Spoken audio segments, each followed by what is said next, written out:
So, labrīt! Good morning, everyone. Today we have gathered here at the Bors Museum of Riga to speak about contemporary technologies.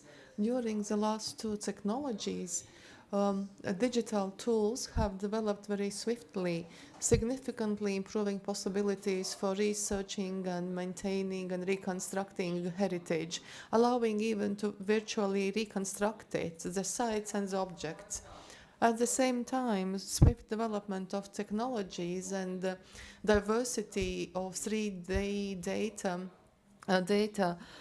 gathering methods can put persons in very difficult situations. It might be difficult for people to understand which method would be most appropriate, the best in the particular situation, and also what is the potential for using the acquired data, sharing the experience and analyzing different aspects related to the use of modern technologies, our heritage in cooperation with Riksantikvāren is organizing this workshop, 3D and New Technologies in Cultural Heritage Management. Today, specialists and experts from Latvia and Norway will present different methods and also use of 3D data obtaining on the basis of this experience in different heritage sites and objects in Latvia and in Norway.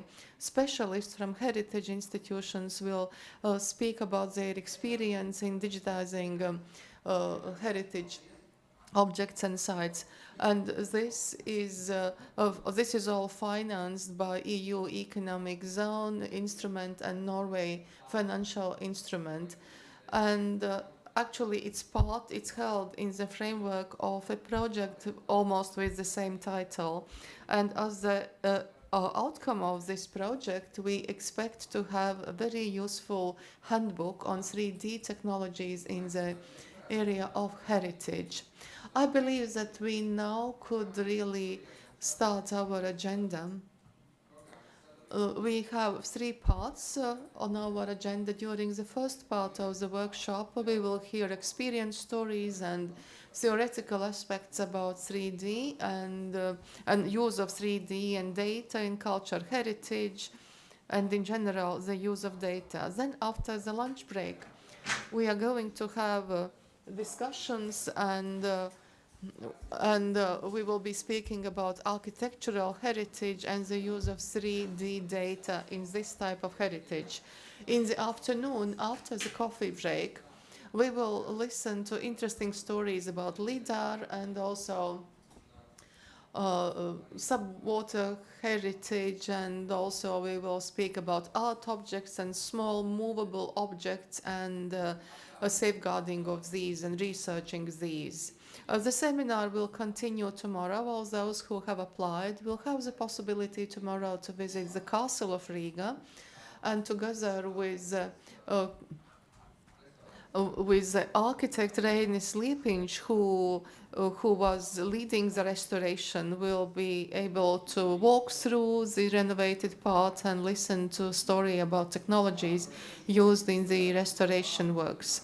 At this point, I could give the floor for opening of the seminar, and I will give first of all a representative from Riksantikvāren, Ms. Vegard Bergard, who is senior advisor and also represents the International Cooperation Department. And hello, everyone. First of all, I would like to thank our hosts here today, the National Heritage Board of Latvia, for organizing these two very interesting days for us. And of course, I think we know on the Norwegian side as well how privileged we are to be able to visit the castle tomorrow. So we're looking forward to that. And it's a big thanks especially to the Director General Juris Dambis, who has been a strong supporter of this project from the very beginning, and also one of the persons behind the initiative. And of course, Marcis here and Kristine for organizing these two excellent days for us. this project started because what was then the state inspection, I believe, now National Heritage Board, contacted us in Riksantikvaren and said that they needed more competence in the field of 3D and new technologies for documenting cultural heritage. And I believe some of the reason was an ongoing court case related to documentation job that ran into some issues, and they needed more competence on how to procure such services, because you, as Marci said, you need to know quite a bit of what you want and what technology is relevant, etc. And after a quick check around the house at Riksantikvaren, we realized that we also needed a lot more knowledge in this field. We had very little in-house, and we needed to know more to be able to use this kind of technology in a good way in Norway. So we joined forces and started this project. And we started with a seminar here in Riga, and then we had one seminar in Trondheim, Norway, and one in Oslo. And in these seminars, we gathered experts that could teach us about 3D and new technologies. And in this project, we had a very good momentum, and we were heading towards the next step of creating this handbook. But then the pandemic came, and everything stopped. And I came into this project as we were getting out of the pandemic, and that was a busy time everywhere, I believe, and there was some change in personnel on the Latvian side and on the Norwegian side. So it has taken us some time to get back up to speed. But now we are finally here, and we have started working on this concrete handbook, so that feels very good. And we have a room full of excellent experts. And this handbook, it will make it easier for us, or not only for us in our two organizations, but for anyone in our two countries who want to use 3D and new technologies to document their cultural heritage. And it might be a good thing that this project was delayed, because I've been told that if we had finalized this handbook 2 years ago, it would already have been outdated. Or hopefully that is not true. The technological development is happening very quickly in this field, but our goal is to create a handbook that is so general that it is not outdated in 2 years. But of course it cannot be so general that it is not possible to use. So we have to strike this kind of balance. And judging by the drafts that I've seen for the chapters of the handbook so far, I think we are heading in a good direction. This project is financed by the EEA and Norway grants, which has been mentioned. And I have to say a couple of words about that, because one of the main goals of these grants is to strengthen bilateral relations between, well, in this case, Norway and Latvia. And between Latvia and Norway in the cultural heritage field, this has really worked. Our two institutions have now been working together through the EEA and Norway grants for 10 or 15 years, a really long time. And because we also cooperate in other networks and settings, like the Baltic Region Heritage Committee, and we meet in UNESCO meetings and the European Heritage Heads Forum, etc. So we gain a lot from having this close relation. And then there are all the other Latvian and Norwegian organizations that have started cooperating through these grants. The prime example may be the town of Kuldiga and the town of Drøbak in Norway. They started cooperating on window restoration and building the skills of craftsmen in the region, both in Drøbak and in Kuldiga. And they have set up building conservation centers in Kuldiga. And even after even after the project funding had been spent and the projects were over, they continued this cooperation. So Last summer, when the town of Kuldiga was accepted onto the World Heritage List, there were quite a few people in Norway as well who celebrated. And now I know that the National Trust of Norway has a new project with Nordic funding with Kuldiga, so that is quite exciting. And I keep meeting people in Norway who have project ideas that they want to develop with Latvian partners. So there is a new round of the EA grants coming up, hopefully soon, but it might take some time, and I hope that there will be some opportunities for cooperating within the field of cultural heritage in this new round of EA and Norway grants. But that's not why we're here today. Now we are here to work on this good example of bilateral cooperation. And I think that on both sides, already now we know a lot more about 3D and new technologies than we did at the beginning of the project. We know what kind of expertise is out there. We know a lot more in general. And with this handbook, we will be able to make this knowledge a lot more easily accessible, both for ourselves and also for other people who need this kind of competence. And we'll see, maybe even outside our countries, this can be useful. We have 2 exciting days ahead of us, and I really look forward to learning a lot from you and working together to create a good result, a good handbook. So, thank you.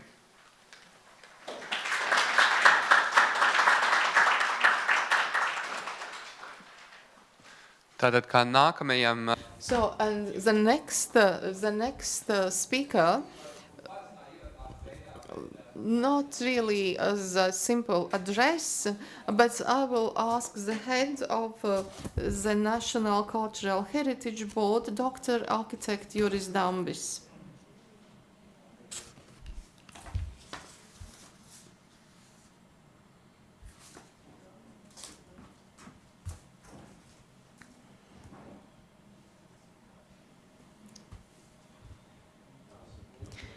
Ladies and gentlemen, dear colleagues, I'm very happy to meet with the specialists, experts in the field of using modern technologies and in general in the field of heritage.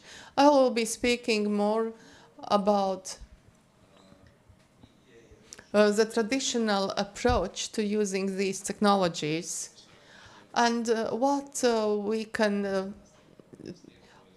really take away from the past, from using technologies, from the skills that we have developed. The area of managing cultural heritage is characterized by use of traditional materials, technologies, methods, skills, old tools, and definitely this gives new possibilities to us without even touching a cultural historical object to gain precise data about the substance of the object of architecture, art, archaeology in its substance, volume, form, material, color, texture, placement, deformations and losses that can be used to identify values that are needed for restoration and for management. Documentation of cultural heritage traditionally creates access to tangible and intangible resources, including measurements, thematic stories, and also records of public survey. Documentation of cultural heritage is a continuous process which creates proper and timely information, ensures management, maintenance, and understanding of values. Documentation is both a product and as well as an activity, as a result of which information that is needed for managing culture heritage is acquired. Cultural heritage has multiple phases.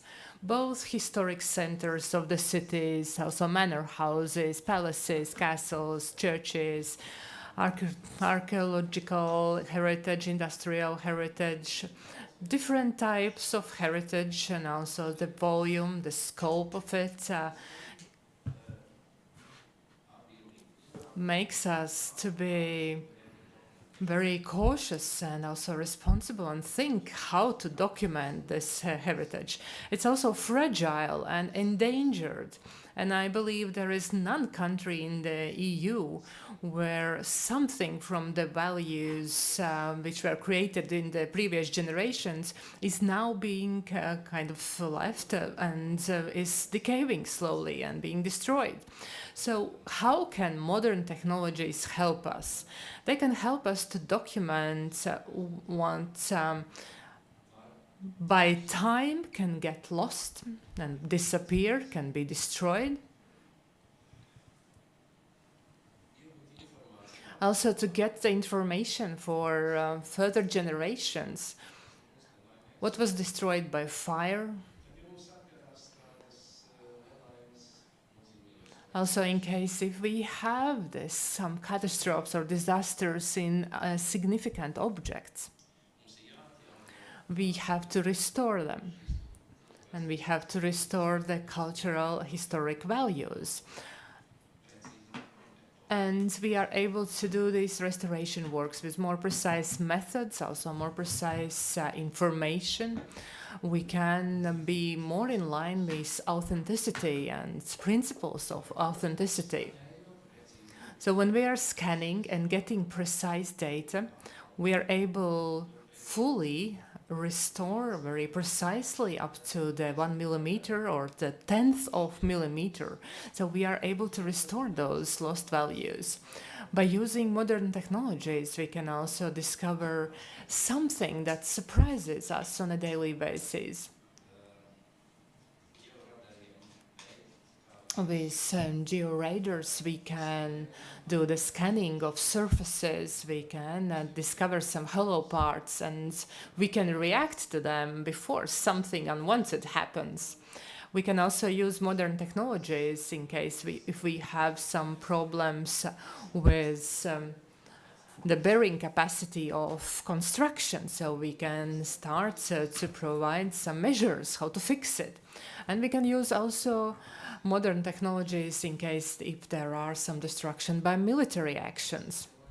Modern technologies can be used in preparation, in getting ready for some possible destructions and endangerment of cultural heritage. If we look at the documentation and being aware of cultural heritage, and if we look in those methods that we've been using for more than 100 years, then we can follow and we can see that starting from a very general information, we are getting closer and closer to documenting very precise and concise information. And we are grateful and happy for some engravings that help us to understand and see what was the cultural heritage about 100 years ago and more. And we can get information, but time passing and time going, the methods become more and more precise, more filled with information. For example, here we can see the materials of inspection of the archaeological monuments and photos, measurements, drawings using a specific scale. And that already gives a full understanding about a certain architectural monument. If we look at those materials and measurements, those today can be actually perceived as works of art. So they are done in very good graphic, and it also speaks about the professional who did the measurement. They had very high qualification and high skills. We can also look into the past, how the territories were measured with less precise methods and more precise methods. Then we can also see the way how these measurements are done by cutting, and we can get a very convincing information about the structure of some object, and we can spatially understand it. Also, this fragment that was taken out of a certain building, it speaks about construction of it. But we have to understand, in order to get this information, we have to understand the architect had to make so much effort to be able to provide such a spatial creation and also to deliver to the next generations. Measurement has become more and more precise. We can see different cuts and also measures and how precisely it was done also some time ago. We got introduced to the smallest details. For example, here, the measurement of the facade of the house, and if we would zoom in, we would see that almost each piece of stone on each small detail is drawn there.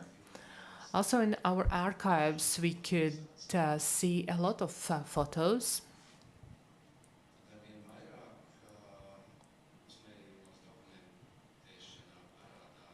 Then we can see that later more and more in the drawings are some explanations and details added. And here we can also see what is the draft for the sketch for this drawing. And we can see how many measurements have been made in order to create this drawing. So not only length or width, for example, but a lot of diagonals. And we can just imagine how much effort has to be made in order to do all this. So, for example, you need very high stairs and also to be able to reach the highest points. And looking at those drawings, we can just understand how much energy was devoted for us later to be able to see what was existent at that time. And we understand how important are those drawings, those measurements when we are restoring some objects. If you look at the materials they used, then everybody, of course, knows monumenters, niveliers, and other instruments that for a very long time were used. Actually, this instrument is from my youth. I used to work with it. I believe that nowadays this is already forgotten. We have a lot of more modern technologies.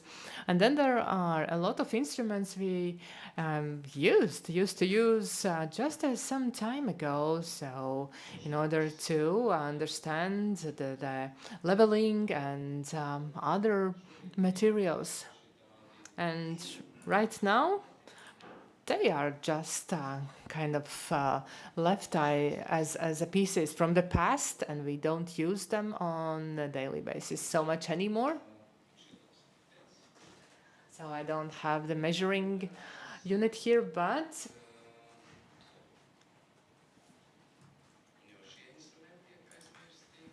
we keep forgetting also those instruments and the laser measurements. And just recently, we were also using this instrument. So we were able to push and get some profile and transfer it on the paper. And in this way, get some fragments of the document. So by this, looking at measurements during the last 100 years, we've actually paid a lot of attention during the last century.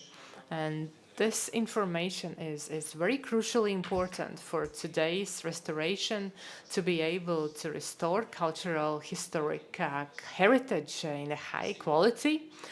Also, to be aware of all these layers of value that exist in each cultural monument. And also so that we are able to restore and maintain all the elements as much as possible. But then we can see that modern technologies can offer us even a wider use. So with the help of modern technologies, we can not only analyze how would development of the city impact cultural and heritage with some maquettes, but then we can also create visualizations, and we could try to understand whether this specific solution would be acceptable for the urban environment. Exactly 15 years ago, the Natural Cultural Heritage Board started using also these geo-radars and scanning, 3D scanning. Those last so 10 years, we are doing 3D scanning of the cultural monuments. So last 10 years have taught us how to think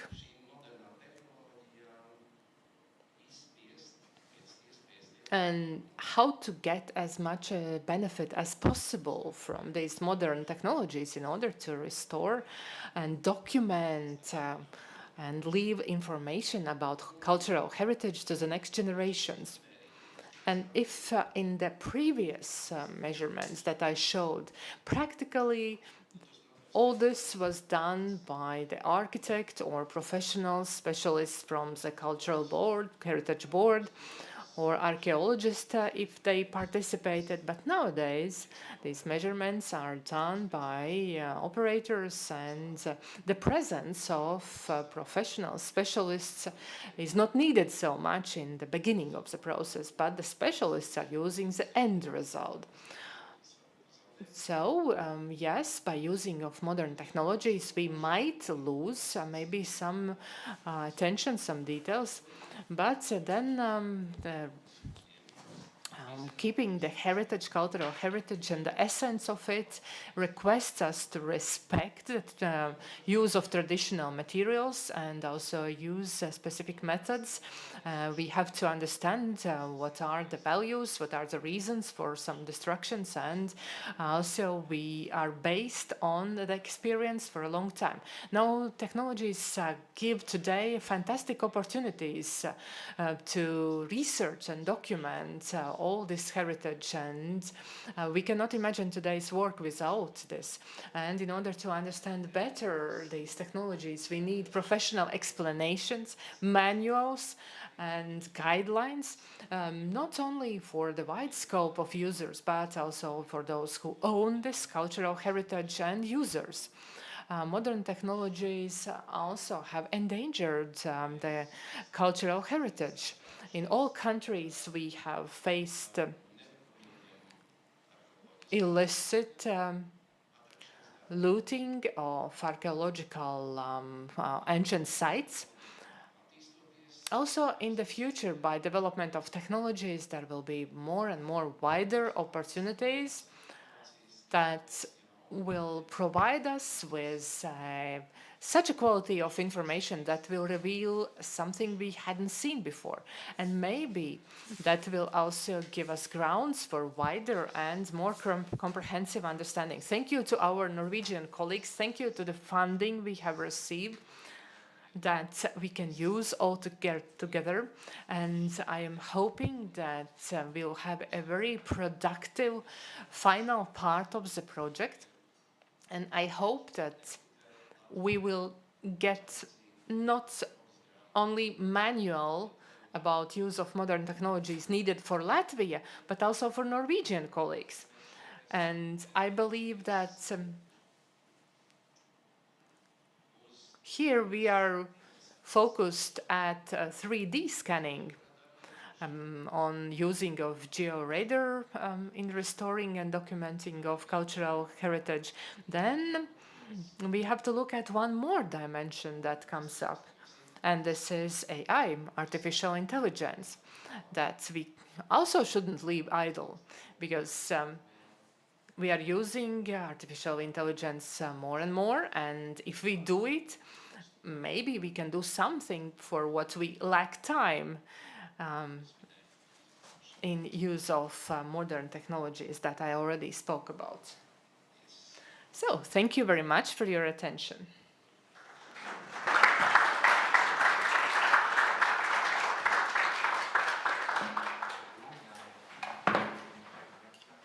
Jā, liels paldies. Thank you so much.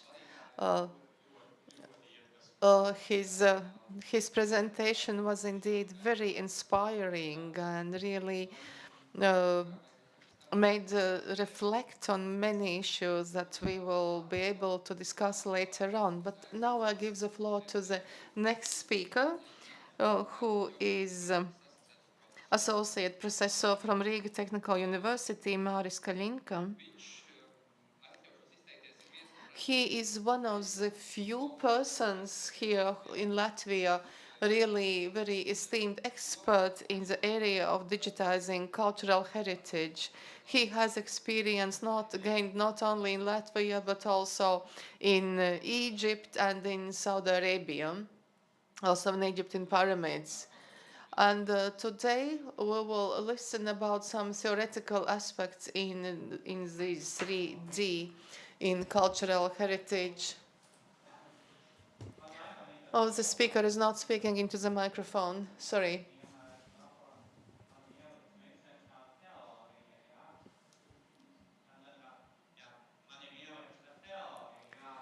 I was asked to speak about theory, but this means that I somehow have to join everything together.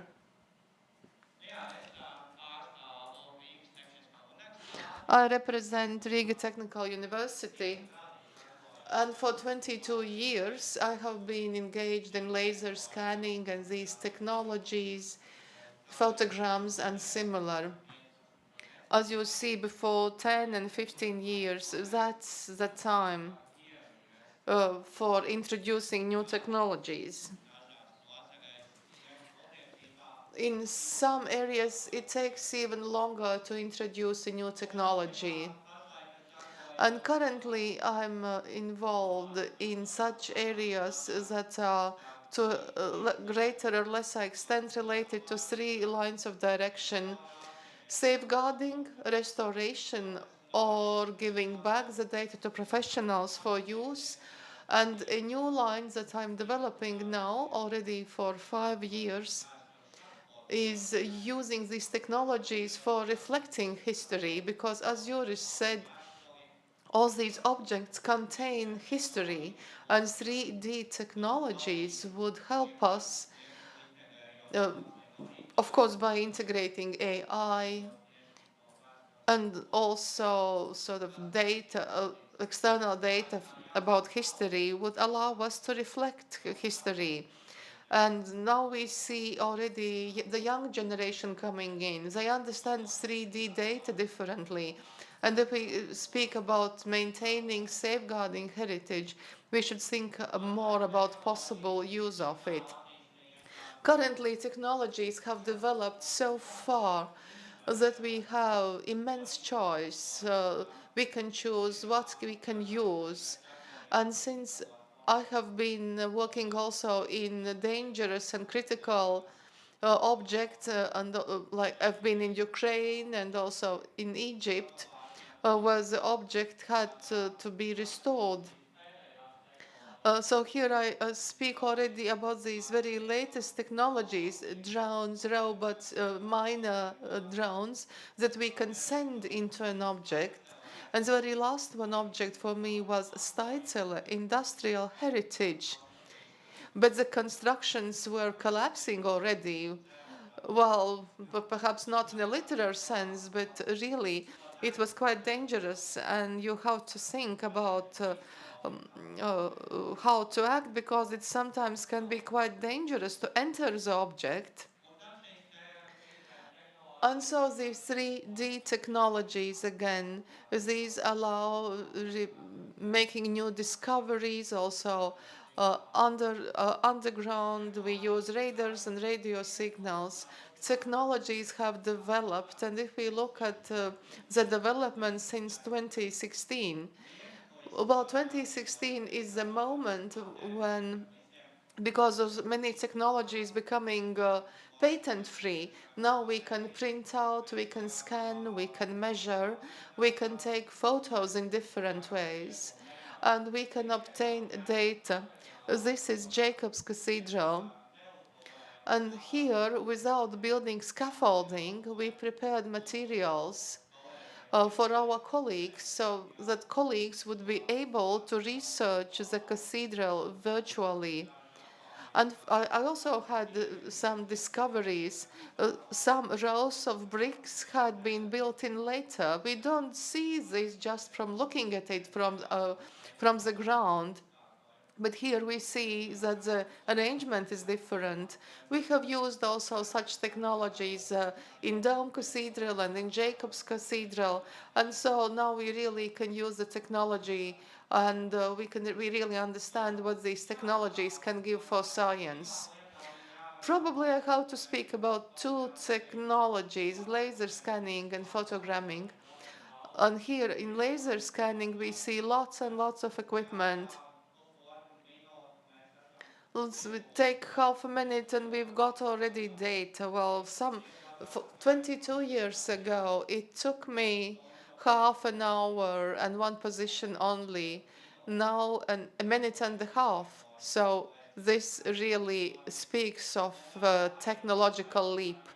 And currently, it's also possible to have those handheld equipment and really get very precise measurements of artifacts or details with sub-millimeter measurements. But sometimes I agree that technology is not always helpful in all areas. Sometimes we have to return to manual technologies and digitize these. We can also use the equipment that was showed by Juris and then connect it up to digital equipment. So these two technologies, which are predominantly used, but they have one outcome, and this is a model and a point cloud or a set of points which is acquired. And here, for example, we see this historical moment. In Latvia, it all started with three objects: Cēsis Church, Dome Church, and bridge in Kuldīga. So these were the first objects or sites that were scanned. And actually, laser scanning is done without touching the object. We obtain information. And then later on, we can choose different equipment to work with. And currently, we can talk about static laser scanning, when we just place the equipment, we scan the surface, but not through the surface, up to the surface. If we want to go beneath the surface, we have to use other equipment. Then we have dynamic laser scanning. When we have the mobile equipment, we can walk through this building and obtain very quickly, within 5 minutes, the data. Well, the question, of course, is what kind of purpose these data would serve, how detailed would these? Because the dynamic scanning, that's up to 1 centimeter. And in other types of scanning, we get up to 3 millimeters on 1 millimeter. And also, we use dynamic scanning or mobile scanning for larger objects. And of course, cultural sites are not only buildings, these are also territories. So we fly over the territories and we get those aerial data. And when we can use drones and place different sensors on them to obtain information, to collect information. But currently, 3 main types of laser scanning are used in cultural heritage sites. Static, which is classical equipment and approach. And then SLAM is advancing more difficultly. These are the handheld equipment, so you can walk through the object. This is really developing very fast, and this will partly substitute static laser. We will obtain data much faster. And I believe that technology developers will find a solution for obtaining very detailed data. And sub-millimeter, I was thinking about how to name this correctly. This is also handhelds. This is intended for very detailed artifacts, for museum exhibits. And again, these are different technologies used by museums. But I just added this because this could be also used for buildings and also for buildings, for details in buildings, without now touching upon museum exhibits. Also, we have this black and white point clouds, and we have also photography function in laser scanning, so we obtain photographies.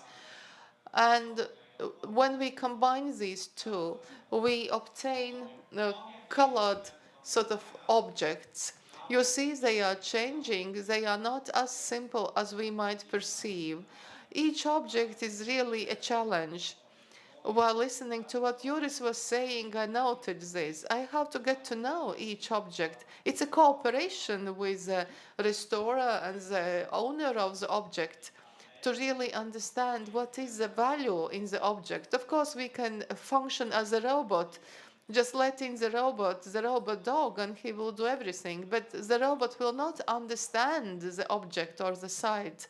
We have to understand the cultural value in it. And as I said, we can obtain the result very quickly. But the question is whether this result will fit different purposes. Sometimes we see that indeed we can scan very quickly. 5 millimeters, that's okay. But the question is whether this will really be useful for all purposes.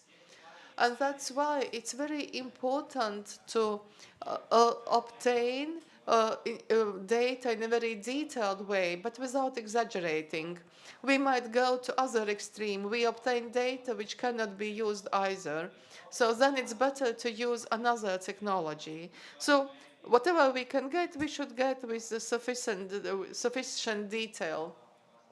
I'd like to go up to millimeter, or a half millimeter, but it all depends also upon the equipment that is used. Some people have asked me whether I own equipment. No, I just use them for different objects.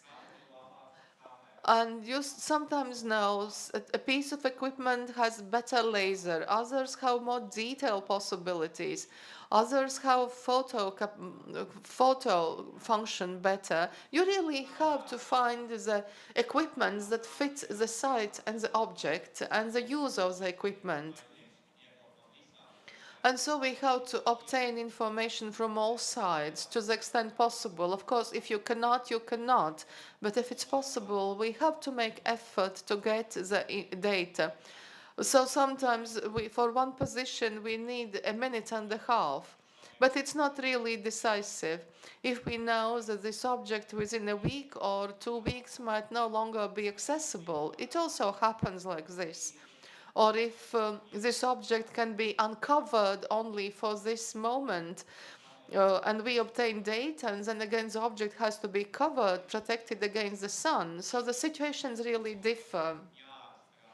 So we have to choose a methodology. And when working on the handbook, I thought it's not so difficult to write it, but each object is unique. And here again, I mentioned those levels or degree of detail that we can acquire. In classical way, from 3 to 10 millimeters. Well, it also depends upon the distance that we are from the object. Then 1 up to 2. If we look at the low level of detail, this is more for the fields where maybe less detail are needed, not for buildings. Also, this building, the Birds building, where we are now, right now situated, and we can see what happens if it's 20 millimeters, 10 millimeters, 1 millimeter, and 2 millimeters. level of precision. And here it's laser scanning together with photogrammetry in order to reinforce it, because we have a unique opportunity. Whole old Riga sector is scanned, and this is a unique opportunity for us. And here we are also modeling.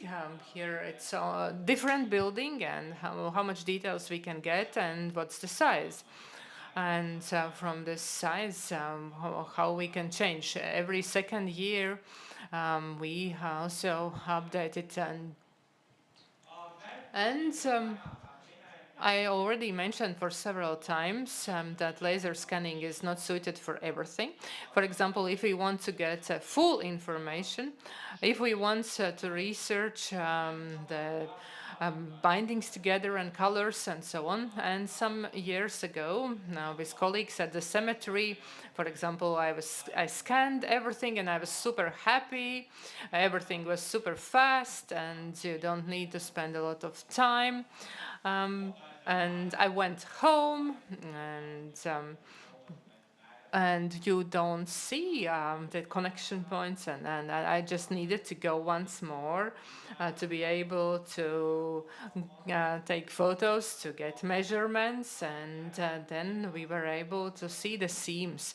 And why we were not able to see them in the beginning? Because reflection, these characteristics. We had similar problem also with Doms Cathedral, but I was able to manipulate with parameters because the brick and also the seam, they were a bit different. So I was able to get this gamma beam and I was able to distinguish. But here we couldn't do it. And so filling of polyester materials, so I needed to do in a different way. Now also, if I look at the reflection capacities of the surface, this was generated by AI, how would the image would get, and it mounted it. So how in the sun, this is Cesis castle ruins, and how we can see bricks and a stone, and each of them has a little bit different reflection, and we need to think again that a high level of details is needed, because I might think that for bricks it's enough with 5 millimeters, but I see that maybe here I would lose something and wouldn't notice something.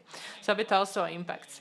Then also it's very important to look at the divergence of beam, how this later ability to divide from LIDAG, from very, very high up, and the smaller ones that come from the laser scanner, they get divided. And if I miss some angle or corner of the wall, we will not get a detailed information, and we will need to model. And would this modeled piece would be in line with the real life, with the truth? This in Liepāja, the ports, war ports, we needed to scan in a very detailed way in order to be able to get the full image and to get away with this beam divergence. And you might think that technologies are developing very fast, but at the same time, processing is needed, and you have to calculate in the processing time in all this. And also, as a result, we have points cloud. It would be good if it is colorful. And we are now working with Cesis Castle, and we were able to get a very detailed information. And what did we do with in the end? In the end, we have those various file formats of points of clouds. I've also tried it out as an international level. So ideally, if we can prepare for various types of programs, applications, different formats of files, and so that professionals can do restoration. They don't need to be professionals in IT. They can start working with this file straight away. And also the format has to be open format so that it can be used in various programs and apps. I have actually developed methodology, a package of methodology that I give for the raw data for laser scanner, and later then there is a choice how to operate with it. Also, we with laser scanners, we have 360 images, and each manufacturer have a different way. For example, when we open those 360 images, then we can also do measurements. And so the recommendation is provide everything, give it everything with it, and that will help. And this was about laser scanning. And now also quite in a couple of minutes about photogrammetry. Do I still have time? Okay. So the second technology that I wouldn't say that we would need to separate them. We combine them together. So photogrammetry, very often people tend to think that this is just a drone that is flying, or before we were thinking this is just from the ground level, but now it's all together. And photography actually brings us color. That is ideal because, of course, not digital cameras are able to provide all the depth of color. Of course, I'm also, when I'm taking photos, I understand it that this depth is not always super high quality, but there is also an alternative method that in case if we don't need a very detailed geometry, because some processes are the opposite. We take photo, we generate the model, then there is a cloud of points, and we try to see. But also our experiments prove we've on a very detailed things I cannot show here, but also here in this museum, we have experimented with, for example, a sword. So how much details can we get? With photogrammetry, because here in this case it was hard to use laser scanning, and also the coverage, there is a lot of offer from programs that we can use. So here we do see different types of photogrammetry. Like I said, of course, we can also use a phone, but I don't use it in my practice because phone has a very small matrix. So better I use professional camera or half professional cameras that are available, good choice. And then also we use tools so that there is no shaking for camera. So. And this is at the land level, but then also we use drone from above. For drones, there are some limitations where they are allowed to fly and where not. We can take DJ drones, we can take different drones. We can lift them up and they will not destroy anything. But with drone, you have to be very careful at the objects. Like I said, there is a risk factor that drone might hit against the wall because it's not allowed to ruin the object. But like I said, photogrammetry can be used for different lengths and size of objects. For example, for the church, we could do it quite successfully. We can scan the inside with laser, but outside we can get with drone, by help of drone. And we can also get up to artifacts, also to a coin, for example, and there we are talking about the 10th part of a millimeter, where this level of detail has to be so important.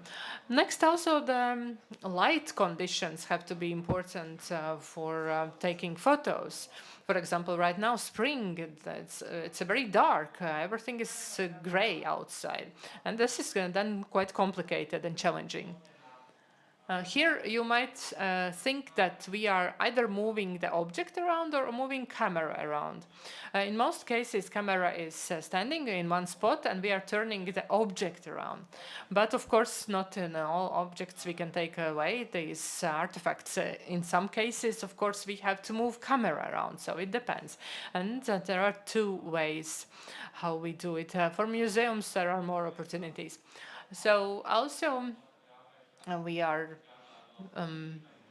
we have different levels how when we are doing this drone and photo taking by drone. So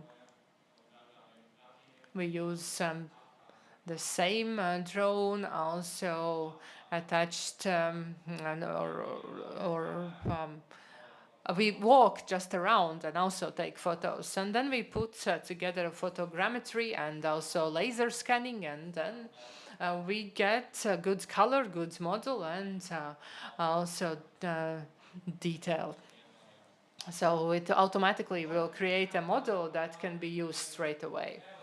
Also, with laser scanner, you will not be able to get the roof, and then we are combining, especially in the old town, where it's hard to get because facades there are some wires and some other limitations, but roofs we can fly over and then combine together.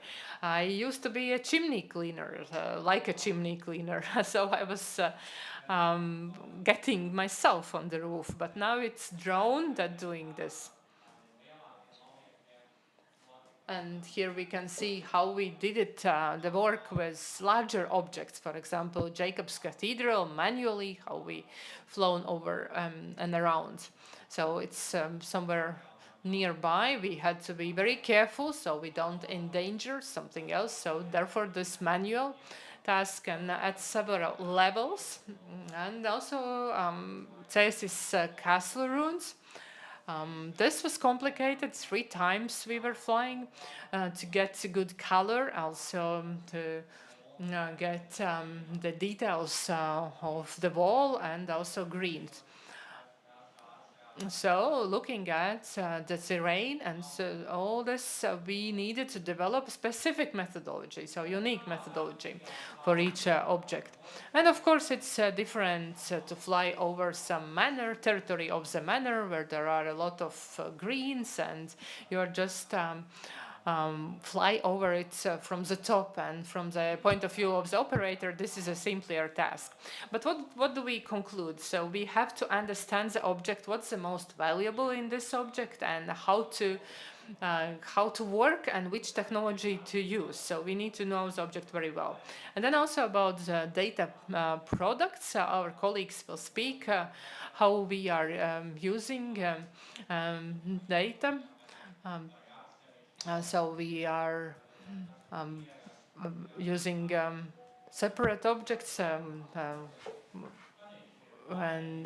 different models that could be separately used. And now we also have this heritage whim, which is one more, probably we need one more project to understand how to integrate this one. And what else is important? Also important is to look at the season of the year, the weather conditions. Because like I said, the Cēsis castle ruins, we worked in early spring, beginning of April. All was good with the walls, and also the ruins are very good. Cēsis people can use it, but this is not attractive for other goals. For example, for virtual reality or tourism. And so we did it once more in July, end of June, July, and then we were able to get also more of these greens and trees, and we combined together and we were able to get color and also geometry at the same time. But there is one very important moment. So when do we do it?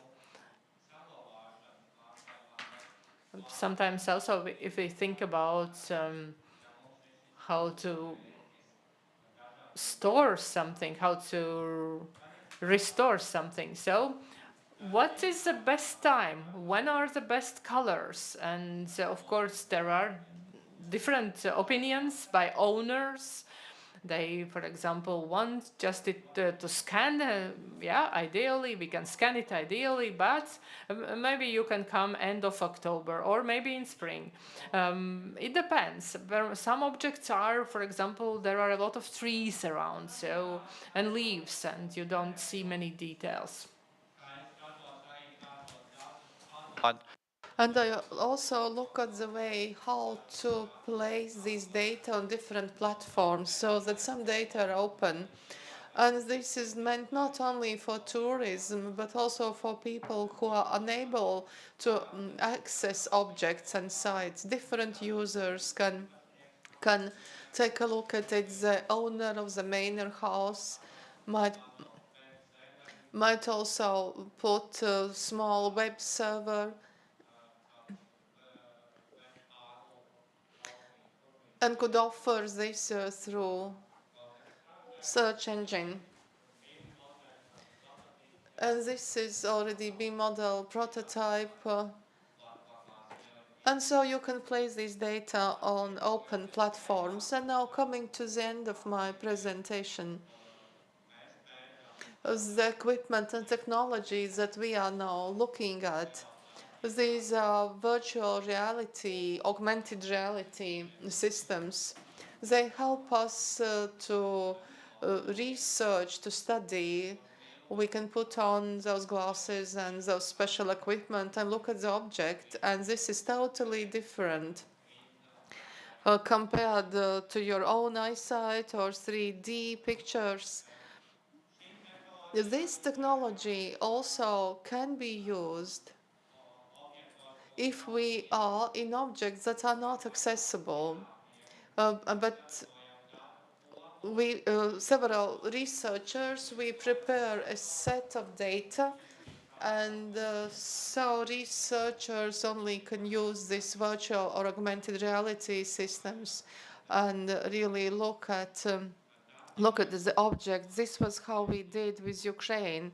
Data were obtained and made available to other scholars and researchers. And here you also see that we can also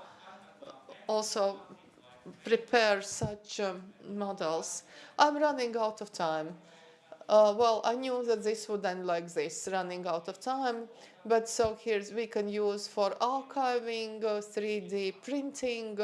This all can be used. This was used also to restore Riga Castle or the other sculpture of Plettenberg's. And you see, when we have the data, then we can also print out. But it's not so important to think about printing unless you need this for further development of the object. These are really challenges for modeling.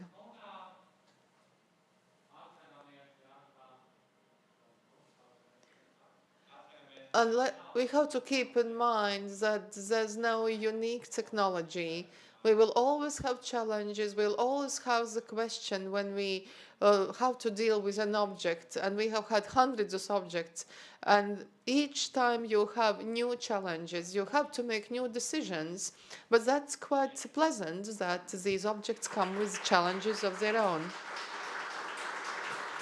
Thank you.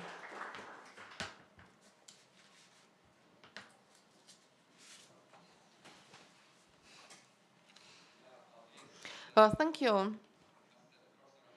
Thank you, Associate Professor Maris Kalinka.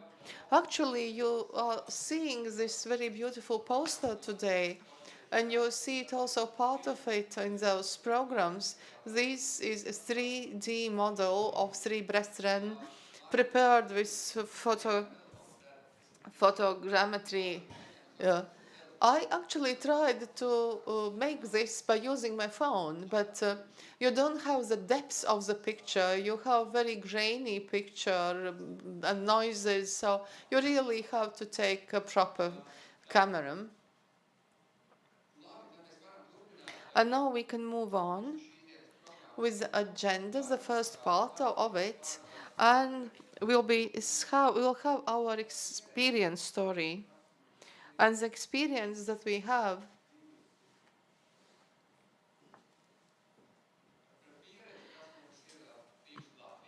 experience gained here in Latvia. This presentation was prepared by two representatives of the National Heritage Board of Latvia, Kristīna Abele, Mārcis Kalniņš. It's quite strange to give the floor to myself, but I will be the one speaking about the experience and the approach that we have had until now. The head of our board already touched upon it.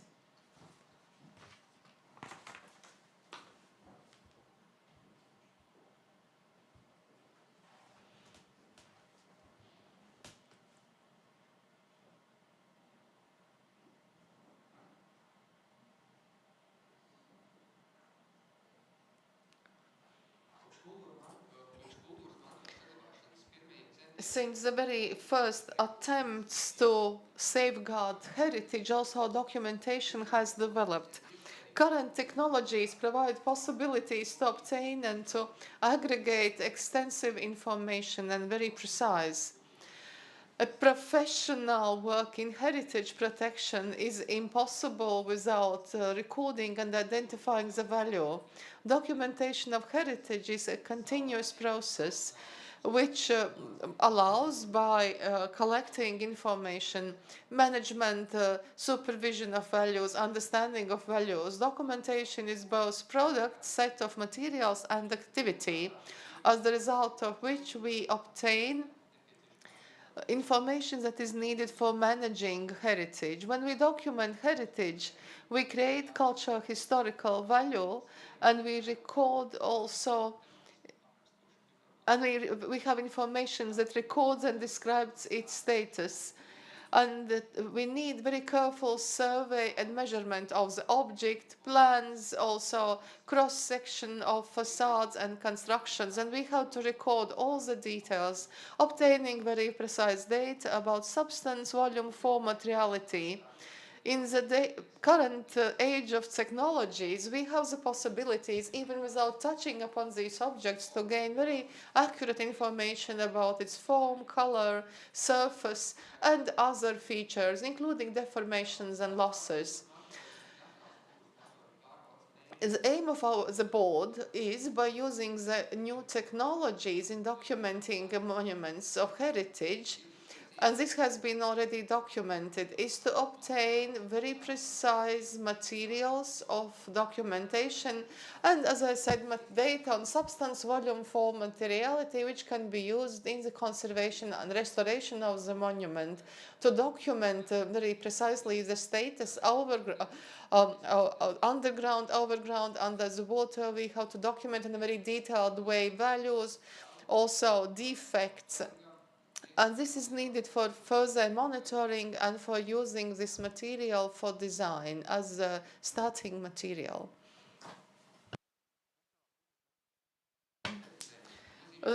And our board has defined the main cultural monuments.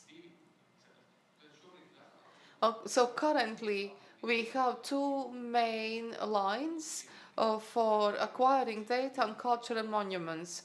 First of all, detailed surveying of the most important state-protected cultural monuments. The board has defined these, and accordingly there is a plan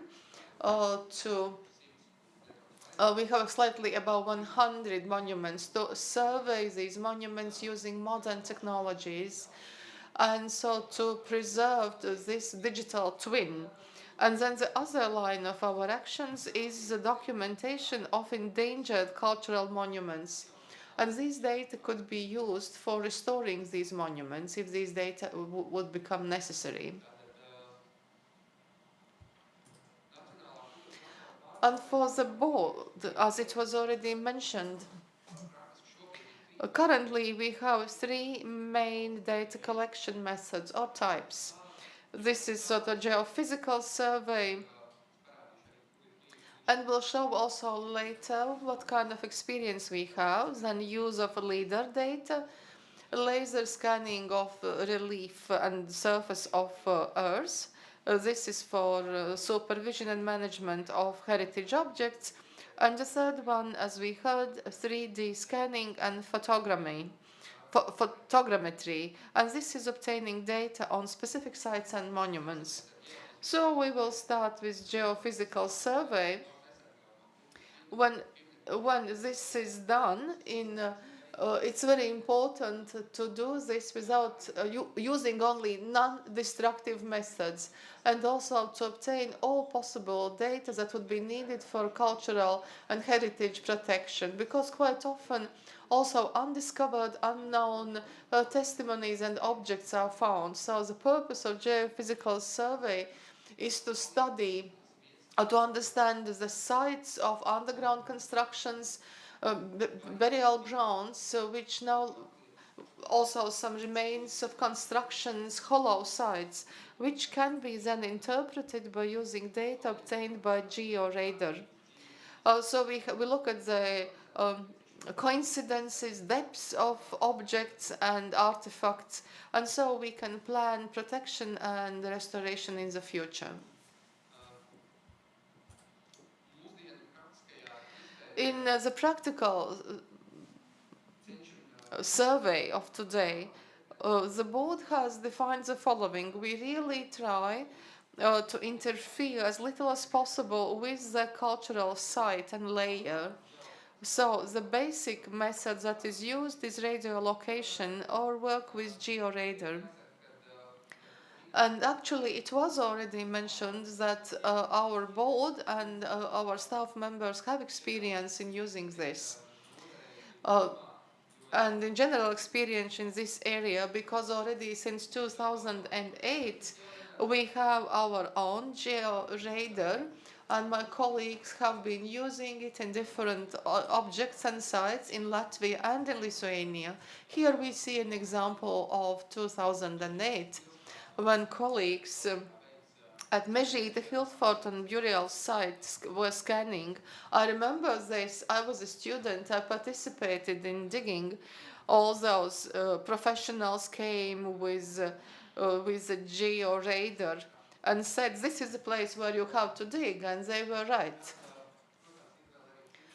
We also have other examples here. This is 2013, Strauji burial ground, where the tombs, stones were found by using georadar, following information that was available. And actually, we have continued working with this to understand how these methods, how these technologies work, so that we would be able to assess the result. Here it's 2006, we were attempting to scan Ropaži castle ruin. We knew the sites where some objects should have been underground. But we were then processing the data in 3-day program. And those possible places where these walls might be were revealed quite well. And as you see, how we work with our georadar is not very consistent. Because to work with it, you would need a person who would be constantly working with it. As we know, with all modern technologies, the practice and daily use make this person who is working with technology better and improves the knowledge. In our board, we don't have this specific job like operator of georadar. So since 2017, the board has been commissioning or procuring such geophysical studies, which are necessary in different objects. And now the next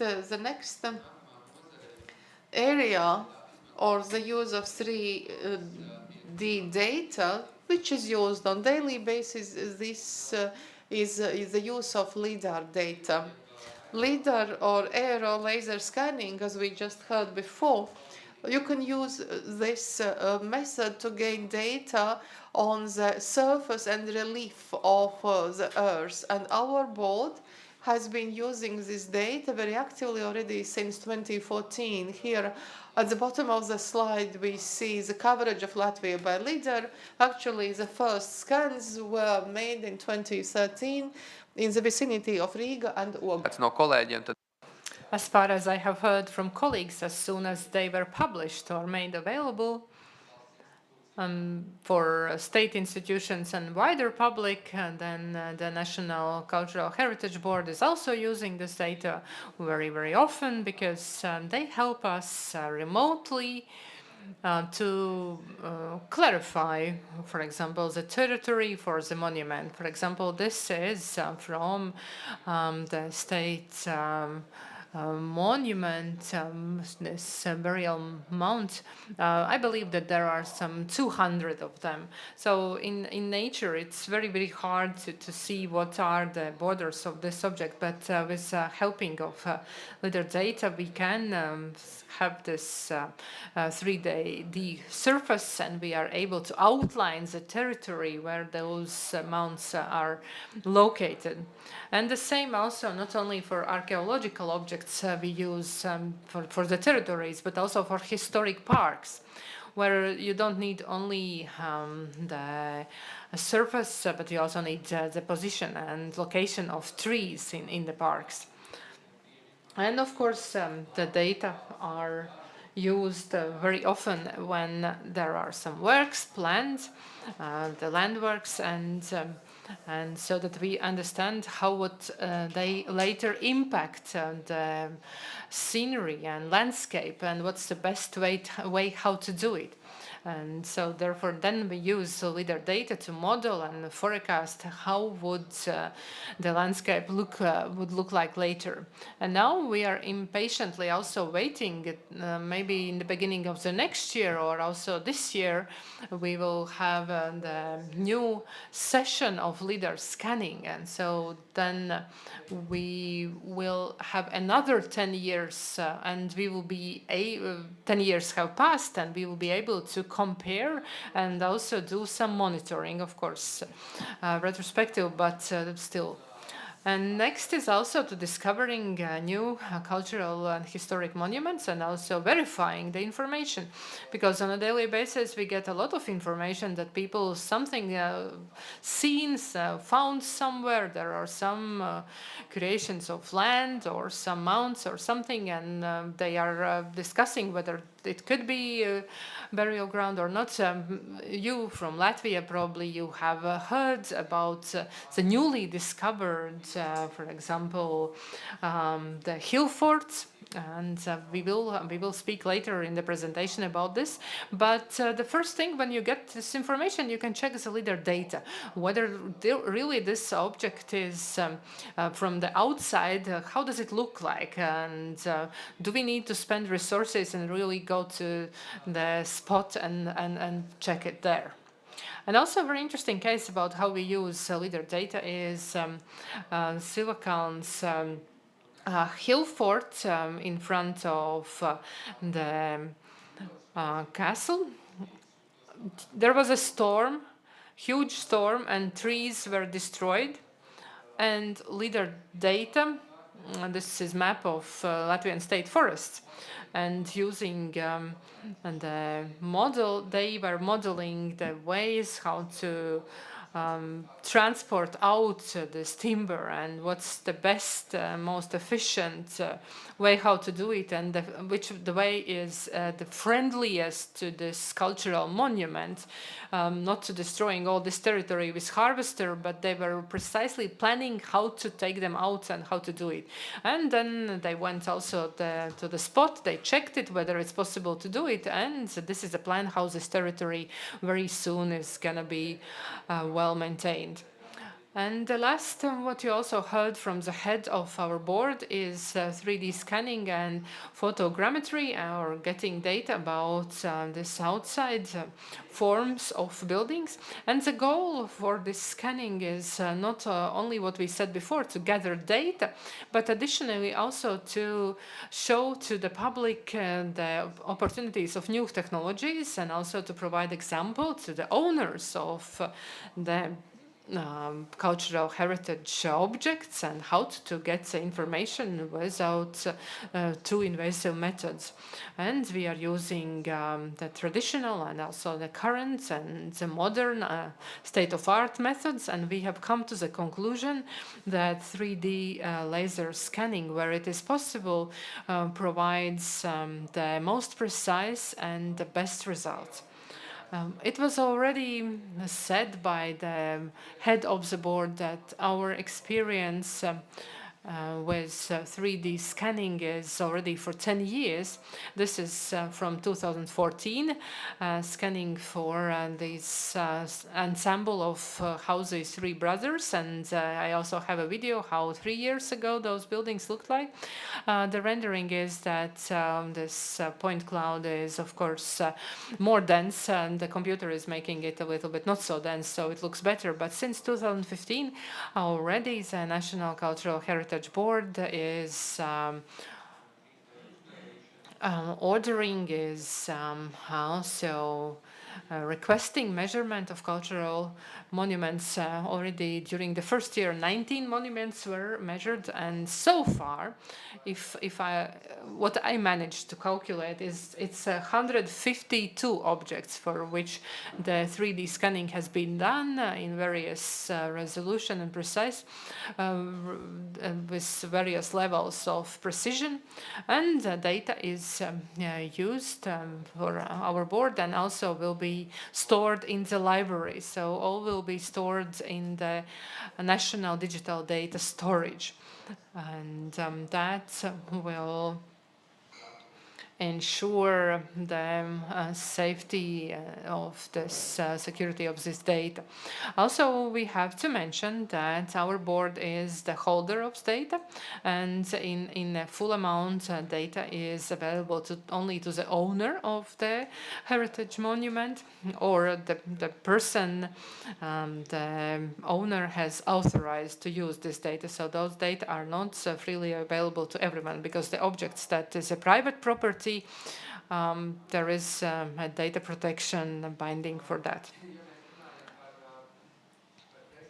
As to the accuracy,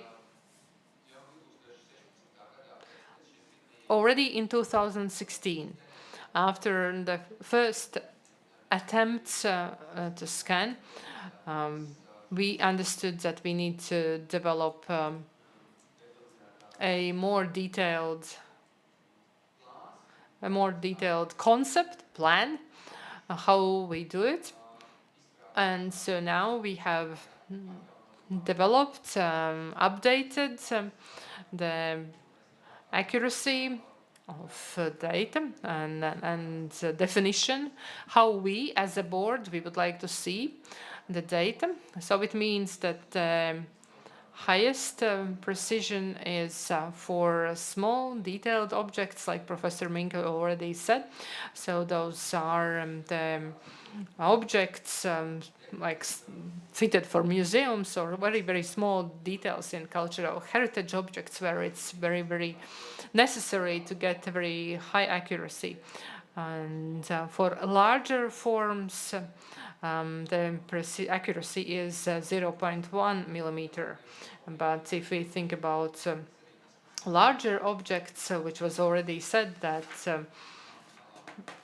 this maximum precision is 2 millimeters, and that are scanned in the laser, with a laser, and if needed, we fly with a drone and we get the data of photogrammetry in the places where physically it's impossible to scan, and the precision is accuracy is the possibility of mistake, this range of mistake is even higher. But I also have to say that in the next few years, I would say not next few years, but very soon, we have some challenges ahead of us, because as a heritage board, we have undertaken, I don't know whether you can see or not, but is it possible to show, probably in Sketchpub we cannot see, but we have joined Europeana Twinit project, And we have created 3D model for the Monument of Freedom, and this is also available Sketch platform. I wanted to show it, to move it, but somehow it's not possible probably. So you can look at it by yourself, and I believe that in the nearest future, slower or faster, the objects that are public, there are no these property rights for this, they will also get to this European platform, and so we will be able to look at them virtually as virtual, beautiful objects. And of course, we will also need to do some more work with that. I would also say that the National Heritage Information Center provides the gathering information and also storing about the cultural heritage. And like I said, all the data available is stored in at our unit and the Heritage Board, and also at the National Heritage Storage.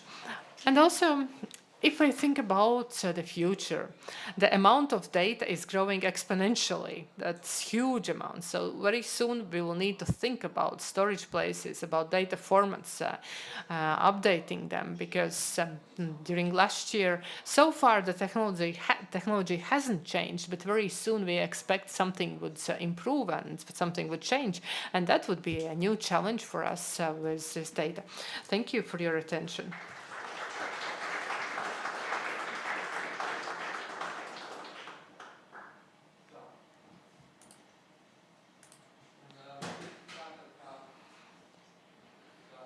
And now, as the last speaker in the first part,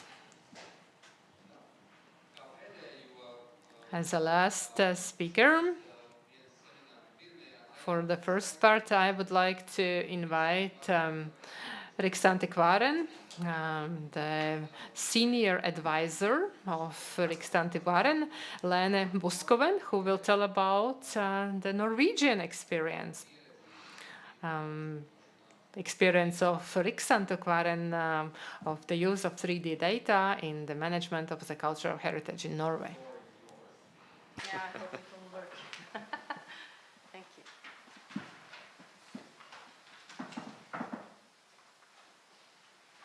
So I should use...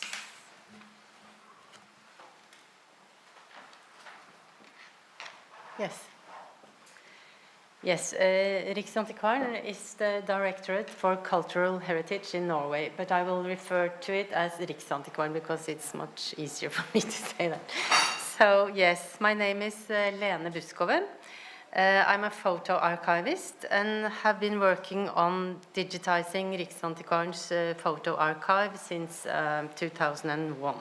So I'm not a 3D expert, but I will focus on the user perspective and how to make 3D material available.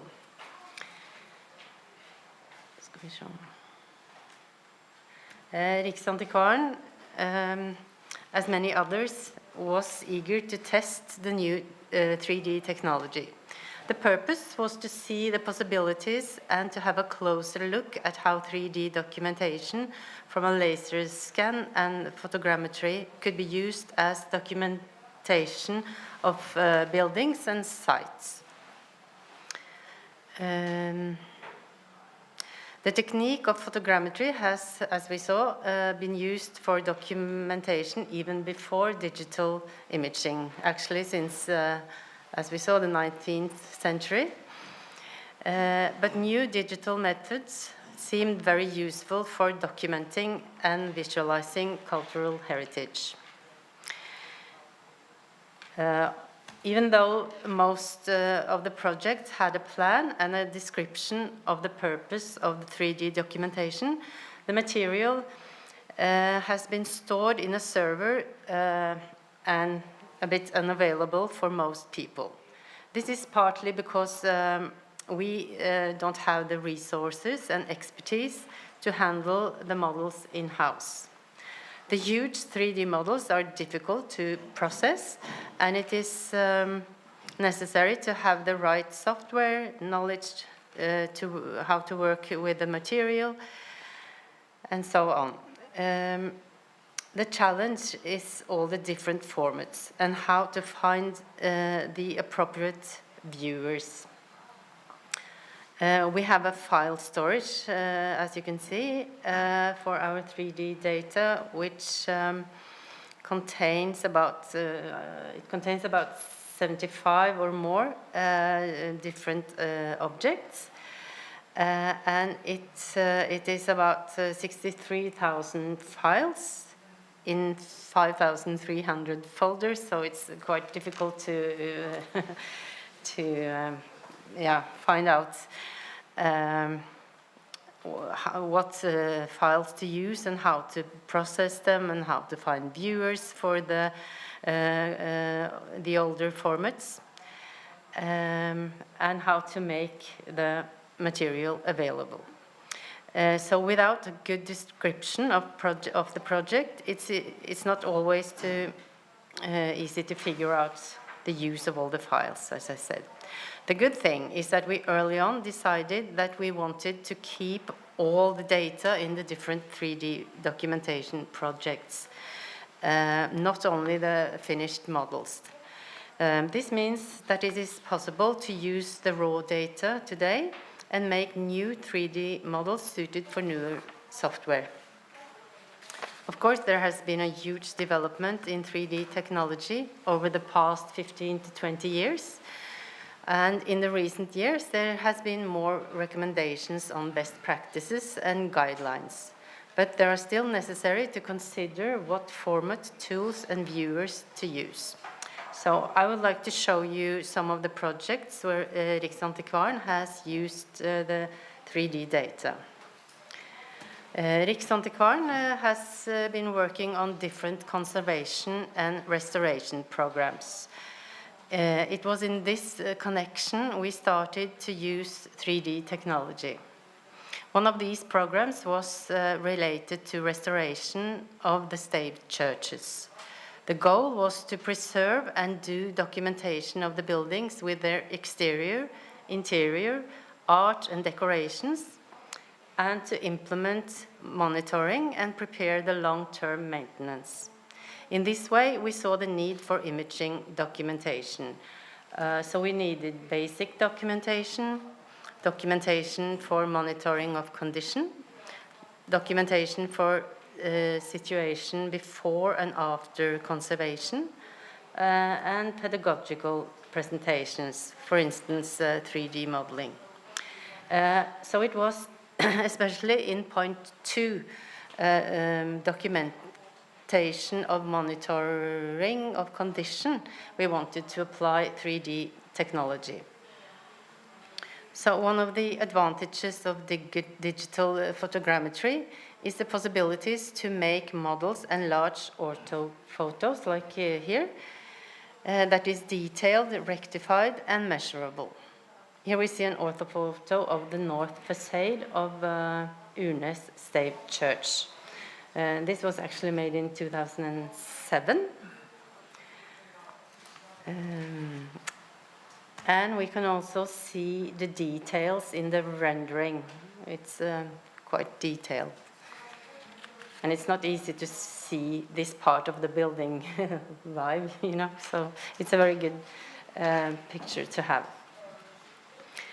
And making a 3D presentation of the building is also very useful regarding pedagogical and informational matters. I will see if I'm able to. No, it doesn't. So, is it on the dashboard? This should be. Just click one more time, maybe it starts playing. Yeah. Yeah. So this is the Stave Church model. Yeah, we can't see it. You can't see it? Oh, sorry. I can see it.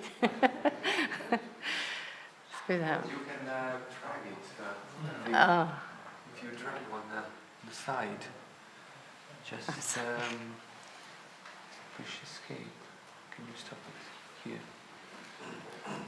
Oh, well, We can. that's we always, can, I think the presentation is here. yeah, yeah. Yes. good. So, So now just. no, I just, yeah, You need to start from the beginning, I think. yeah, I can just, ooh.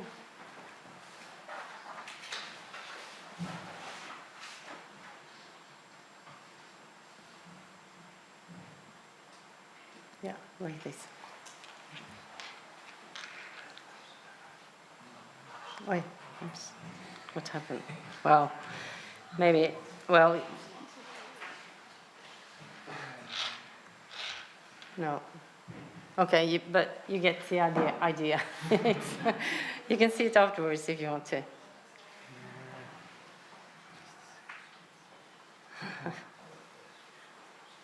Okay. Good. Okay, so another of Riksantikvarens programs is conservation of the medieval ruins. Early on in 2006, we invested in laser scanning and photogrammetry of the ruins. The aim of the project is to measure and monitor changes in the ruins. A detailed plan for the project was written. It contains what equipment that was used, how the data was captured and processed, how to use the material, and how the data is stored. Marcin Gladki from Poland, who did this work for us, visited us and explained how the work was done, how the material was organized, and how to use it. That was very useful for us to like speak to him and learn how to use all the material. Based on the 3D scans and photogrammetry, there has been made accurate drawings and orthophoto in high resolution that can be used to compare and detect changes in the ruin walls, and also as a basis documentation to restore the ruins.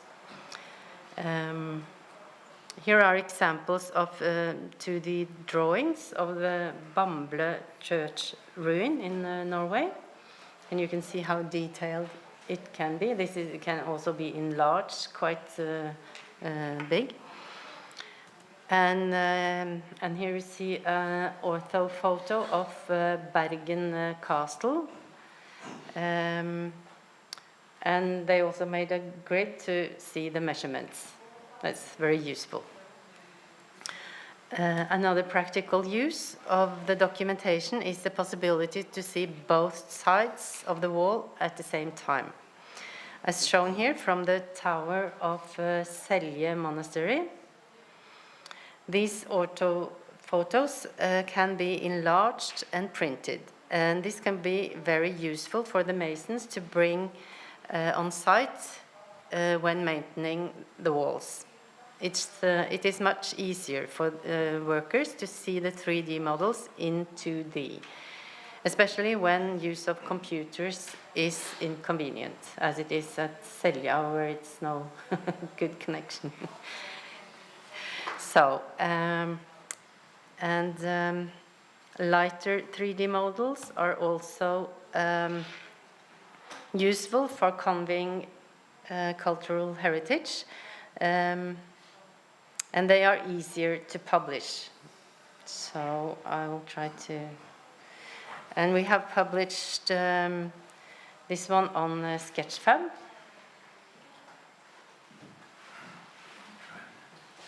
Yeah. You need to. Oh, yeah. Just bring it. Sorry, this is the same. On the screen. Yeah. I shouldn't put them inside, maybe. Okay. Yeah. And okay, and you.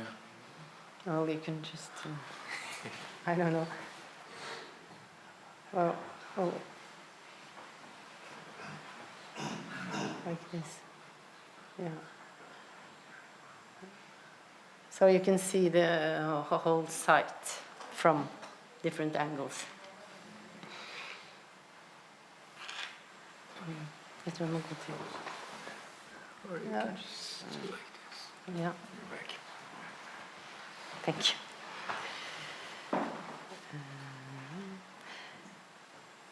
And there has also been made videos to get overview of the ruins, like here at Hovedøya Monastery, which is on an island near Oslo. I don't think I will try to go into this, but you can see, and it will turn around, and you can see it from different angles. The 2D and the drawings and the ortho photo and the photogrammetry pictures we can make available in our digital asset management system. Yes, as you can see here, all the pictures, the drawings, and the ortho photos, at least. But in this regard, I think it's wise to label the files with metadata that shows the origin and the context to the 3D data. As you can see here, in Norwegian though, it says that this picture is part of a 3D documentation. I think otherwise each picture will look a bit weird. Another possibility is to link material from the photo archive to Sketchfab. This is the mining town of Straujā at Svalbard, Spitsbergen. It was removed after the mining activity. It's a mining from a mining town, and the whole town was removed after the mining activity was decommissioned in 2016. So only a few heritage buildings remain to keep the history of the mining community. The mining company that owned the mining caves, they ordered a 3D documentation of the whole community. And in this way, they can show how it used to be. So we have just now linked from our archive to the 3D models on Sketchfab. And this is a cable car station in Hjorthamn, also at Svalbard. It was used to carry coal from the mine further up in the mountains down to the pier for shipping the coal. Riksantikvaren ordered a full 3D documentation, a complete 3D model and building documentation, because the cable car station is in danger of falling out into the ocean because of erosion. It was necessary to ensure that we have accurate documentation of the building if it is to be restored or rebuilt.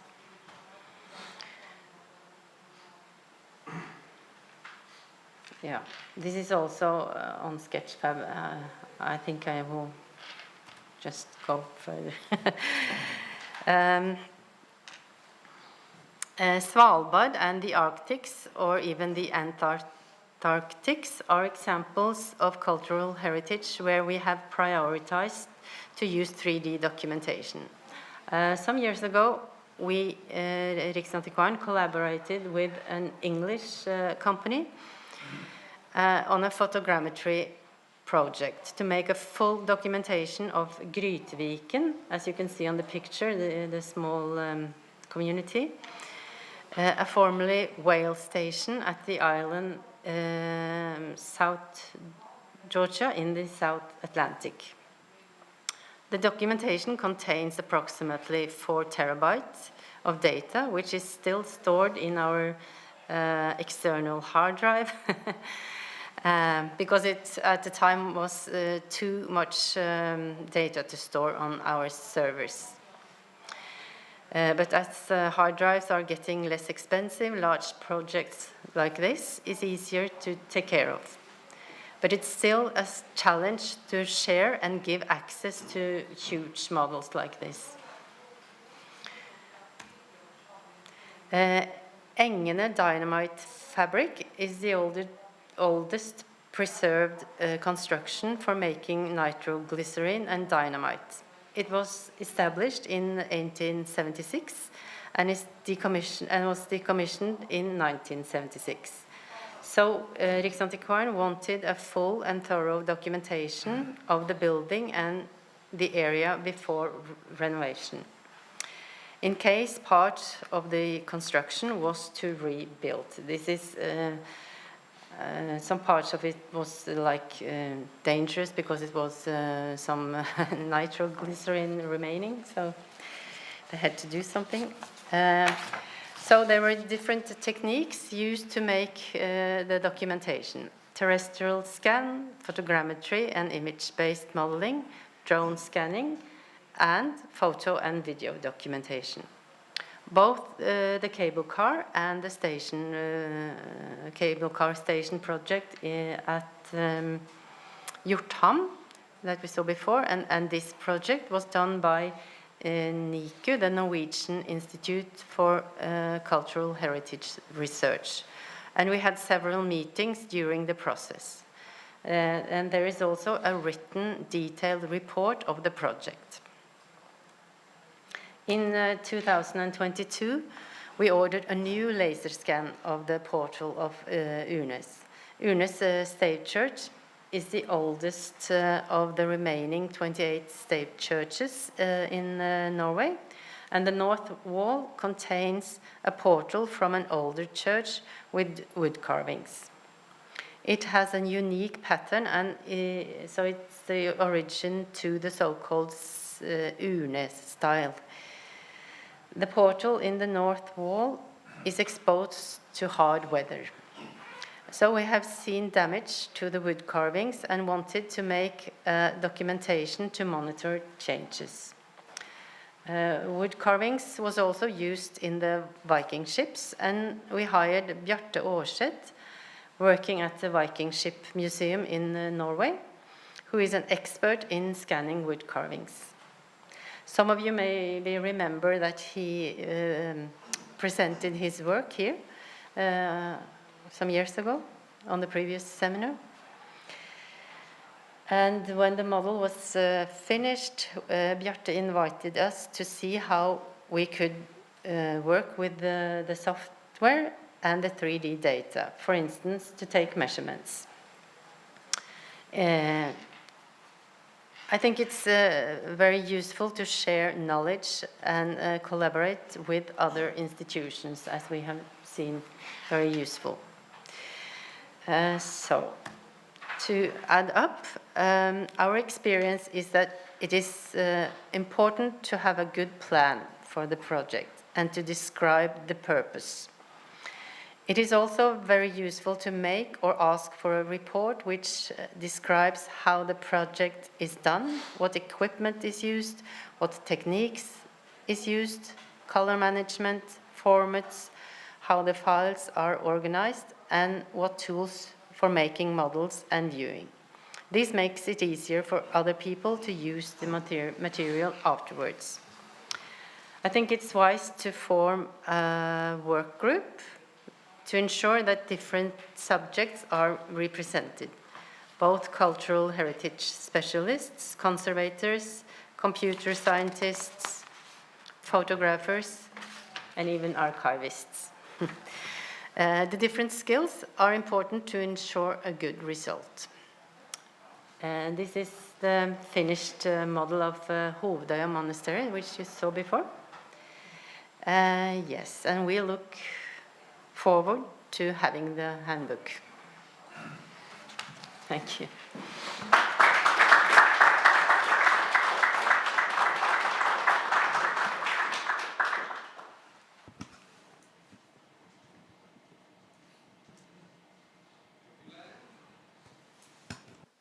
So, paldies.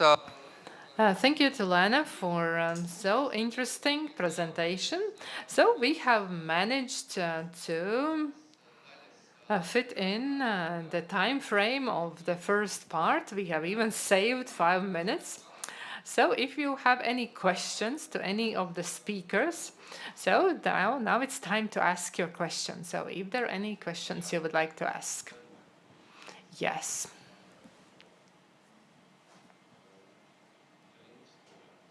To Mr. Kalinka, I would like to ask. So my question is, if we measure the architectural heritage and sometimes details, and if we are not thinking maybe so much about Latvia, but somewhere else in Europe, there is some stone carvings and special details where you cannot access with a scanner or technologies because there are some pockets in which you cannot get in. So the question is, if the architect is doing the measuring, surveying, based on experience, we know how it looks in the inside, and maybe we don't need to have it. But what about the future? So, for example, if there are some stone laces or something, would the artificial intelligence help us to solve this? Artificial intelligence, I believe, will enter our life, but if there is some kind of pocket or hidden place, actually we can get to this information if you can insert hands, then we can get in the micro cameras. So there are some technologies, but I believe that this depends what can we see, and really do we need to invest in a technology? Startup companies and scientists, of course, are developing a lot, but the artificial intelligence, if we provide it with the information, like historically how those, for example, stone laces looked like, and they can generate it and offer 3 options, and we can choose one, for example. Artificial intelligence already is helping architects to design buildings, constructions, bridges, and for building bridges. I wouldn't accept that artificial intelligence is making decisions. Decision making is still in our hands, but that some solutions are offered. Yes, but maybe if there is some sketch from the archives and we provide it for the artificial intelligence, they would be able to give results, and that would develop. Anyone else would like to ask a question?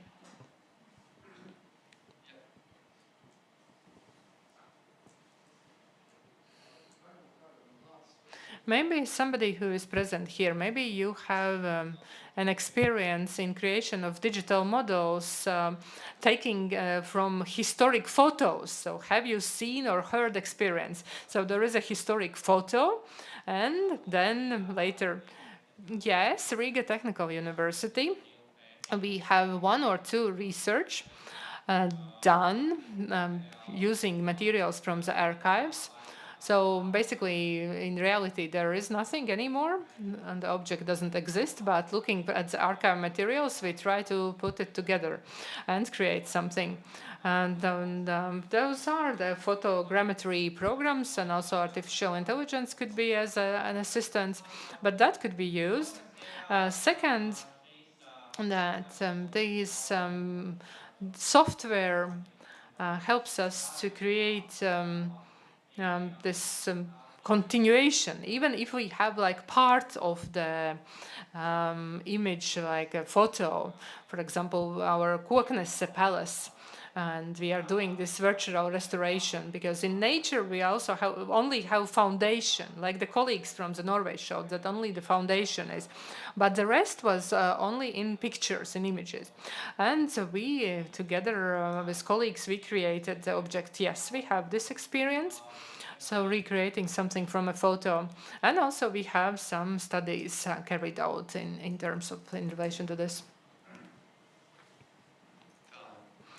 Anyone else has a question? If there are no questions, I would like to say thank you to all the presenters from the first part. Now we'll have a short break till 1 p.m. So we are returning back at 1 p.m. And we'll continue with the second part, another 4 presentations. Those who are in person, I invite you for lunch downstairs here in the Burrs house to have lunch together and continue our conversations. And those who are watching online, see you in an hour at 1 p.m. to continue our workshop and listen to interesting presentations. Thank you.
sākt.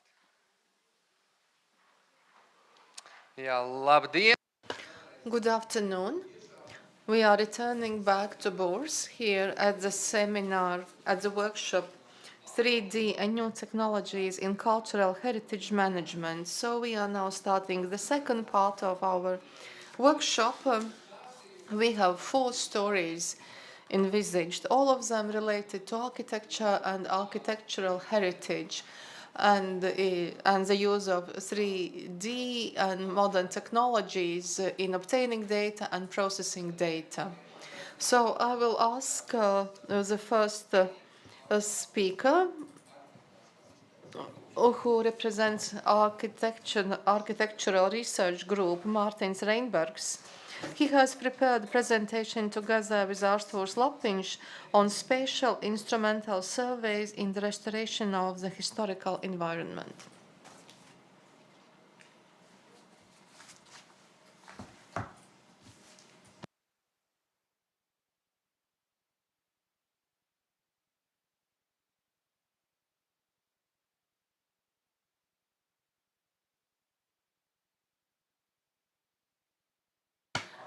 The management of construction is work with constructed buildings and existing structures.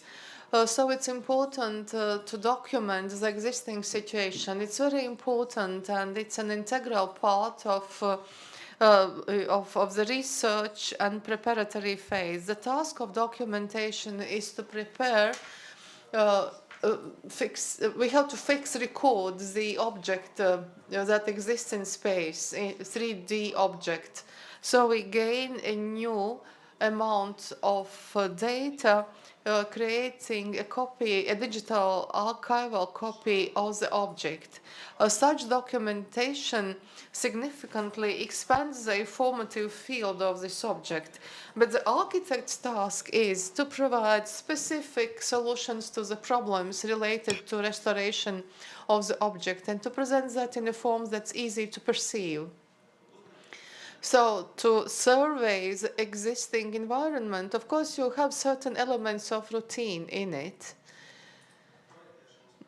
And in the project of designing to document constructions, technological solutions are used, solutions that are as effective as possible.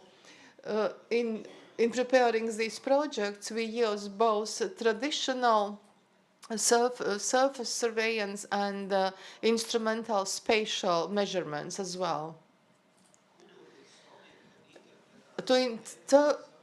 We have to interpret an object of a constructed object of cultural environment by combining 2 aspects. One is geometrical model, including the set of visual information, including historical materials, spatial measurements, measurements of elements, and also different explanatory schemes. But the second element, or the second part, is the semantic or analytical model, which is formed by 2 components: non-destructive research, which is linked to researching historical sources, and then we have destructive research, which is linked to intervening into the object, construction, archaeology, geology, and also different lab research methods.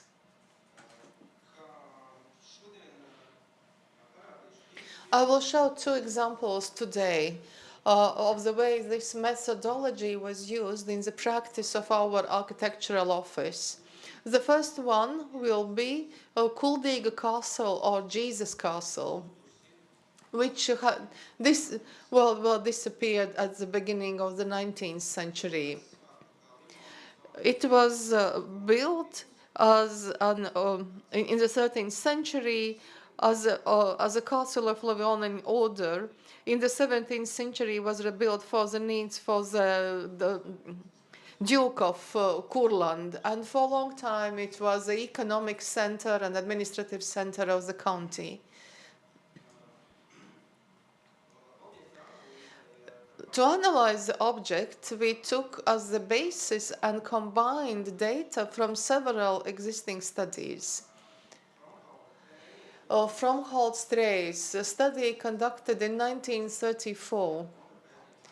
That was part of studies of local history. And he prepared theoretical reconstruction plans and then supplemented this plan in 1947. We also have more recent studies conducted. 2002, historical research, then description in lexicon of German castles. We have geophysical study 2010, aerial intelligence in 2002, and archaeological research from 2000 till 2008. And then we also have historical pictures of the 18th and the 19th century, which provide conditional insight into the status of the castle at the time, the way it looked, and also to the extent it had been preserved. We also have historical plans where we see the site of the castle and separate elements of it.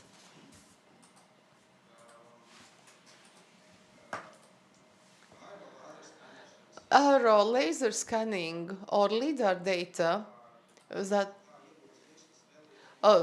we obtained from this, the model of surface relief.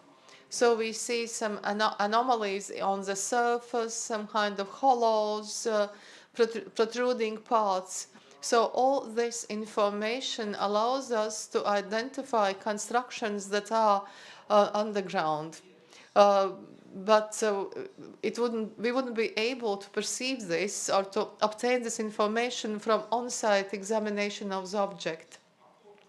So after summing up all this research and recording here all the constructions that were detected, and also we have depicted the places where constructions could be found. So this is geophysical research. Again, radio location georadar data. And these data show, again, different walls and places where buildings had been located, possibly also some underground halls or corridors, perhaps linked to sewage system or something of the kind. So by combining these two sets of data, geophysical research and archaeology, and also LiDAR surface model in addition to these.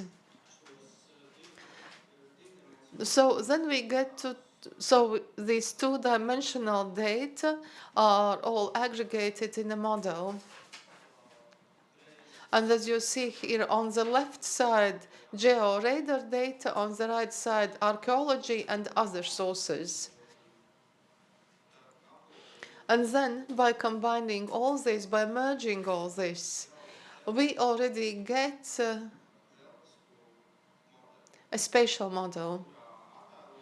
And in this spatial model, on the basis of all this information and data that we gathered, we now see this possible volume, the possible shape of the castle.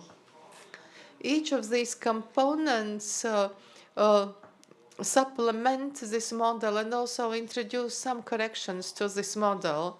By combining all data that are known to us, we arrive at this reflection of data.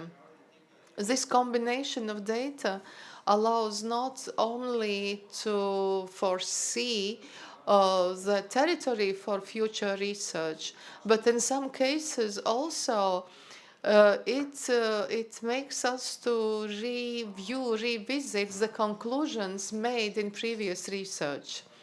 And now I will speak about the next example, that's Selpil's Middle Ages, Castle of the Middle Ages, which used to be a castle mount.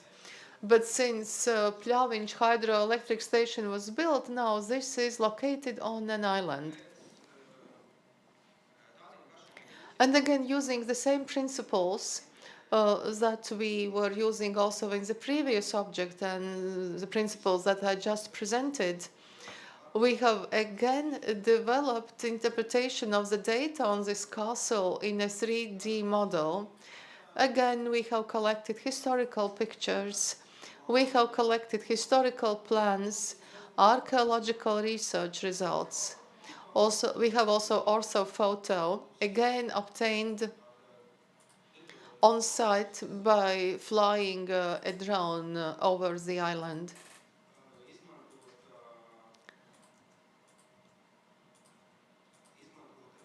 We have also used historical graphical material and combined this with the surface model, and then supplemented it by data from archaeological and historical research.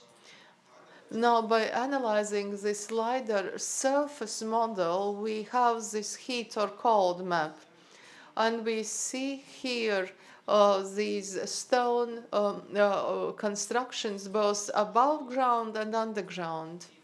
So all this information, again, in the form of 2D, these are combined. We are combining historical plans, relief, archaeological research, all the research that was performed in 1960s. And so we prepare this theoretical spatial model of reconstruction. So we see the spatial structure of the Middle Age castle. So we have added also to this outcomes of archaeological research. And so we see that there have been in the yard both stone buildings and wooden buildings, as we see also in the picture. And the entrance into the inner castle had been on the eastern side of the side, close to the tower, which was discovered in 1960s during archaeological digging. We also have one part of the eastern wall of inner castle and some fragments in the outer castle and also in the northern part of the castle. So on the basis of these fragments, we have also depicted here the well of the castle. Now you see that was a printed model, surface model. And the aim of this specific project was to prepare a plan for presentation and interpretation. And this would be also meant for tourists, but you have to take a boat to arrive at the castle. There should be a wharf and then a walking route for tourists. And then while walking around the island, there would be stands with information about the castle and about the history of the castle. So this was done for tourists for the purpose of developing tourism.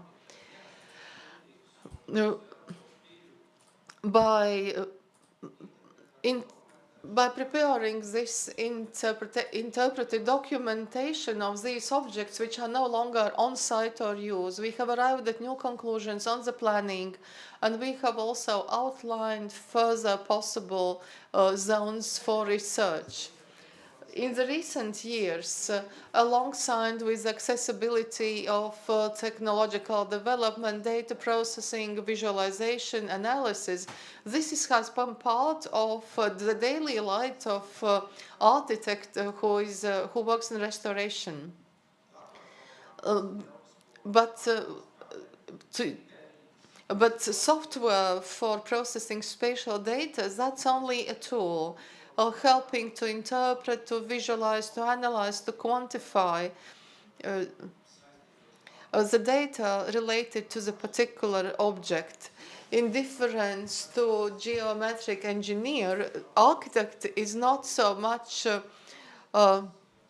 aimed at recording the existing spatial situation, but at providing creative solutions to the given tasks. in architectural research, the tools that we use are, of course, are used for measurements, but alongside that, we can also repeatedly examine and analyze some elements in the object and also analyze correlation between them. Or probably you've all seen this in practice. Almost everything has been photographed, but the one corner that you really need has not been photographed. But by using these models, we can avoid such situations. Also, another solution is to use 3D photos and so on.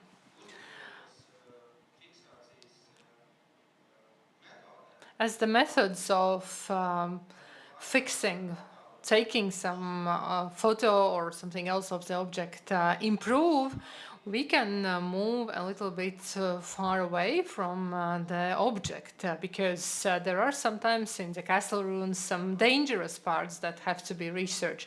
For example, Alūksne Tower, the southern part, we just analyzed all silhouettes and we were able to talk and think about the upper floors, certain places using these methods.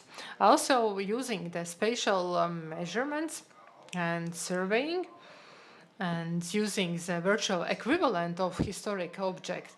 And so the research can be done remotely, connecting to this virtual databases of this equivalent object.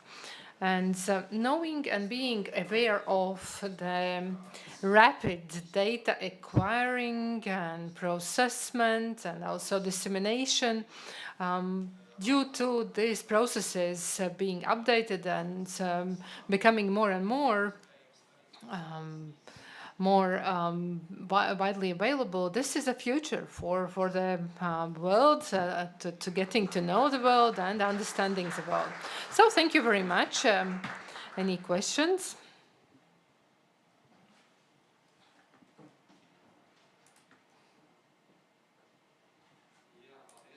Yes, thank you very much to Mārtiņš. During this presentation, I was actually also thinking that one thing is obtaining 3D data and processing. Second, another thing is that it alienates us from the cultural heritage. From the one hand, it makes us more accessible, but on the other hand, physically, we access it less and less. But this is a moral dilemma. As the next speaker, we will continue the story about castles. And so as the next speaker, I would like to invite the head of the department of the medieval castle in Cēsis, Gundars Kalniņš, who will tell about the medieval castle in the digital technology era. And he will tell about the case study of Cēsis castle.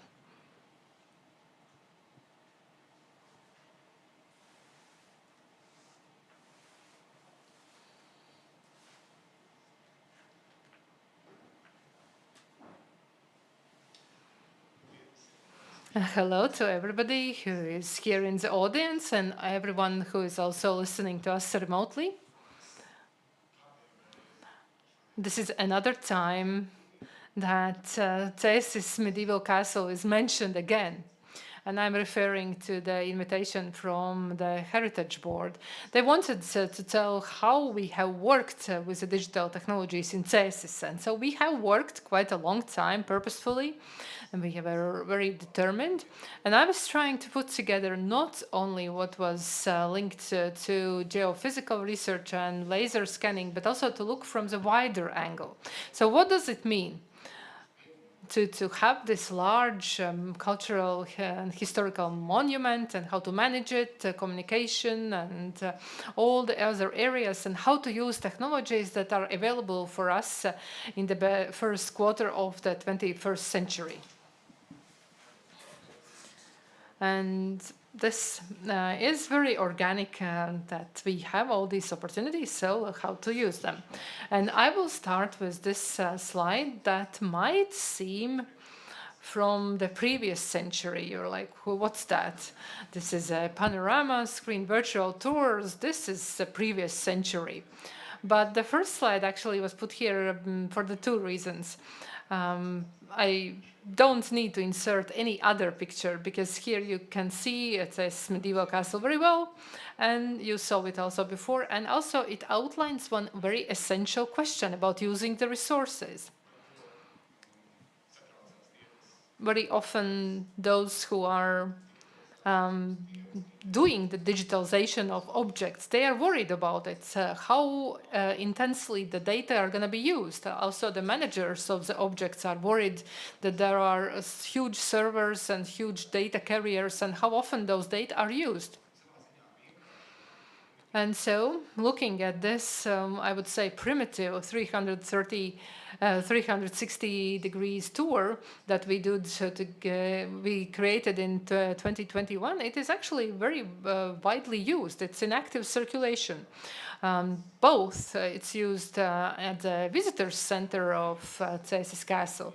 And the basic target aim is very simple. So those people who physically cannot access some of the towers or other premises due to inability to walk those steep stairs. And for those people, but also this is a preparation for visitors. They can look already and be prepared. And this is a resource that I use very often when I communicate with clients or anyone who is interested in management of the castle. So either this is assistant worker or somebody else. Very often we find ourselves in this visitor center, and I'm pointing out where we are and what we are doing. So this 360 degrees virtual tour is available at Cēsis Castle webpage. Actually, our webpage was made already in the 20th century, so it could be already put away somewhere, but actually no, we use it as well on a daily work. So in 2010 and 2011, it was the first time when we did the geophysical survey in Cēsis Castle. It was related to the large international archaeology project, the ecology of crusading. It was the UK college project, and we were researching the German crusaders' impact on the environment in the Baltic region. So they were mainly surveying Latvian, Estonian, and Polish territories. And also they were interpreting data related to environmental archaeology. Also some kind of digging was planned, and so for us to have really very targeted excavations, we were first doing geophysical research survey in order to localize the specific zones. And in comparison with the very, very huge excavations that were done before, now we worked very locally and very successfully from the point of view of obtaining data. So one was the moat, the protection moat of around the castle, and there are some plants, micro parts still stored because of this wetness and specific conditions. And also we, by help of geophysical survey, we were able to find the places where there are less this waste later and other material, other things that would hinder us. So radar helped us a lot. And the second method of surveying was another type of geophysical survey, and this is a gradiometer, very similar to magnetometer. In Latvia, not used very often. So as we had this opportunity, we had the professionals from the UK who had come here within the project. They spent a couple of days in Cēsis, so we did all surveying of the castle garden. So it used to be the front yard, and we researched this. And we have gained and received data And we started getting data already from the last year when we started cooperation with the enthusiast of technologies and archaeology, Norman Spisanieks. He is from Cēsis town, and he has a very, very powerful geo radar. So in the same local way as before, as Marts already spoke about, so we were playing around and we were trying to understand how to work with those technologies. We already knew what potentially we could expect, and so we tried to understand how to interpret data, because everyone here in our small Latvia, we have to learn a lot about data interpreting, because this is a very complicated area. It demands a lot of specialization that we heard already before as well. So I was I'm preparing the publications about Cēsis Castle, about surveys and research so far, and everybody who could help me in writing this research article, I will be grateful for help. And 3D laser scanning, Mars Krink was already telling about recent works in 2021, if I remember correctly, but actually Mars and colleagues, his colleague Martin Reiniks, they started their activities already in 2007, 2008.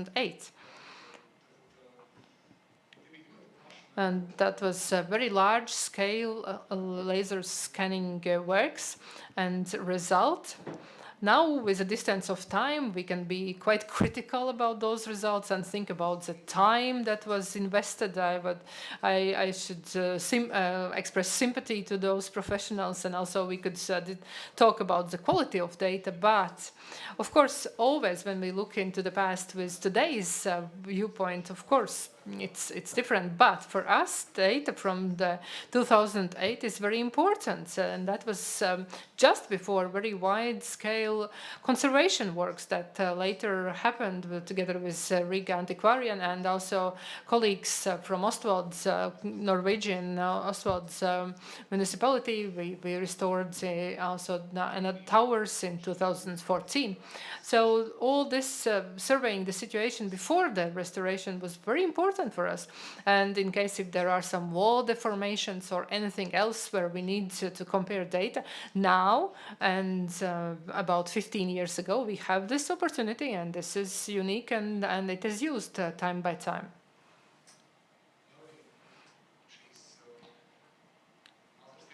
Also,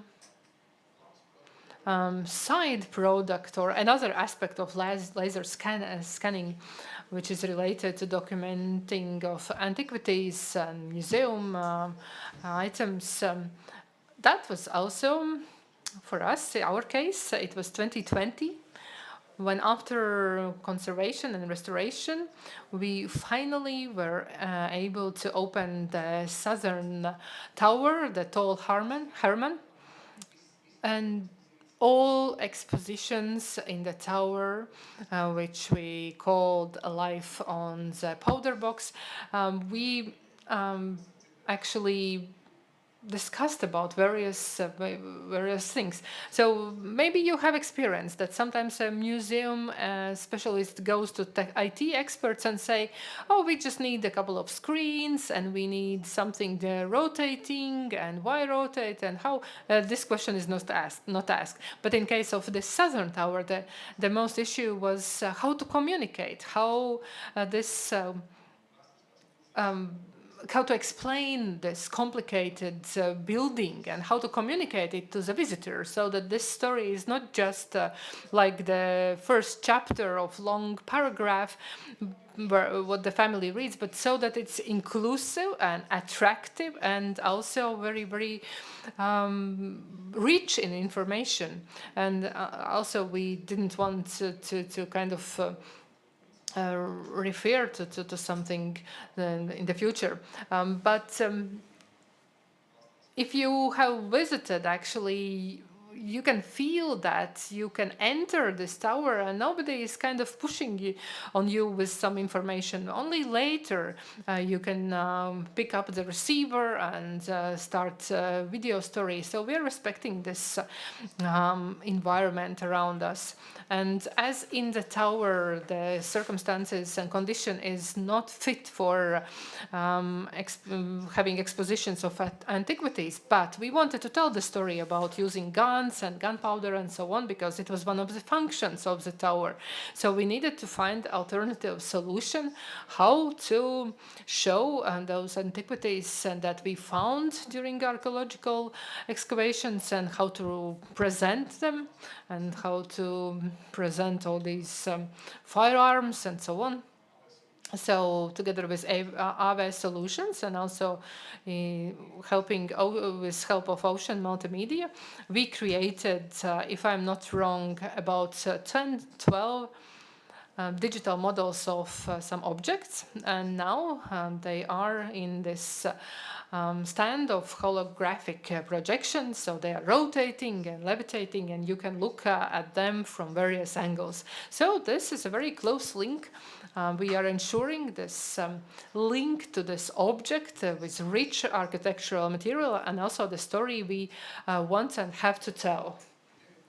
So the exposition of Southern Tower outlines this issue of interpretation and communication, and which we as managers or owners of cultural heritage objects we face very often. The same also here in Cēsis Castle. And one of the directions we have taken is that we preserve the castle by preserving it at the existing volume. We totally respect all this substance that has survived up to today. We avoid adding, supplementing with something else.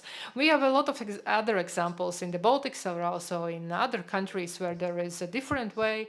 In those objects, we see that there are different problems, but we are keeping and storing what we have. But at the same time, we have to understand that many people who come here, they not only want to look at the authentic material or original substances and so on and so forth, but they want to understand how this place looked like before, how it functioned, and they kind of want to have this image of the past.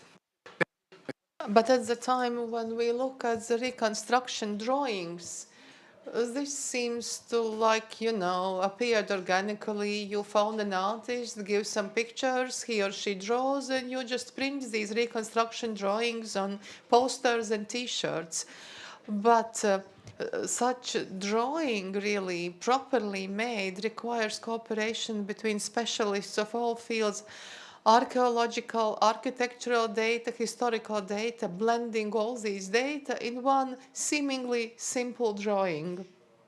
And then the artist is the one who, depending upon his or her skills and technological skills, prepares this visualization, and mainly in a very beautiful and nice reconstruction drawing. The majority of such drawings that we have seen in publications and information stands, these are analogous, drawn by hand on paper, but also the beginnings, the origins of these drawings is a three-dimensional spatial object which allows understanding the geometry and take the right angle and present the space as accurately as possible. This is the part of work which, like an ordinary visitor, would not know about, would not even suspect about it. We know that behind every drawing we have this sort of layer of skeleton layer and the spatial model.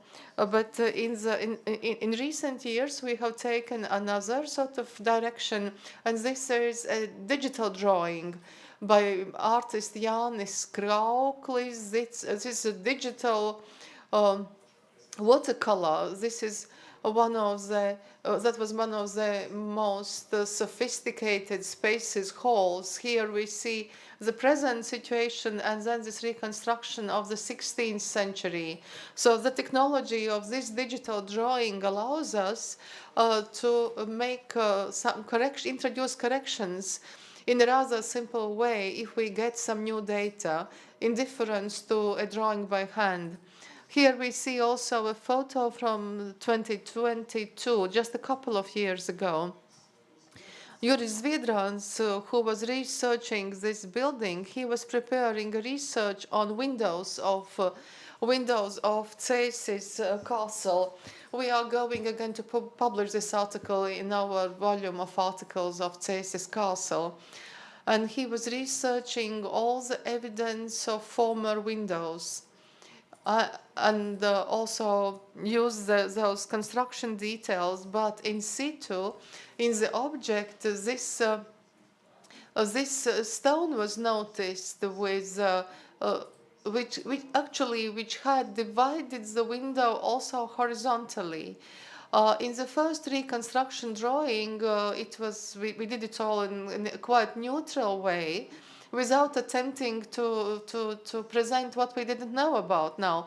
But then, with this new information, then we slightly corrected the size of the shutters and the windows. And this was not complicated to do this in the digital format. You saw one of these pictures already today. And today this perhaps outlines look into the future, what's ahead of us. For 5 or 4 years already, we are gradually preparing a database of archaeological objects of Cēsis castle. So please, if you haven't taken a look, please open our database on our webpage. On this site, we are placing all these collections, those items. Some of the objects are at the Latvian History Museum, but those who were found after 2004, these are now in our collection. But in the database, these two parts are combined. And on this website, we also have digital publications.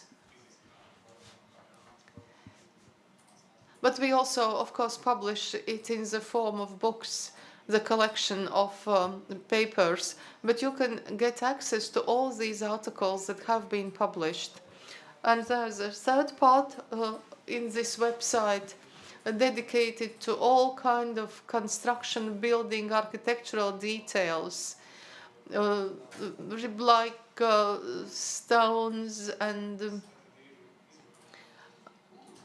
so that have ended up in this cultural sort of strata when parts of the castle were demolished.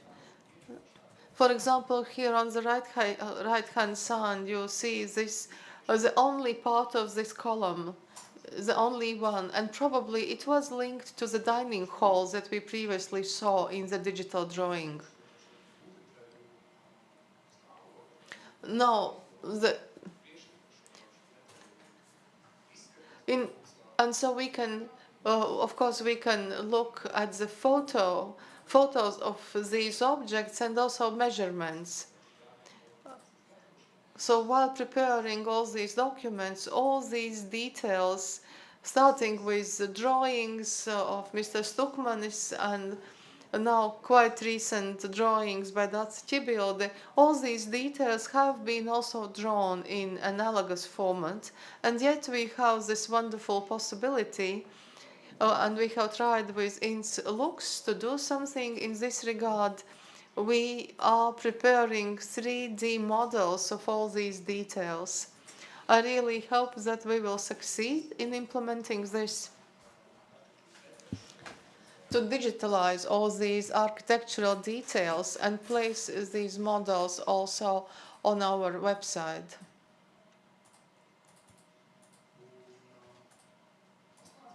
And to conclude my presentation, my story of today, I can share something totally new, what had been done by Mārcis Kalniņš a fortnight ago, Southern Tower of Castle. Quite recently, some scratches of the 16th century were found, some kind of inscriptions, and this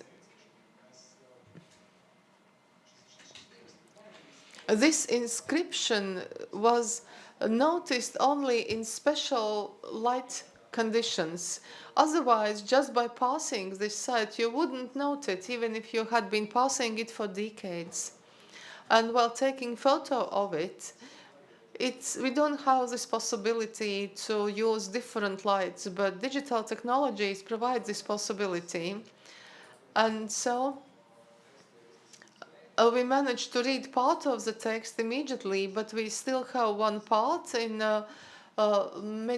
German of Middle Ages, and there's one phrase, and we really, it's impossible to decipher it. We're looking at on-site and also in the photo, from the photo we cannot decipher it. But next week with Mr. Levans, historian specializing in Middle Age history, we are going to continue this decoding work, and hopefully we will be using these technologies, and it will help us in thesis and also in other archaeological, architectural objects. So thank you for your attention and enjoy the seminar. Also the afternoon part of the workshop.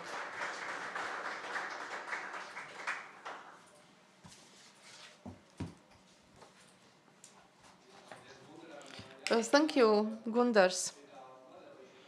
I have to say that you saw this model from 37 photos, and it's quite specific that this is the shooting window where you have, it's like 35 centimeters wide. Of course, you have somehow access with the photo, but you cannot get proper focus to take a photo. So that's why this part, this is point cloud from 26 million points, if I'm not mistaken, and then this part became quite grainy, and so probably we should retake this photo in better conditions of lighting, because the conditions are not good. It's really difficult, physically difficult, to put in any light in it. I believe the most correct approach would be to refilm it with some kind of hand scanner to really see the texture.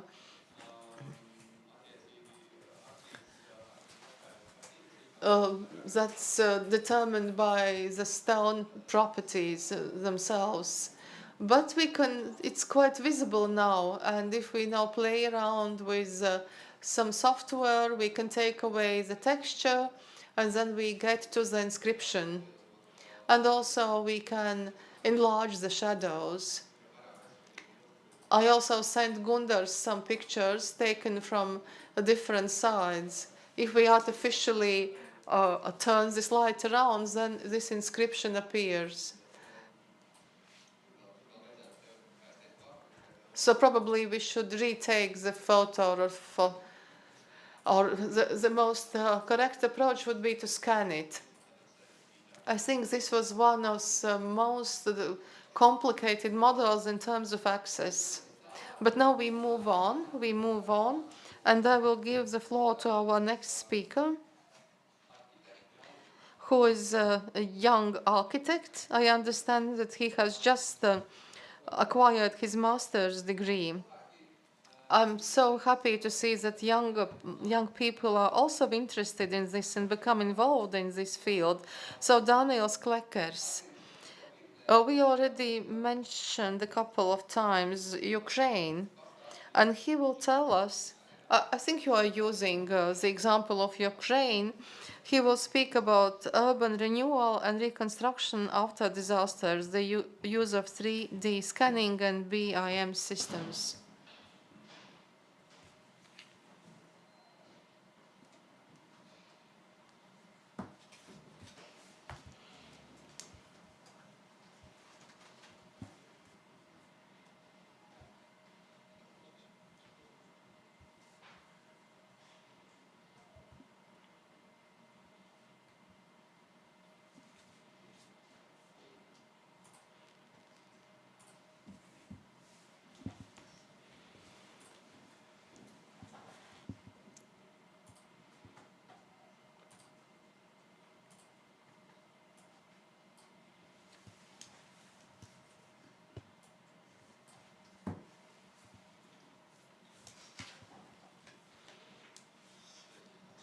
Oh, good afternoon. I'm Daniels.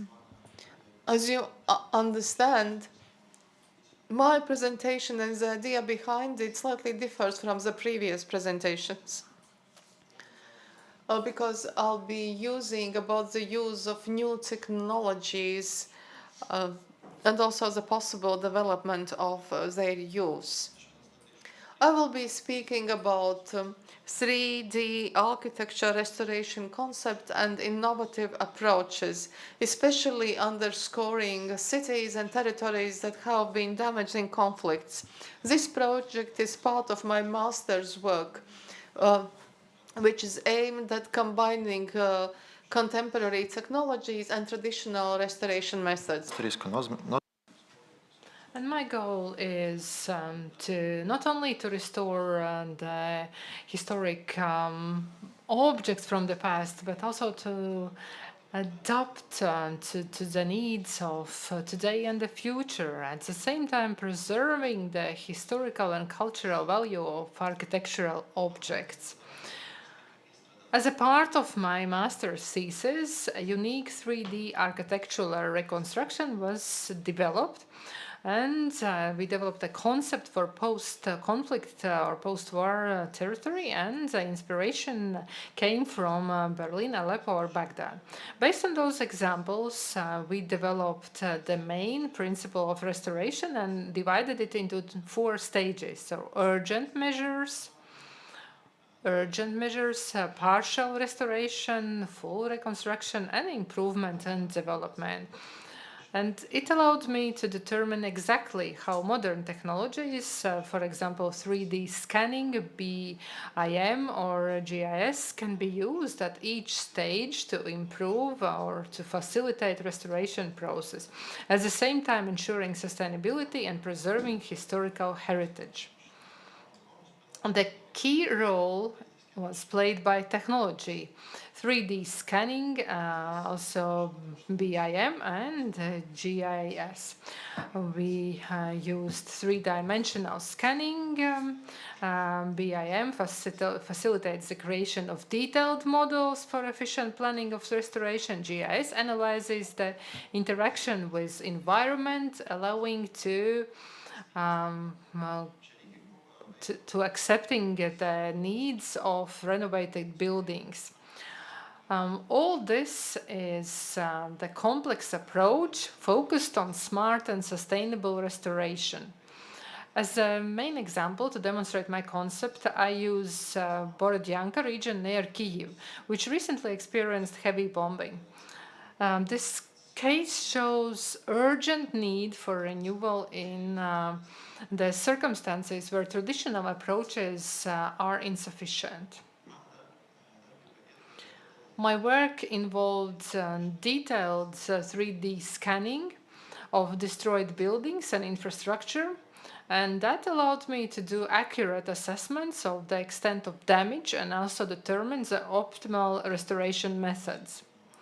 So let us take a closer look at one of the restoration projects. Recently, many graphic artists in Ukraine started to scan destroyed buildings, and the purpose is from restoration and also creation of graphic art. And this it has become accessible tool for the development of restoration concept. And based on one of such models, also my concept was developed how to restore one of such buildings. An axometry of this building you can see on this slide. Main goal was to maintain the bearing power of the existing structure, restore the destroyed part, add a new staircase to comply with fire safety regulations, and also improve overall functionality for people with disabilities. In this method, I also included modular apartments that are designed to satisfy the needs of individual families. We are using new sustainable materials, and we can give new life to the damaged architecture of the Soviet times. This concept is not a call to restore all the buildings at once.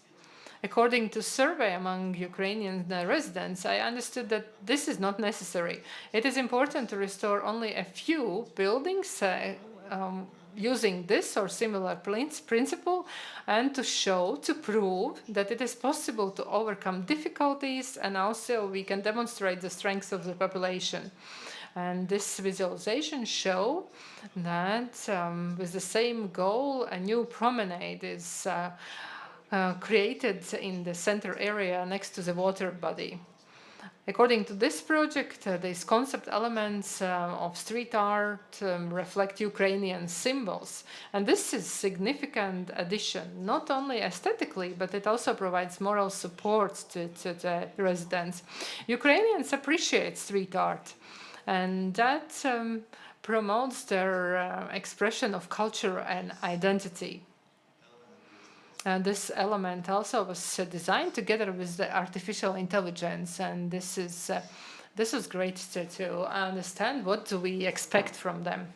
The second part of the project was equally significant because that was working with multi-story residential buildings. Very often those buildings or these structures didn't have any historical value. However, they also suffered from bombing, and so we need to replace them, restore them, because people need the place where to live.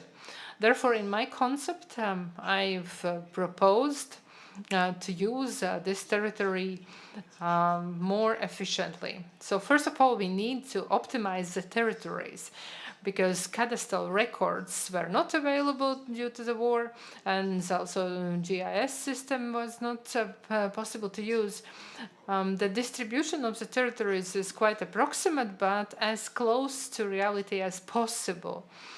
In this concept, it is assumed that all the owners of the territories would agree on division of their plots for a time to improve the neighborhoods and create temporary or long-term housing for those who have lost their homes.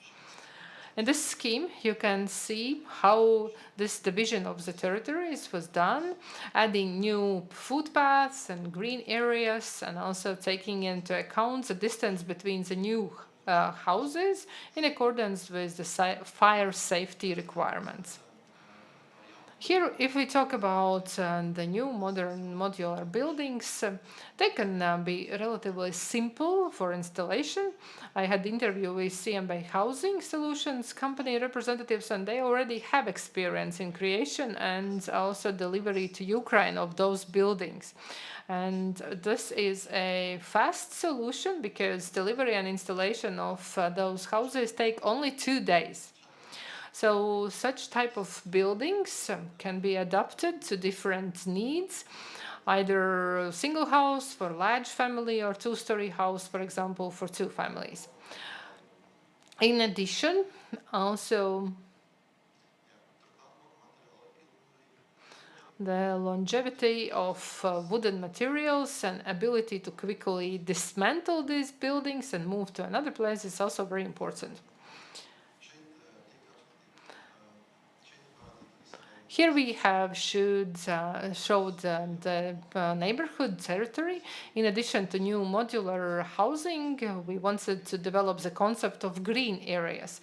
So not only to create aesthetically attractive landscape, but also to offer solutions that would mentally support the population in current situation.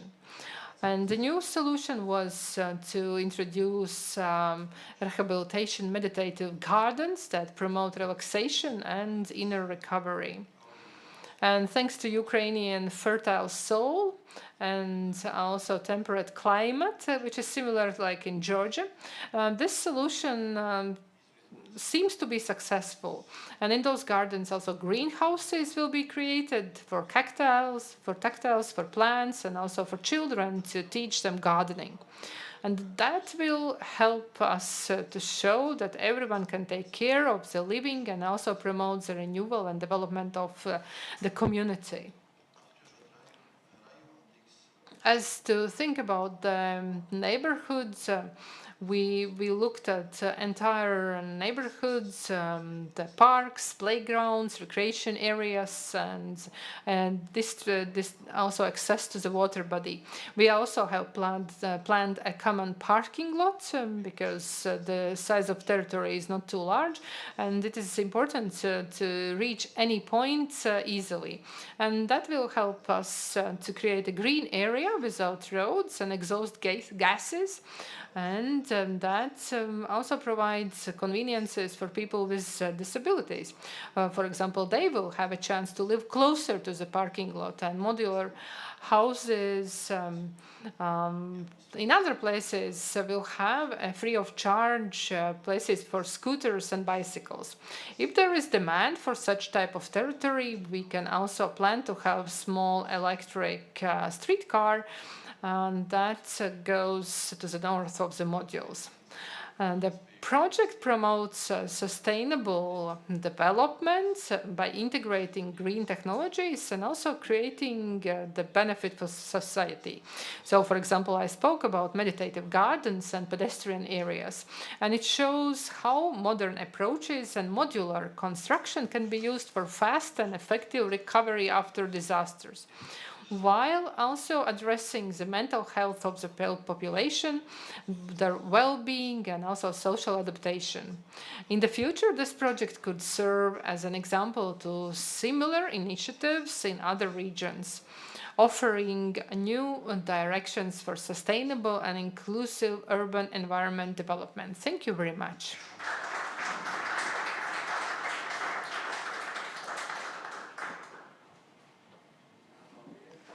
Thank you very much, Daniel. It was a very interesting approach. And as usual, also in our board, we heard that good architecture in time becomes a cultural heritage and afterwards archaeological heritage. But definitely from this, we can really learn. And also thinking about the cultural heritage and also the restoration and conservation of buildings and how to approach all this.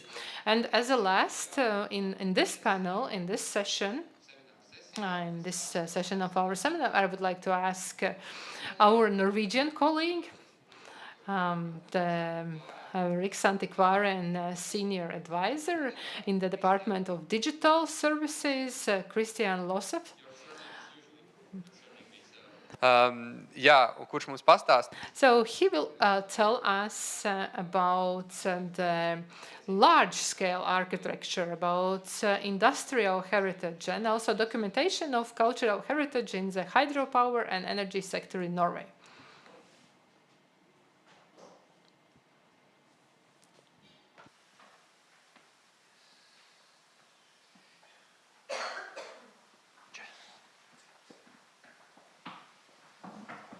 Thank you, Marcis.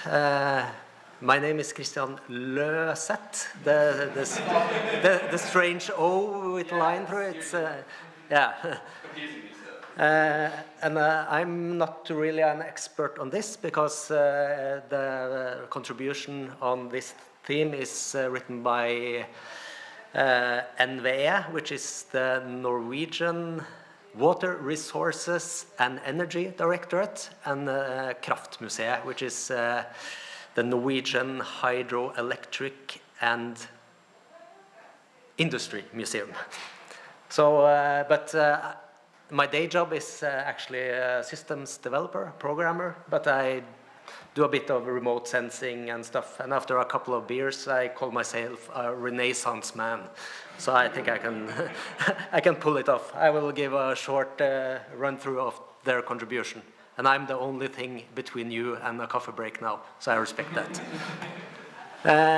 About the sector, of course, the Norwegian kind of dramatic topography is good for hydroelectric power. So we have a long history of hydroelectric power plants. And NVE, the directorate responsible for this, has about 230 listed sites. and it's kind of a wide swath of sites like power plants and canals, power transmission, flood control. So there's kind of different sizes, different scales, and the reason why the sites are documented, because when there's when a site has a cultural heritage value, you really you can't preserve the site totally intact because of several reasons, and there's kind of an increasing pressure now on these sites because of upgrades and fixing and tearing down some sites, building new,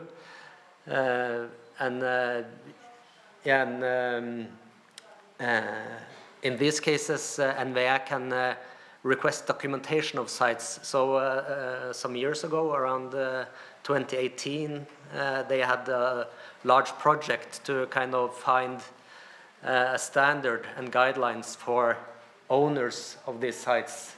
And it's kind of the owners of the sites that are responsible for the documentation when NVE requests it.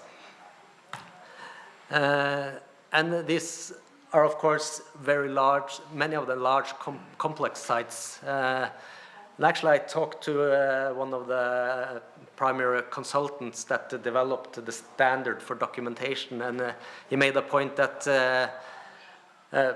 these sites you can't go with a measuring tape and do it the old way because of the sheer size. And as you see, that the power plant is of course large, and you see the pipes that kind of lead the water from the reservoir. So the scale is enormous. And of course, also, if you shut them down, it's expensive in many ways. With power prices now, it's of course a loss of income. So you really have to be kind of flexible as to what methods you can use and how you document. Yeah, back to the standard. It's kind of it's a level-based standard of documentation, and it depends on the cultural heritage value, and also on the kind of impact, or like if you have to tear down a site that has a national heritage value, it demands a high level of documentation where you use very state-of-the-art equipment to document as much as possible, but with smaller changes to a site, you use kind of lower scale techniques, and it's of course not just 3D and laser and such things. It's also about collecting archive materials, because I don't know, we have like 150-year history of these types of sites, and many of them are kind of large engineering feats. So we have like technical drawings from way back, and often you have photographs of the construction. So part of the documentation standard is to kind of collect what already exists, and sometimes it would be enough to do like traditional photo documentation. And also if there's like processes in the industry that's interesting to preserve, they do interviews with people that work on the sites, and kind of show how the processes are run on the specific sites. In the contribution, there's a kind of a run-through of the most used methods. And one of them is, of course, drone, which is good for like aerial photography. And of course, because of the size of the sites, it's practical. And also, some of the buildings are so huge that they are you can use drone practically inside. They also wrote it's cheap compared to helicopter, because I get these senior moments when I'm at these places. I remember the old days when I was a young archaeologist, because I used to be an archaeologist. We actually had a summer with very dry conditions, so we rented helicopter to take aerial photography. This is around 2006, I think, and it costs about 2,000 euros per trip. So a drone is, of course, much cheaper, and you can control more of the documentation yourself. But Norway doesn't only have dramatic topography, we also have dramatic weather. So drone can be impractical in certain conditions. And we also have, not many years ago, there was not that many regulations regarding use of drone. But as always, there's these episodes with people flying around the airports and things. So the Civil Aviation Authority has kind of developed a set of regulations and certificates for different classes of drones. And as the owners of the sites are responsible for the documentation, well, some owners will, of course, hire consultants to do it, but other owners of sites are large enough to have kind of in-house capabilities, but it's kind of hard to keep up with if that's not, because the central activity of the owners is to produce power, so they might not have the resources to keep up with certifying their drone pilots. And of course, some drone flying requires several people if you need the pilot and the spotter. So there are some practicalities around this. Photogrammetry is, of course, always a lot used, and that's another thing. I remember the old days, because the first time I used photogrammetry digitally, I had to manually match the pictures. And the first time I actually saw the automated process on a seminar, I couldn't believe it. Can you really just load a lot of photos in the software and press play? And yeah. But of course, there's some variables to this, but it has become extremely popular. If you know how to do it, you get very good results.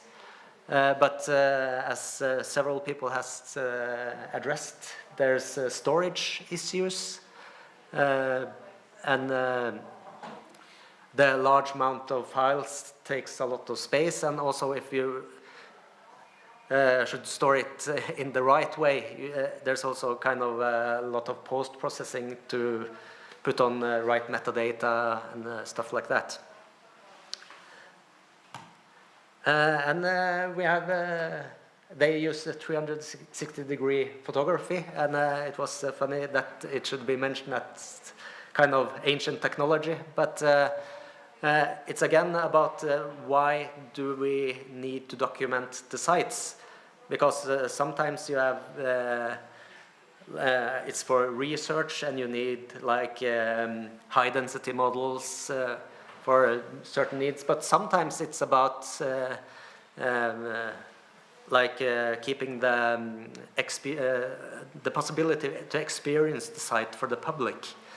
And in these cases, 360-degree photographs are quite good, because often if you have a 3D model, it can be hard to navigate in and not easy to get to where you're supposed to go, but these types of photographs is really much more easy to use. But then you have another issue, because the Kraftmuseet, the hydroelectric power museum, use the Matterport camera, which is very connected to third-party software and third-party storage. So you don't have the same control over your own documentation as you would with photogrammetry or a laser scan. And some of the equipment can be expensive. And the storage issues is, of course, something that many people mention. as Lena showed, it's kind of the same principle as the normal digital asset management, because now we have quite good methods for storing photographs, and kind of the same things apply to the 3D documentation, that you have to have good metadata. But also in kind of storage and disseminating, some owners might find that Sketchfab is great for storage, but then no, I see the shaking of heads, of course, because you don't have control, and there's limitations to the size of models, and limitation to what kind of tools you can use on it. Actually, the Oslo University Museum has made their own kind of Sketchfabby thingamajig, where they upload, they have a responsibility for archaeological finds, so they're very in the front of that. They are made based on the Heritage Online Presenter JavaScript library, so that they store their own things and put out on their own web service. But that also requires like developers and IT infrastructure. But Sketchfab and similar services are good for showing what you have, but not as a storage. And the same as the format discussion, because as Lene showed, we at Riksantikvaren, we have a lot of problems with, especially the older projects being in proprietary formats. And we really don't, we usually get some software to view the model, but to work with the point clouds or meshes and do analysis is not that easy if you don't have in open format. And also you should kind of require to get, even though you like use a Leica scanner or something, you get the proprietary format, but should demand to get an export in something open. But there's like the never-ending discussion of have you convert something proprietary to open source and still keeping the maximum data quality, not to get loss of resolution or information.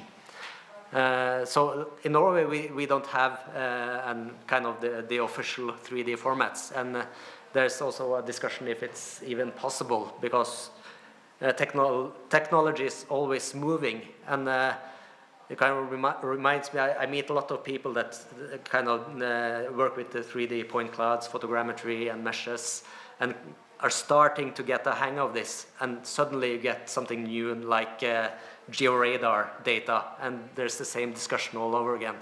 So it's kind of a race, always having to find a good format to store things in. And there's cost issues, of course. Also, in this contribution, they discussed the dissemination of the models, how to show it, because a lot of what they do should be, it's okay, you can store it in a good way in your own systems at NVE, but there's a public interest for the data, and there's also interest for researchers. So the public bit, they have done some like online maps. ArcGIS Online is quite common to use in Norway. Because the sites are so huge, you can put the sites, the model of the sites in the landscape, kind of to experience the site in its totality in a context. And also they have made some animations. I was planning to demonstrate it, but I want to, because in Norway we have something we call the demo ghost. When you demonstrate something, the ghost comes and destroys it. So, but they made kind of animation from the water reservoir, following the pipes down to the power plant, so you can see the whole plant.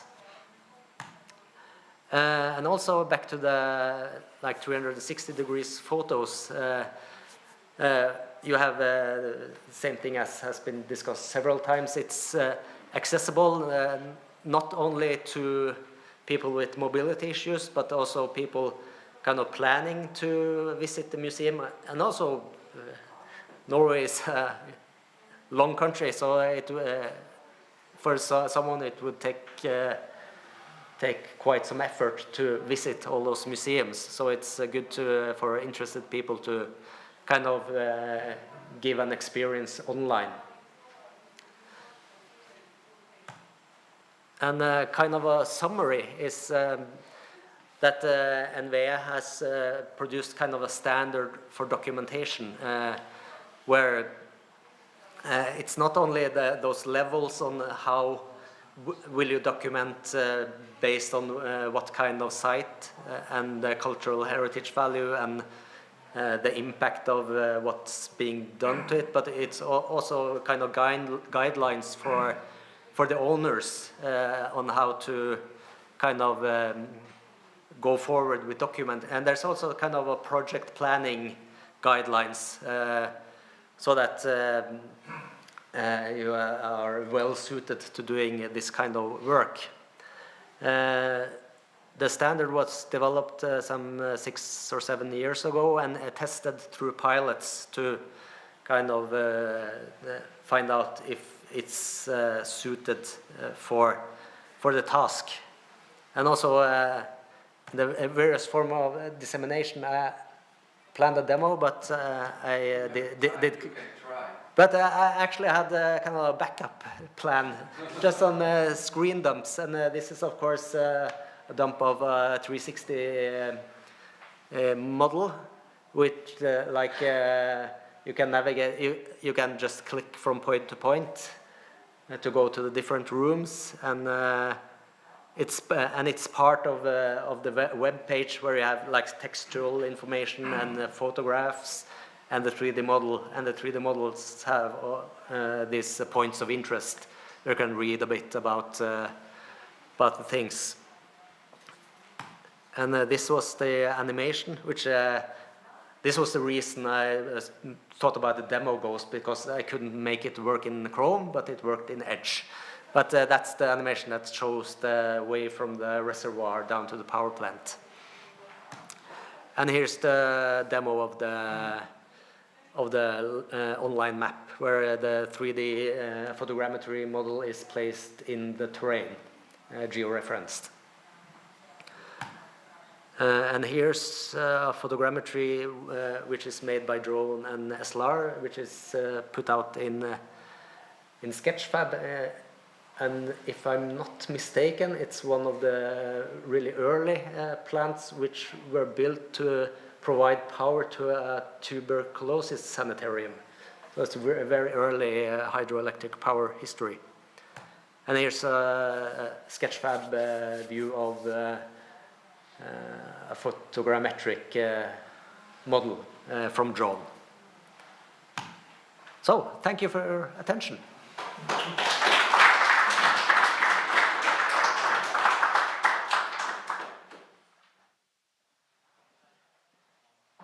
So, thank you, Christian. Today we are very efficient. We all the time are a bit in the front of our time. Tātad, paldies, Kristianam. Thank you to Christian. We are doing very well today, efficient. We are a little bit ahead of time, ahead of our schedule. Right now, we have a couple of minutes to ask questions. Anybody? Maybe you have questions. I definitely have one question, but I would like to give a chance to somebody else. So you could ask questions to some of the speakers, no? To you, Christian. A couple of years, I think 2 years ago, I was in a presentation here where these they were using LiDAR on a drone. I think it was DJI M300 with yellow scan type system LiDAR. So very lightweight LiDAR for these large-scale cities and such kind of dam projects that they could use. Have you ever have they tried that in Norway? Yeah. Oh, just. Okay. I don't think the NVE has tried LiDAR on drone, but I know there's several other places that are starting to use LiDAR on drone now, and also other types of sensors. So it's starting to kind of gain hold in Norway, and I think it's because prices are lower now. NTNU has one, do they not? Yeah. I think it's like 5 to 10,000 per drone, and 50 to 25, 30,000 per LiDAR system, isn't it? It's very expensive. They have a DJI 600. 600, yeah. And rīki LiDAR system. I think the payload capacity is 4.5 kilos or something, and the LiDAR itself weighs a bit under that. But the results are very good, and with a lot of batteries you can get a lot of airtime. As I understood it, it's around more or less 2 centimeter preciseness or something like that at the moment. I'm not really sure the optimal resolution that you can get. It's a balancing between effectiveness and speed and yeah, exactly. Okay. That's just a little comment from my side.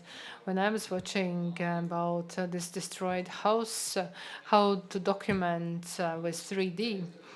Recently, this LiDAR technology on drone has been developing very well, and I believe that when prices drop very soon, it's going to be very widely acceptable, and it will help in a fast way to scan large territories and also objects from above. Anybody has any more questions, or if you don't have, then we'll have a longer coffee break. So all of you want to have a coffee break? Okay, so let us say thank you to all the speakers, and now when we have coffee, maybe we can discuss some things, and now we'll have a little bit longer coffee break.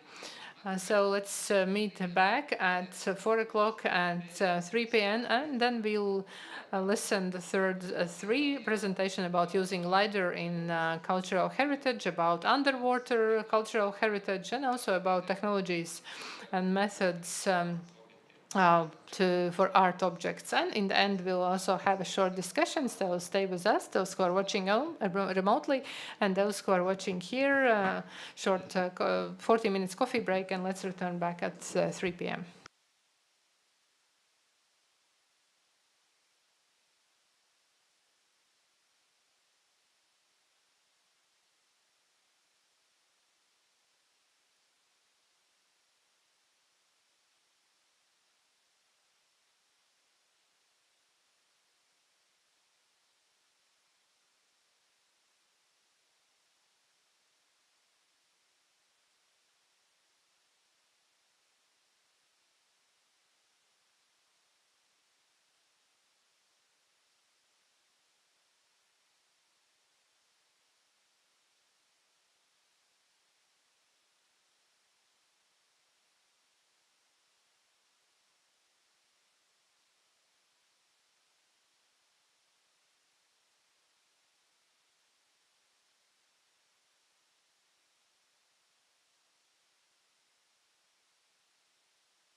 Jā, labdien, vēlreiz atgriežamies.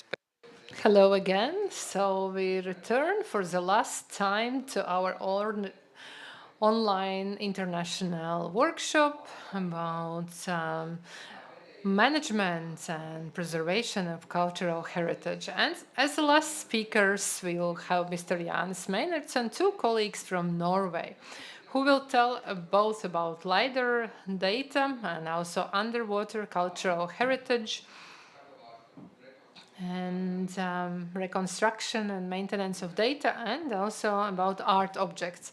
And without due delay, I will give floor to the researcher of the Academy of Culture, Mr. Jānis Meinerts, and he will speak about LiDAR data in cultural heritage management and research.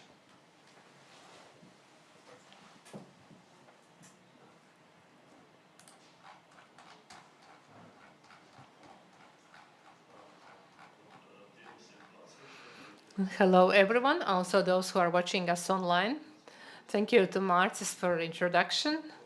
I am archaeologist. I am also a researcher in the Academy of Culture, the Institute of Culture and Arts. I also work in Araiši Archaeological Park, and I've got an experience already for 8 years working in the Cultural Heritage Management Board. And today's task of mine is to introduce you how the LiDAR measurements are used for the archaeological heritage. And I will start as it was spoken in the first part. So I am an archaeologist, not the expert in IT or technologies, but I will speak about this light detection and ranging device, which is done by light. And this is a technology that was developed in the US end of the 60s, 1960s, within the space program, and they had plans to map the moon surface. But this technology can be used for much wider purposes. And in the archaeology sector, we use it in the direct, the most direct way, very similar to the original goal, to get the precise scanning of the surface of the land, ground, and this is an airplane or a helicopter or drone has this device attached, and there is a laser pulse, and that is reflected from various objects, and 3 coordinates are recorded for this, X, Y, and Z, also for height. And in this point cloud, this is 3D data, not only the terrain, the surface, but also buildings and infrastructure and so on. And this technology is very interesting for archaeologists because from these 3D data, we can later do a lot of activities and also derive many products. And for archaeologists, the most interesting is, of course, the story about this a map on the right, DRM, digital model, and that is prepared from the points that have reached the land, and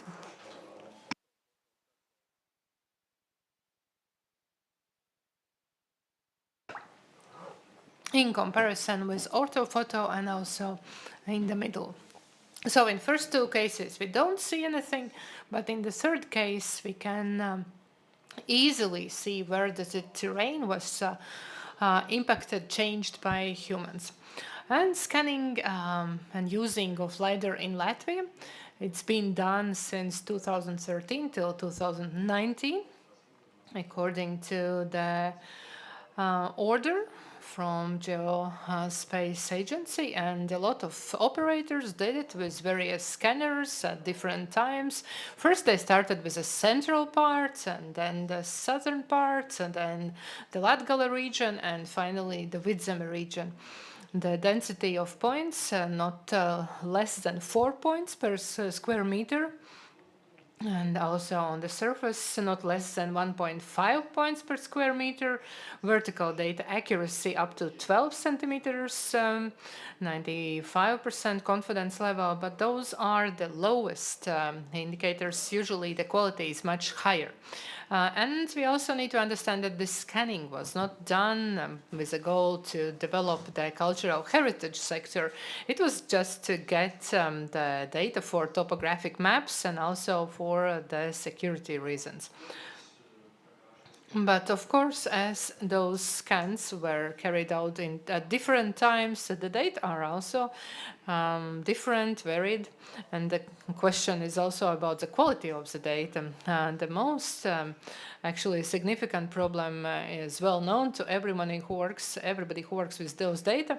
It's in the western part, because the scanning was done at the end of May, beginning of June, when there were leaves already were out, and this laser scanner just didn't get to the surface of land because there were so many leaves, and a very low number of points was obtained that characterized the surface. And when we were trying to generate the model of surface, the computer program just connected those few fixed points, and then we get this grainy image with some triangle mosaic, which actually do not reflect the reality.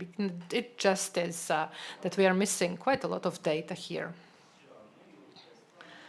Shortly after this, when this data were collected, they were also published as maps.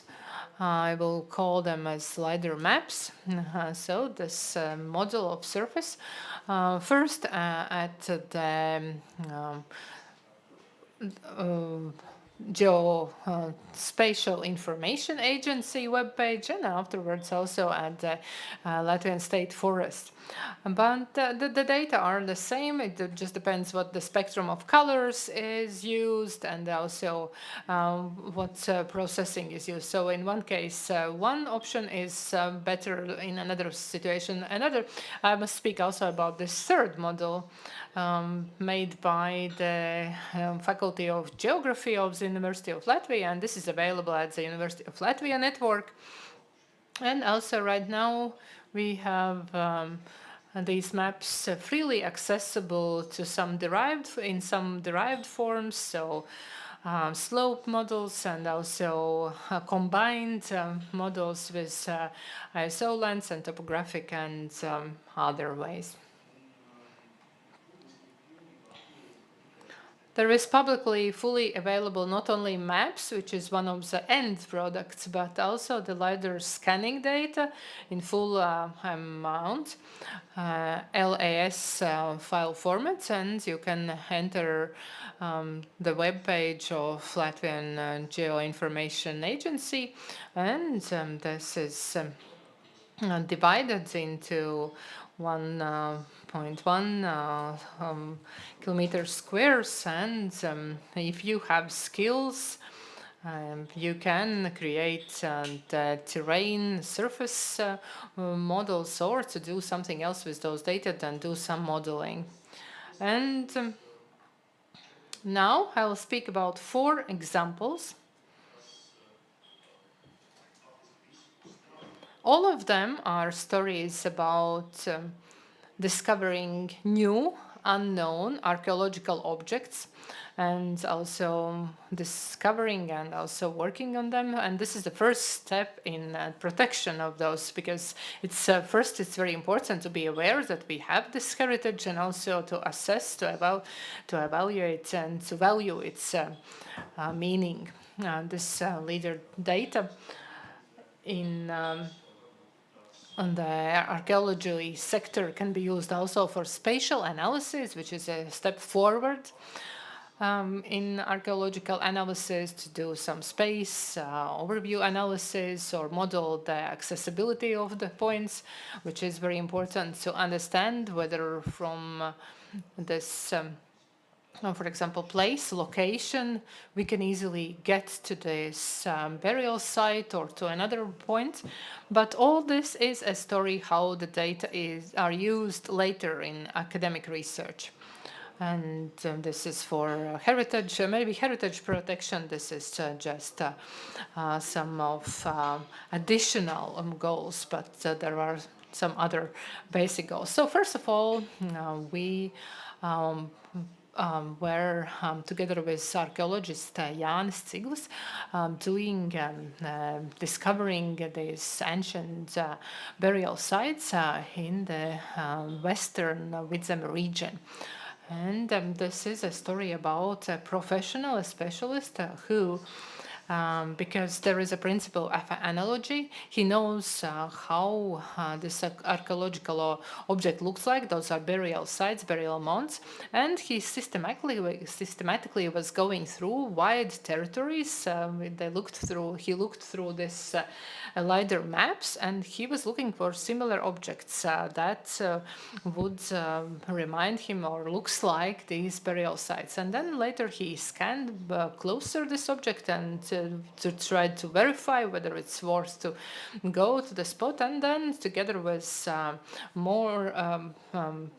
colleagues, they went practically to the spot and tried to understand whether they can discover something or not. Some of the objects, when you go to the spot, you discover that those are not those burial mounds or burial sites, that they are natural or something else, but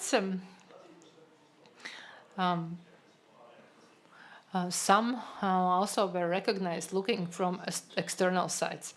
And we have discovered several hundreds of these burial mounds. And here is an example with red color. We have marked these mounds. This is close to Bauži Lake, not far from Valmiera, where we already knew that on the same lake on the eastern side there was this burial site, but now we have found also on the western side. And if you have a trained eye and you look at this LiDAR scanning, which is of a high quality, then it seems that there are so many micro surface elements, anthropogeneous origin. We can see that there are some signs of some forest cultivation, also some pits for storing potatoes, and so many, a lot of information. And if your eye is trained, you can already notice them before going to the spot. And we also noticed some stone structures. They are marked with green color. And then also we have found some stones that are border stones that are important for us, and some other. This is one of the cases where this object was so convincing and there were no doubts, and so we very fast included it in the list of protected cultural objects. But the problem here was that, speaking about this type of archaeological objects, that it's not enough if the specialist does some visual assessment. We need also to do some checks, some verifications. And so we now cannot yet decide what's the value, archaeological value of all these objects. The second story, in a way, is quite similar to the first one. It's again about newly discovered hill forts. When from 2018 until 2021, within the territory of Latvia, 77 new hill forts were found. This is a large number. I had the honor to be a participant in this process, to be involved in it. With Joris Urtāns, we called this big bang of hill forts, 77 sites within 4 years. Nothing like that had happened since 1920s. And the majority of the newly discovered objects were in Latgale, in the eastern part, 55. that increased by 25% the known sites like that in Latgale, the known hill forts. And this process was quite interesting because it was based on the time that was spent by interested enthusiasts, and some specialists became involved. But basically, these were enthusiasts without prior knowledge in archaeology, without formal education in this field. Just in their spare time, they were sort of going through those leader maps, looking for previously unnoticed hill forts, then send this information to Juris Urtāns, who is a specialist in this, and he was then organizing and coordinating later on identification of those hill forts in nature. Of course, later, there were many objects that were identified, but it turned out these were not hill forts. How this process differed from the previous ones? We use the possibility to model relief in 3D environment using the publicly available files, leader-loss files, just to survey without transforming the files. We used Viewer, which is open source software. Without converting the data, we could just open these files and look at the relief, and also look at sort of cross sections and take measurements later on, and gain some kind of understanding of the object before we went to inspect it in nature. And after this part was completed, we started preparing the catalogue of those newly identified hill forts. We decided that we are going to create all illustrative materials on the base of LiDAR scans without using traditional measurements. This allowed us to save lots of time and lots of resources. For that, we used another software, Plan of the Rhine, which is this is licensed program. The first one to use this in Latvia was Gatis Kalniņš. He's also maintaining the site on Latvian hill forts, and currently he has created 3D models not only of Latvian hill forts but also hundreds of Lithuanian, Estonian, Polish hill forts, and 500, well, all in all 500 and 600 models from different countries. A lot of plan of terrain, like the majority of GIS or programs for processing point clouds, they allow producing those cold pictures, and so which we traditionally find when we work with hill forts. And this software also allows us to work with huge blocks of files.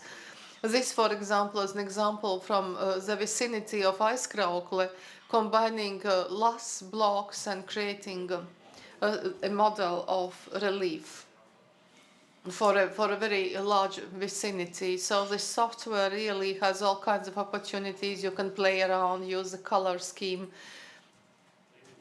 You can also edit the point cloud itself if you need to do that. And you can also export these files as 2D pictures with high resolution or 3D models, rotating in different models, HTML format as well, which is very simple. Without anyone can open it without specific software. They just have to have the search engine. And I believe this is a very good path forward, thinking about sort of compatibility of data. The third example, actually, this includes two stories.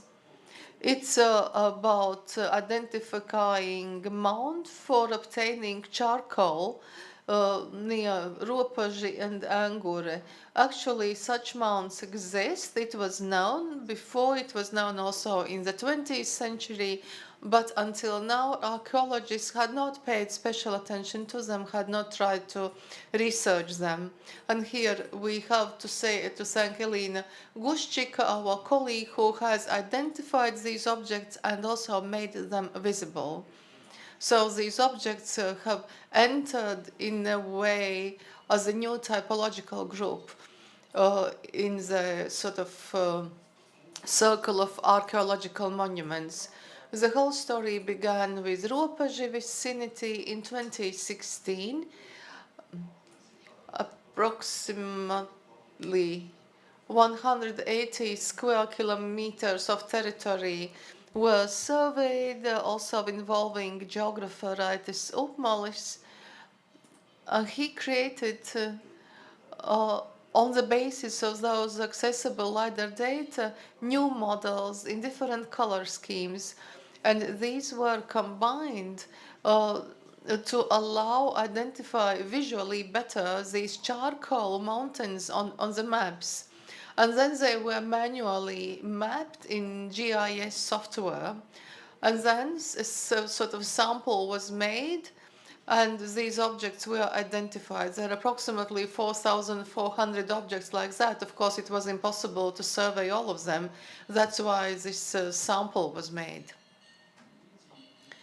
And in a very similar way, in 2019, again, this work was led by Elina Guščika. It was near Angure on the western coast. Approximately 1,000 mounds like that were mapped. These were slightly different from the ones found near Ropaži. In this case, the model developed by the Faculty of Geography and Land Science, special models were not created. And again, these mountains were identified by looking into the scans. Both these examples showed how important it is for a specialist in the field to assess it. In the case of Angure, when the faculty had mapped it already, all of them actually turned out to be charcoal mounds. But in the case of Ropaži, where the mapping was done by representatives of the field of geography, quite often it turned out that in nature this mount is not a charcoal mount. It's a natural formation or something man-made that appeared later. And yet, both cases proved that when on-site inspections were made, then in those woods, visually other such mounds or hills were also identified. So this really proves that you have to do on-site inspections and you need assessment by specialists. And the last example, which differs from the previous ones. In the previous ones, LiDAR map was used to identify new objects on the basis of the principle of analogy. In this case, these objects that were searched for Stone Age settlements on the shores of the lake of Burtnieki. These cannot be identified in the scans. So this is a flat site. What was done here? By using LiDAR scan data, this digital relief model, our colleague Marcis Kalniņš modeled the water level of this lake in the Stone Age on the basis of Eberhard's research. And then the level was increased to understand where the line of the lake was in certain stages of the Stone Age. So we knew where to go in nature and look for those settlements on the shores of the lake, which now are quite some distance away from the current shore of the lake. And I will show 3 maps. And you will see how Marcis' abilities have improved. And also you will see what happens if a professional geographer and a GIS specialist is involved. This first map was in 2020 43 meters above the sea level. Then the second stage, created in 2022, where we see that this model is much more detailed.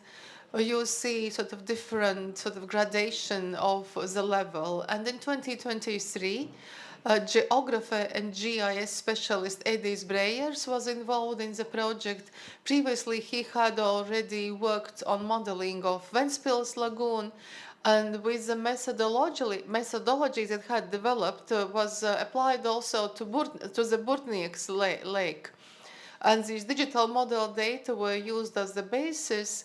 And so he repeatedly processed in an automated way these data, taking into account different aspects, including also impact of glacier processes, and in order to understand that the surface of the land was not rising in a homogeneous manner.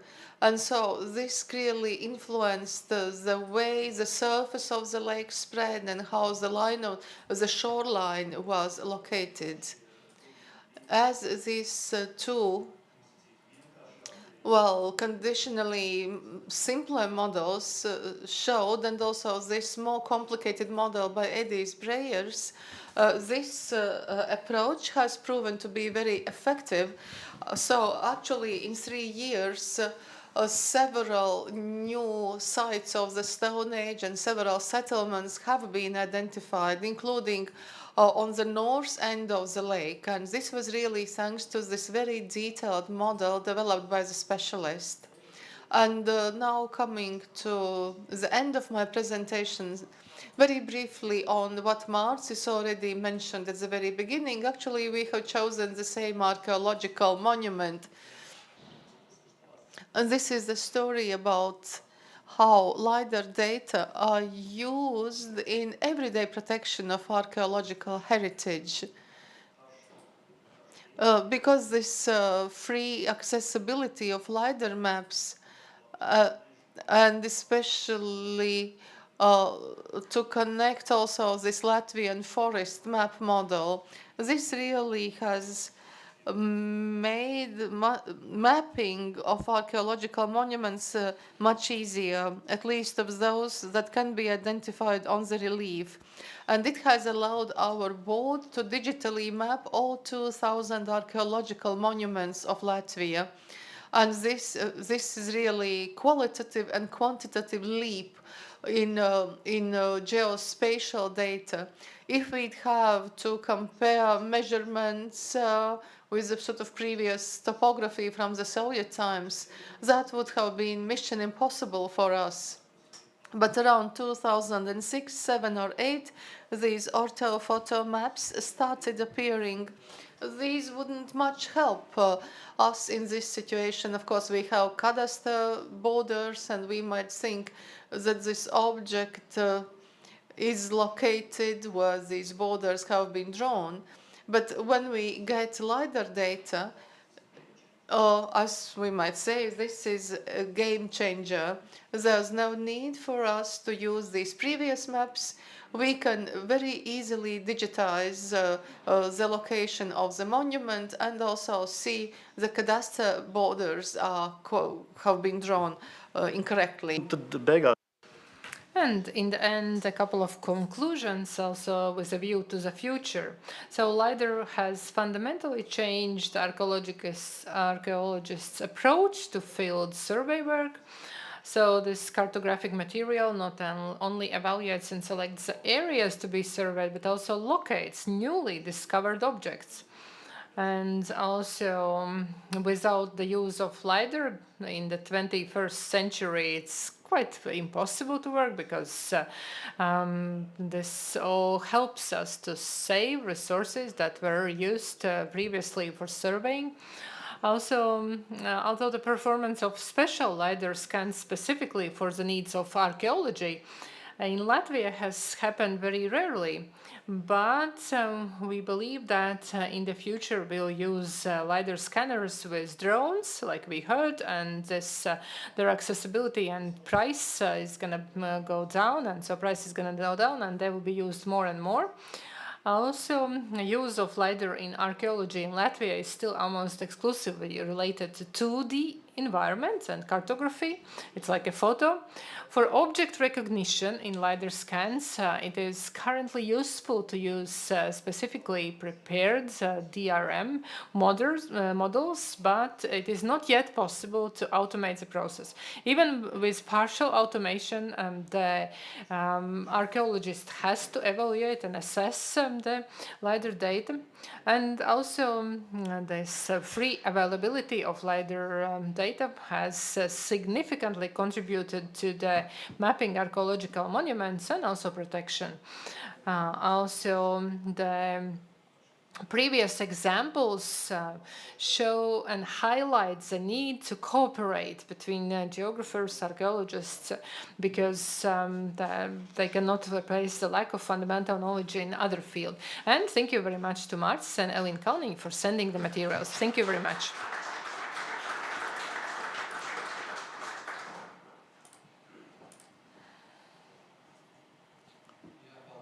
Thank you, Jānis.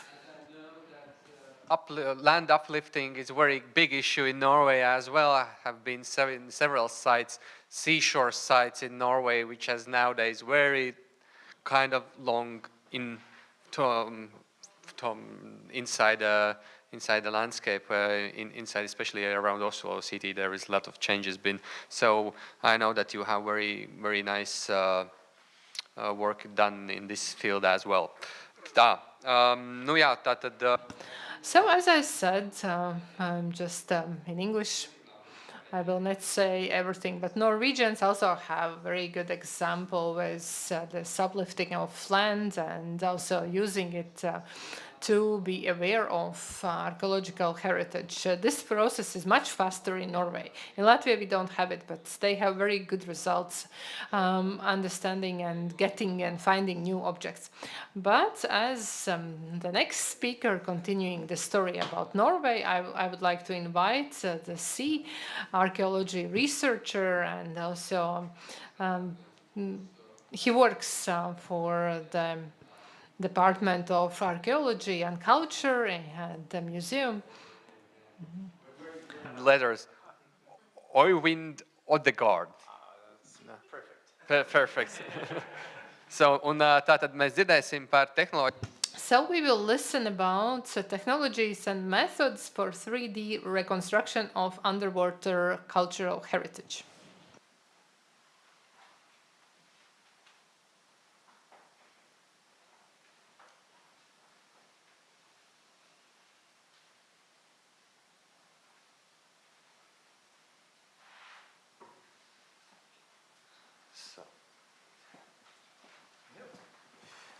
Thank you very much, and thank you for inviting me to come here and give a presentation. So my name is Øyvind Ødegaard. It makes Christian Løseth a walk in the park, I think. I'm a senior researcher at the Norwegian University of Science and Technology at the University Museum. My background is in underwater archaeology and underwater cultural heritage management. And I worked as a diving marine archaeologist for several years. And then a little over 10 years ago, I switched to research, and I got the opportunity to do a PhD in marine cybernetics, so switching a bit over to engineering. And since then, I have specialized in underwater technologies applied to marine archaeology, both platforms and sensors. So in the chapter for the handbook, I have focused on camera-based 3D reconstruction, but I thought in this presentation I would also give a brief overview of other sensor technologies. So starting with acoustics, sound travels much better in water than light. And for this reason, much of our sensing technologies have been acoustic. The workhorse in marine archaeology has been the side-scan sonar. And you can see this is typically an image you get from using a side-scan sonar. The principle is quite easy. You send out a ping and then you listen for the echo and you measure the time it takes for the echo to go back to you. And you measure the intensity of the echo also. So you have very bright areas where you have a strong, intense reflection, and completely black where you have shadow, for instance. Side-scan sonar imaging assumes a flat seabed, and that is not the case, of course. But it's a 2D image. But since we have the shadows, we can also assume some 3D properties from it. As you can see here on this wreck, you can see on the bottom side there are some objects protruding from the seabed, making shadows.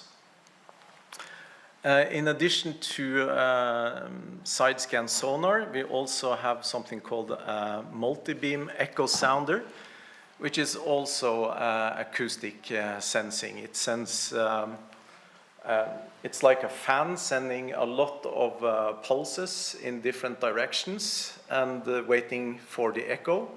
But instead of creating an image, it sort of measures the XYZ values of the zonified area. So it's kind of similar to LiDAR, I guess. You get a point cloud as a result. As for side-scan sonar, acoustic signals in water propagates, and the resolution is a trade-off with range and frequency. So if you have a low frequency acoustic sensor, you can go pretty far, but the resolution is coarse and you don't see much details. The same with multi-beam echo sounder is that you get really large footprints when the distance between the sensor and the seabed is large. And that means that for shallow depths, you can get valuable information for detecting or interpreting shipwrecks. But since multi-beam echo sounder usually is used on surface vessels and not underwater vehicles, if you go in deeper waters, you can't really find shipwrecks that are at least deteriorated, like old wooden shipwrecks along the Norwegian coast. So for many years, that was sort of a constraint for using these acoustic sensors. But then some years ago, we had a real breakthrough, and we got something called synthetic aperture sonar. And this is typically a sensor that is deployed on an AUV, so an autonomous underwater vehicle. It's without a cable, so it operates completely on its own. And since communication bandwidth underwater through acoustic modems is low, you can't remote control it without a cable. So this is very autonomous in its operations. The synthetic aperture sonar creates a false length of the whole vehicle. It tricks with the time delay of the signals and pretends to have a much longer receiving array than it actually has. And this enables it to use, should I do something? No. That enables it to as you can see here, use many returns for each pixel to increase the resolution.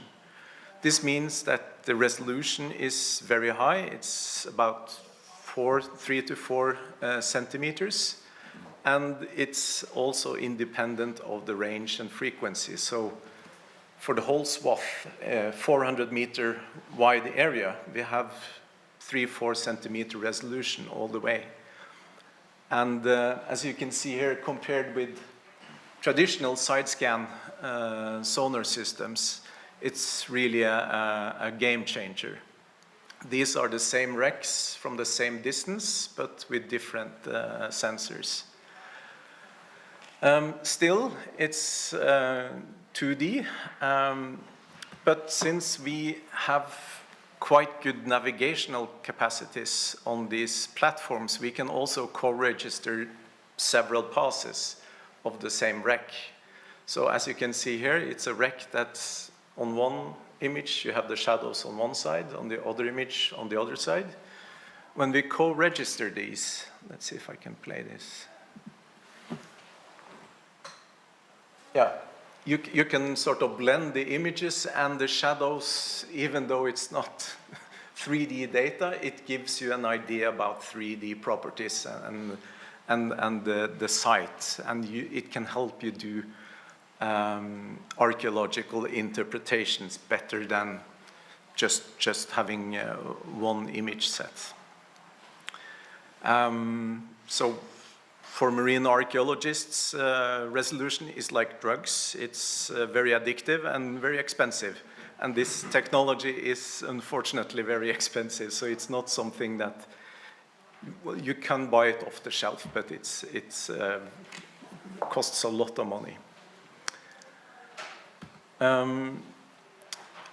Another thing with the synthetic aperture sonar is that it is interferometric, so we can actually derive 3D data from it. Having two receiving arrays at a known given distance, not very far from each other, we can use simple trigonometry to derive 3D properties or a Z value from each pixel on the seabed. And as you can see on the, oh, it hasn't changed. There we are. As you can see on the map here, these are timbers that we can detect in the 3D data that wasn't that apparent in the image, backscatter image that we got. So combining 3D data and the images, we can derive even more information from the data that we collect with this sensor. Typically, for imaging, as I said, 4 centimeter resolution. For 3D data, 9 centimeters at best. Not much more than that, but still it can be enough that we can start to actually interpret the data. And combining depth data and using colors for that and the intensity backscatter images, we can start to make conclusions about the surrounding area, about scouring, and we can start attempting to make archaeological site plans so that we can say something about what kind of vehicle is this, what kind of wreck is this, and make some conclusions on that. So that was a brief walkthrough of the acoustic methods that we can use. Now I will go over to camera-based methods. So ever since the scuba gear was invented and archaeologists started to dive, they brought cameras with them down, and there's nothing new with that. So here is a simple bar with 2 GoPro cameras, sort of a not very precise stereo camera, and the diver swims back and forth. And in shallow waters, especially with the revolution in photogrammetry in later years, this has become the standard tool for documenting wreck sites. Before that we used measuring tapes and pen and paper, but now this is typically what we will do. And this is a fun example that I thought I'd show. This is the old plan drawing is from 1980 using the old methods with measuring tapes, and also a Texas Instruments total station that was really hot in 1980, and drawings. And they spent 3 weeks, probably 4 or 5 divers, to create this drawing, which is fairly accurate. It's a early 18th century vessel found in a lake, Mjøsa in Norway, at 2-3 meters depth. And in March last year, a group of marine archaeologists had a gathering and did some experiments. And we were able to create that model in half an hour. And currently there's a master student that is going to compare the two models to see how they match. But this really demonstrates the development in technology and how much it has meant for marine archaeology. So my next example, I'm jumping a bit between different wrecks here because I haven't tried all methods on one. But Figaro in, oh, you're missing a map. There it is. Figaro is a wreck that we have visited several times and with several technologies. It's, as far as I know, currently the world's northernmost wreck investigated by archaeologists. Almost everything in Svalbard is the world's northernmost, so it's not as sensational as it sounds. This was a wooden bark built in 1879 in Altona in Germany and rigged as a floating whalery and sent up to Svalbard in 1904. Saturated with whale blubber and oil, it had to catch fire, and it did, and it burned and sank in 1908. And this is not the Figaro, but a similar ship, and you can see how it was used. They had blubber ovens all over the ship, and the whales, as you can see, were processed on board the ship. So the Norwegian Hydrographic Service found this wreck in, I believe it was in 2007, and we were notified, and we got some bathymetric data from a multi-beam echo sounder that they used to map the waters. And we could use that data to make a survey plan for doing a more thorough investigation. So this is one, I'm sorry. Here you can see the bathymetric data. So this is one way of using 3D data from one sensor to inform a survey using another sensor. So this was very helpful. The whole wreck is 54 by 11 meters, and it's very easy to get disoriented on such a large wreck, and it's between 20 and 30 meters deep. It's possible to dive there, but since it's up in the high Arctic, far away from pressure chambers and doctors and everything, it's not practically possible. So we also have to rely on non-diving technologies to investigate it. In addition to the multi-beam echo sounder data, the bathymetric model of the wreck, we also did some passes with the side scan sonar and tried to get an idea of the wreck site and tried to understand the distribution of objects and features, and also familiarize us with the scene before going down with an ROV. So in 2016, during the Polar Night campaign, we deployed this ROV with, you can see these two. Those are the stereo cameras, and there's a lot of other sensors there as well. We have put the lights out on beams on the side to have as much distance from the cameras as possible. And this is a typical remotely operated vehicle. It has a cable up to the surface, and the pilot looks at the screen and steers it with a joystick. And the plan was to have exact positioning of the ROV the whole time, and go systematically over the wreck sites and collect data that can be gathered together into a 3D model. And as you probably know, to use images for photogrammetric purposes, you need an overlap. So exact survey lines that ensured overlapping images was a goal. Unfortunately, we lost position of the vehicle, so we had to operate manually or pilot the vehicle manually. And that turned out to be very challenging because the visibility, even though this was in the winter time when it's really cold and there's not a lot of particles in the water, we had to go really close to the wreck. That means a very small field of view, and you have to have very tight survey lines to ensure overlap. Since we didn't have positioning and no track of the ROV, GPS doesn't work in the water, we had to go for redundancy.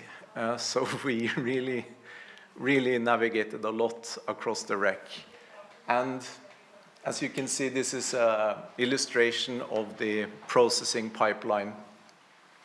Manually add markers, it should be blinking because that was really where we spent the time afterwards. Because as Christian said, you can just put a lot of images into it and press play and it puts it into a model. And not always, if the visibility is bad, you really have to do it the old-fashioned way.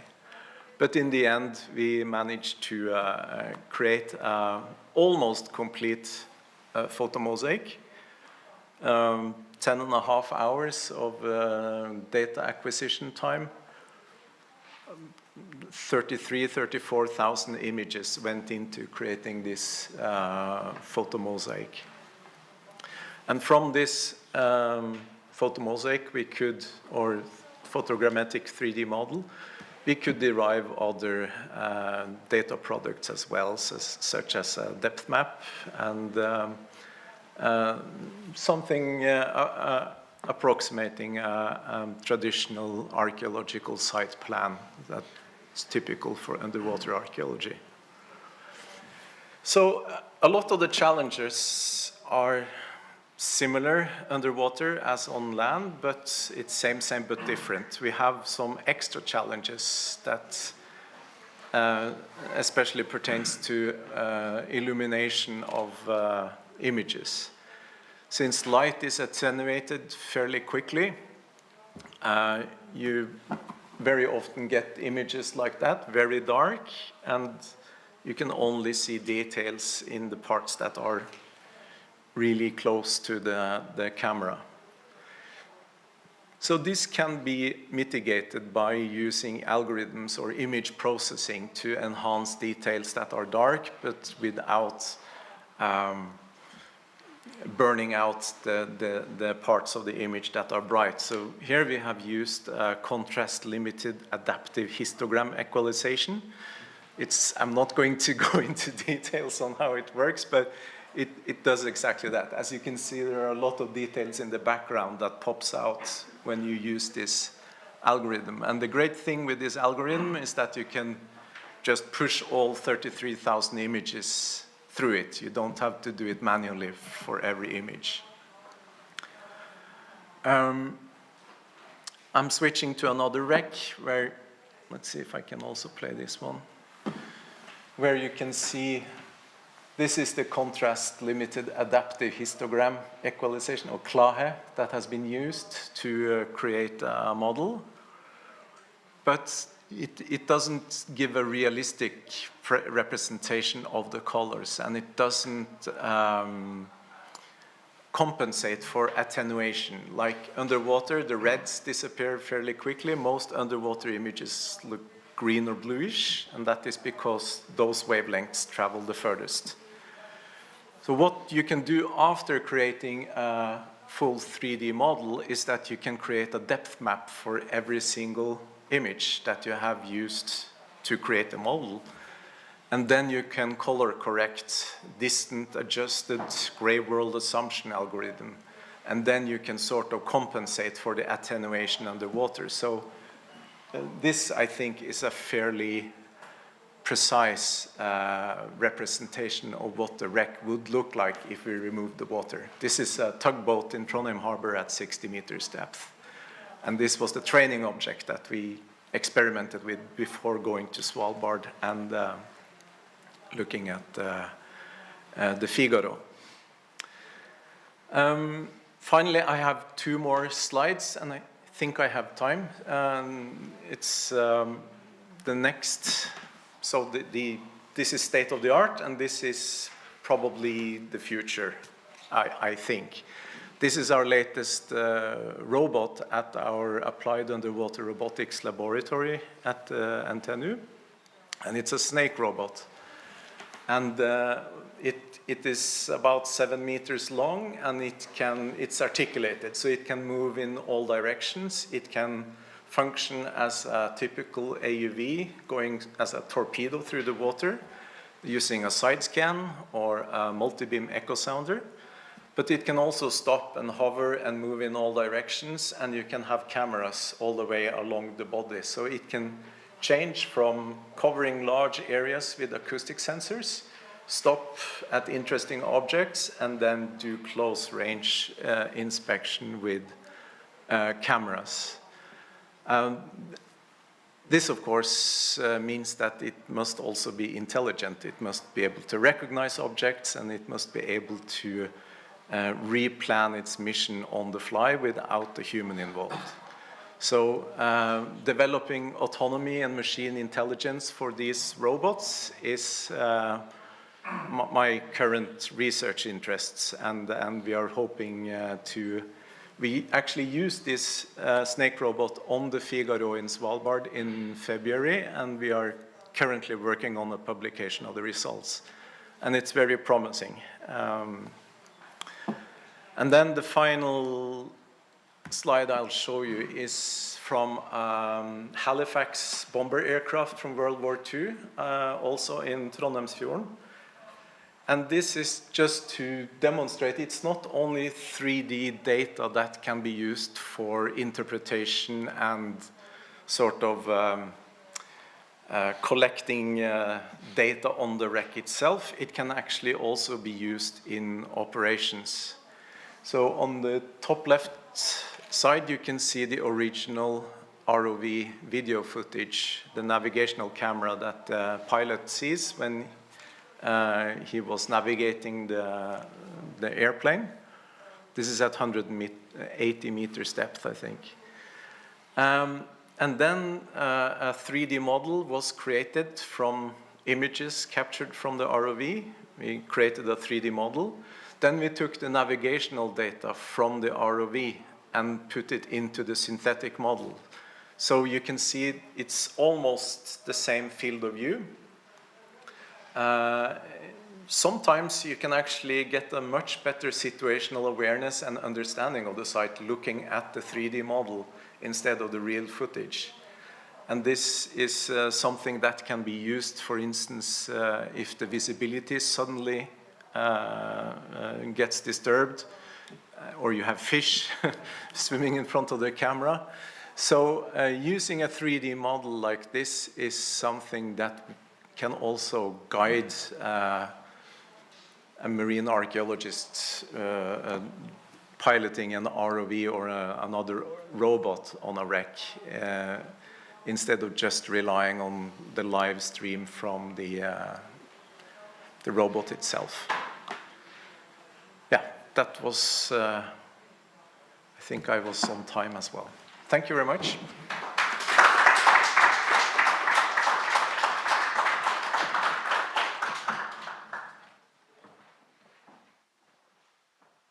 Thank you. Mind-blowing. Yeah, I don't know what to say after this. Yeah, paldies. Okay, thank you very much. So we have come to the last presentation, and this will be about art objects, 3D documentation, preservation, and research, and it's going to be Norwegian University of Science and Technology, Marcus Sebastian Becker Storade, and he's going to tell it, yes. It's weird, the letter combinations sometimes. Okay. And letters that we don't have, so.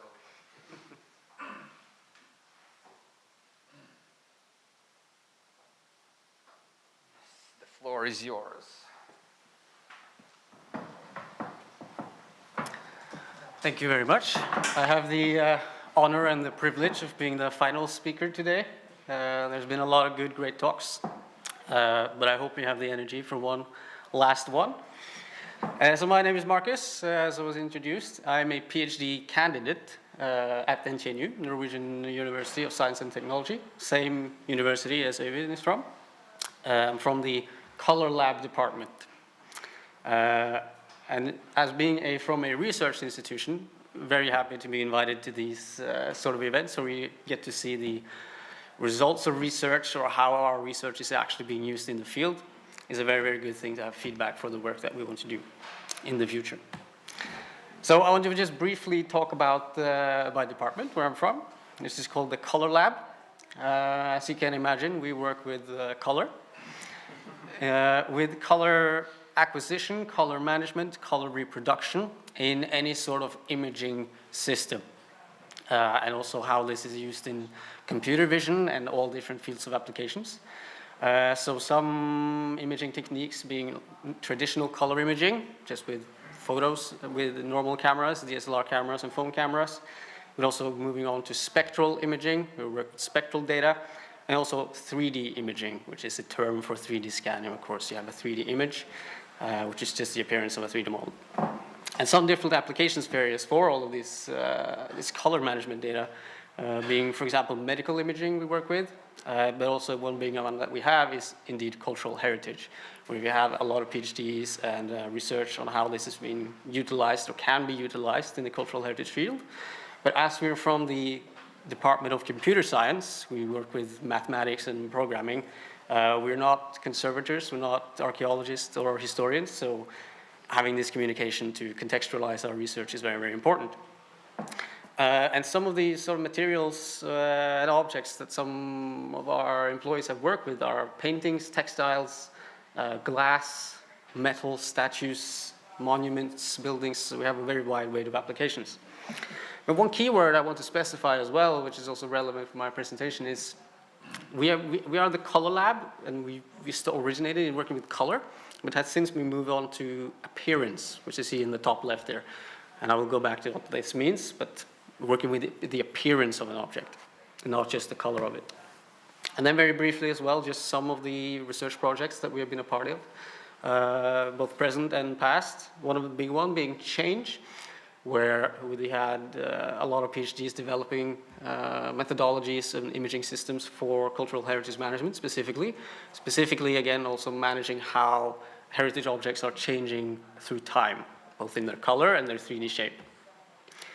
Another one we're now part of now is called Perceive, working with colored artifacts, museum artifacts, how we can retain their color, how we can measure them to figure out what color they used to have and how it has deteriorated potentially in the future.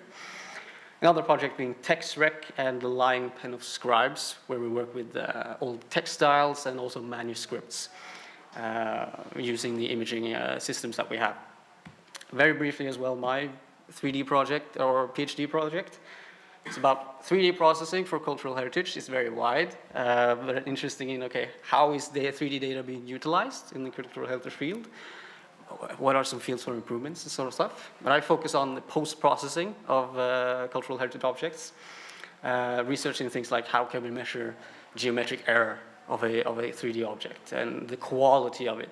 And how can we compute different geometric features inherent within the 3D objects, and how to retain those and visualize those and measure them in the optimal way when we have the 3D data. Oops. So, having this topic, 3D imaging of art objects. First question, what are art objects? This is a very broad category. And just listing a few, we have, this is a baptismal font on the far left, which I'll use as an example a lot in this presentation. But things like ceramic vases with painting on them, stained glass windows, metalwork on the top right are also art objects. But they are incredibly different within each other. When thinking about the term art object, a lot of us go straight to paintings, which is an artwork, it's very traditional. But even these are very different depending on if it's an oil painting, is it a watercolor, is it a gouache painting? Very, very, very different in how you can potentially manage them if you want to go through a 3D or appearance digitization. And also thinking of, okay, what are art objects? We have an object, but what do they actually consist of is also an issue. And why do we want to digitize them, and what do you need to include? Like the baptismal font on the far left there is made of soapstone primarily, but it has this metal bar circling as well because it has deteriorated a little bit, I think, which was applied to sort of keep it steady.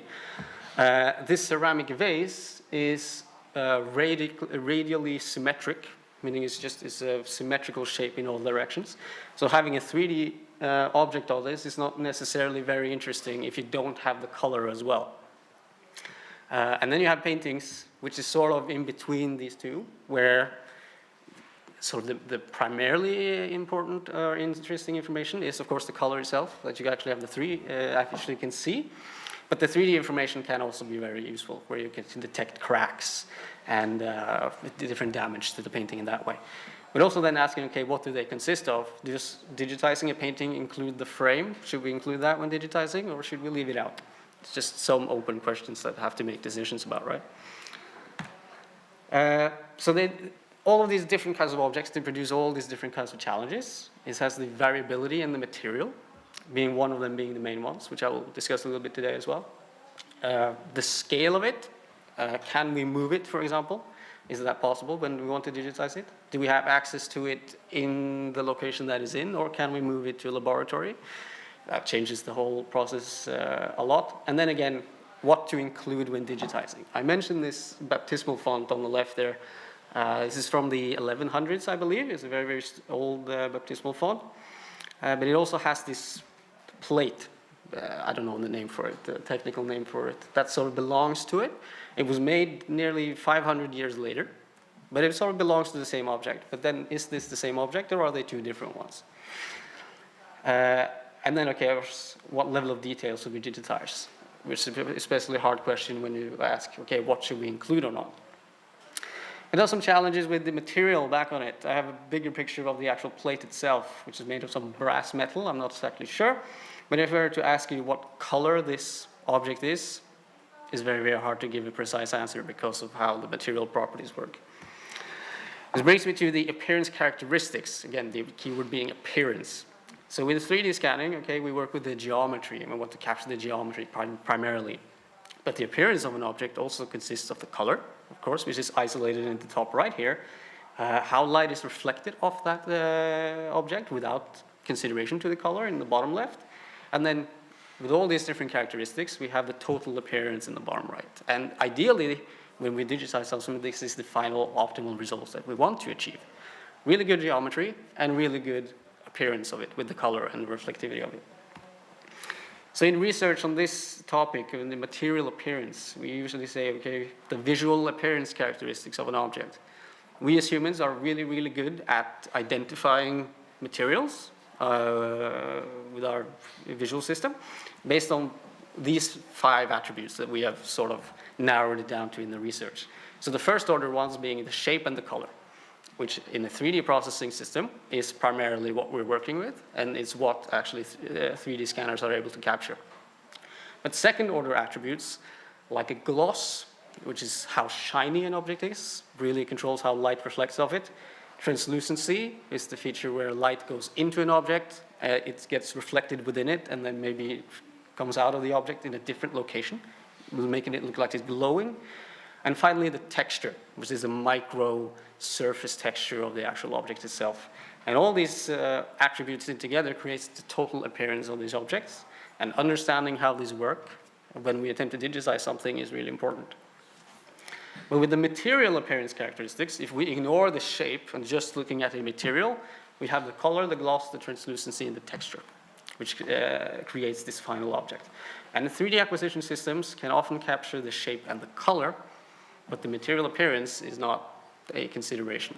And when we want to achieve if we scan something and we only have the shape and the color, and we're looking at it online, we as humans recognize that there is something missing here if we don't have the gloss, for example.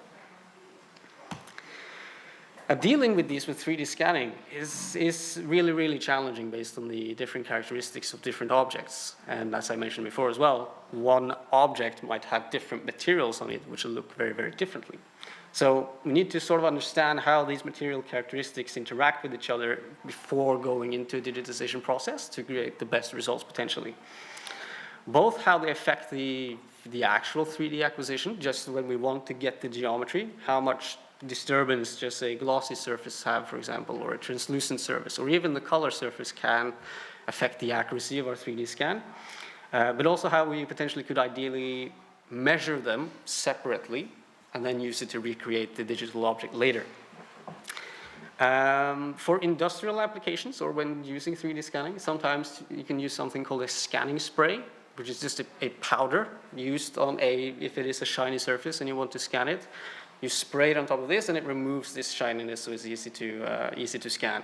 But if you tell an archaeologist or a conservator that you want to spray a powder on their object, they'll probably not be very happy with you. So we cannot really do that in our field. And on the right here is an example of a painting that we have in the lab, and just a screenshot of just doing a rough scanning of it. You can see these very clear, bright areas where the light is reflecting off the very shiny surface. You can see it both on the table, it's actually been scanned on, but all these white points in the actual painting itself are areas where the light is reflected directly to the sensor, creating a very bright area, which is not necessarily correct. So understanding how these work, we can make some better decisions about how to go forward with the actual scanning of it itself. And reproducing this appearance as well introduces tool-specific errors or tool-specific characteristics. This is again the baptismal font, and on the right is a 3D scan of it done with one of the structured light scanners we have at our lab. And the image on the left is the actual lighting conditions that were there when I scanned it, and on the right is the result, the colored results. And as you can see, it's not very good technically. So this is a structured light scanner, produces very, very good 3D geometry, but it also advertises as being able to capture the color. And well, I'm not sure if I agree with that statement looking at these results. So just having some practical visualization of this as well, we have these calibrated color checkers we use when we want to measure color specifically. And at our lab, we have two of these different structured light scanners, one of them being the Artec EVA, the other being the Einscan Pro HD. And I put this color checker in a lighting booth, so it has a very uniform, nice lighting on it. And I scanned it with the same condition using both of these scanners. And these are the color output results of these different scanners. And well, it looks drastically different, as you can see.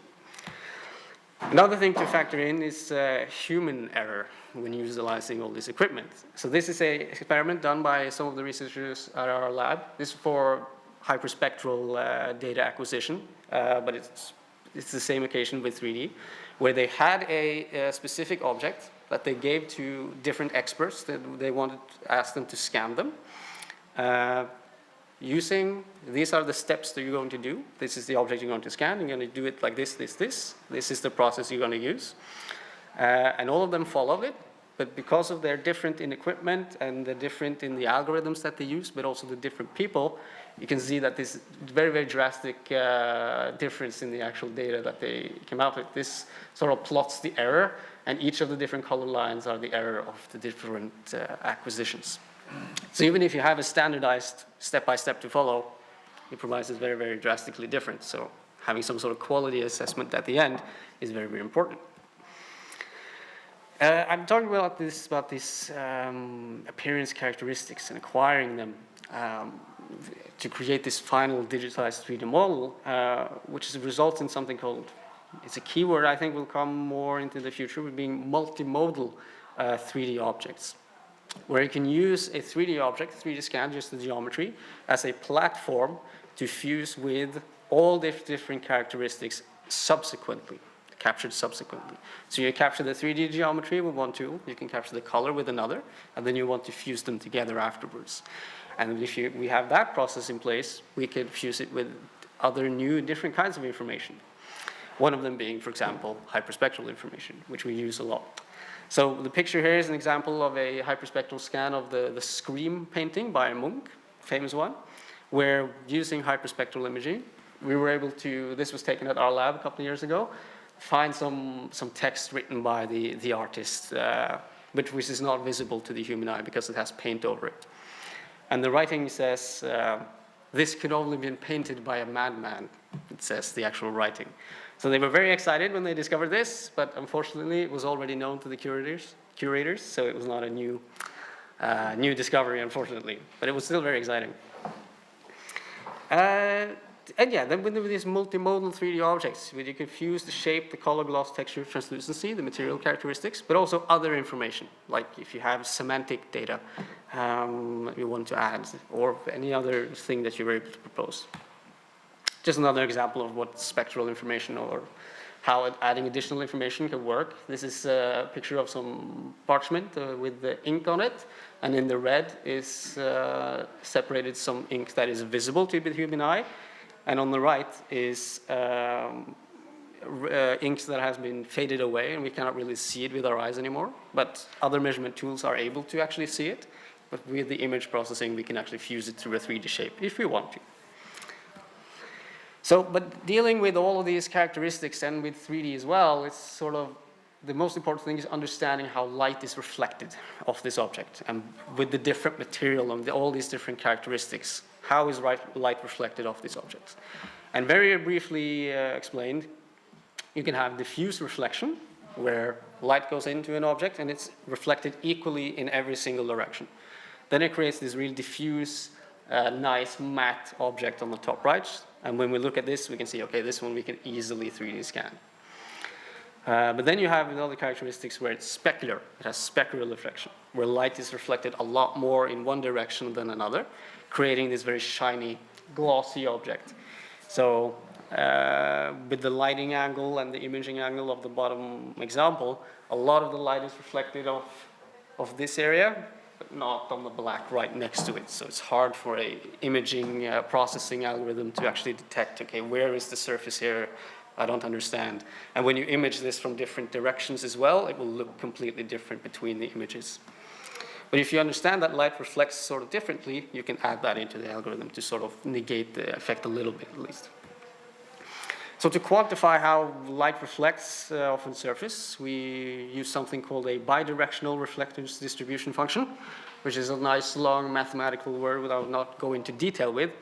But what it simply does is quantifies, okay, how does light reflect off this object? And how can we understand how much energy is being distributed in the different angles? And some examples on the top, on the right there, where on the top one you have a really shiny object, where light is coming in from the left on the graphic, and these sort of spiky things, it tells you how light is reflected. So in the top one, light is reflected a lot in single directions. In the middle, it's more spread out.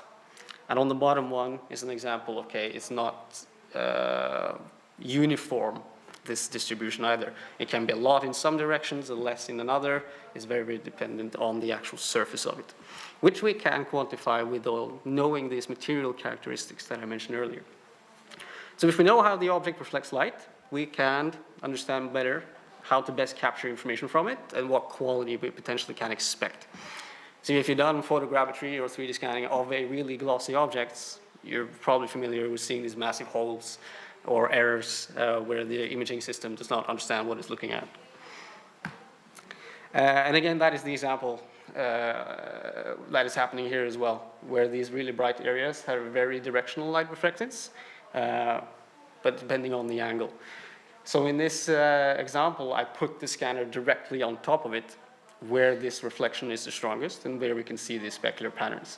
If I have it on an angle towards it, so the light does not go directly back into the sensor, you can capture it a lot easier. So that's one way we can see, okay, we know it's a really glossy object, so we should scan it at an angle and not directly on top of it. And then it's moving on to then, with these material characteristics, how we can decide the 3D resolution of what we want to digitize. This is an example again from Urnes State Church, which was mentioned earlier. And I talked with Bjarte Aarseth, which has done 3D scans of this, which again was shown earlier today.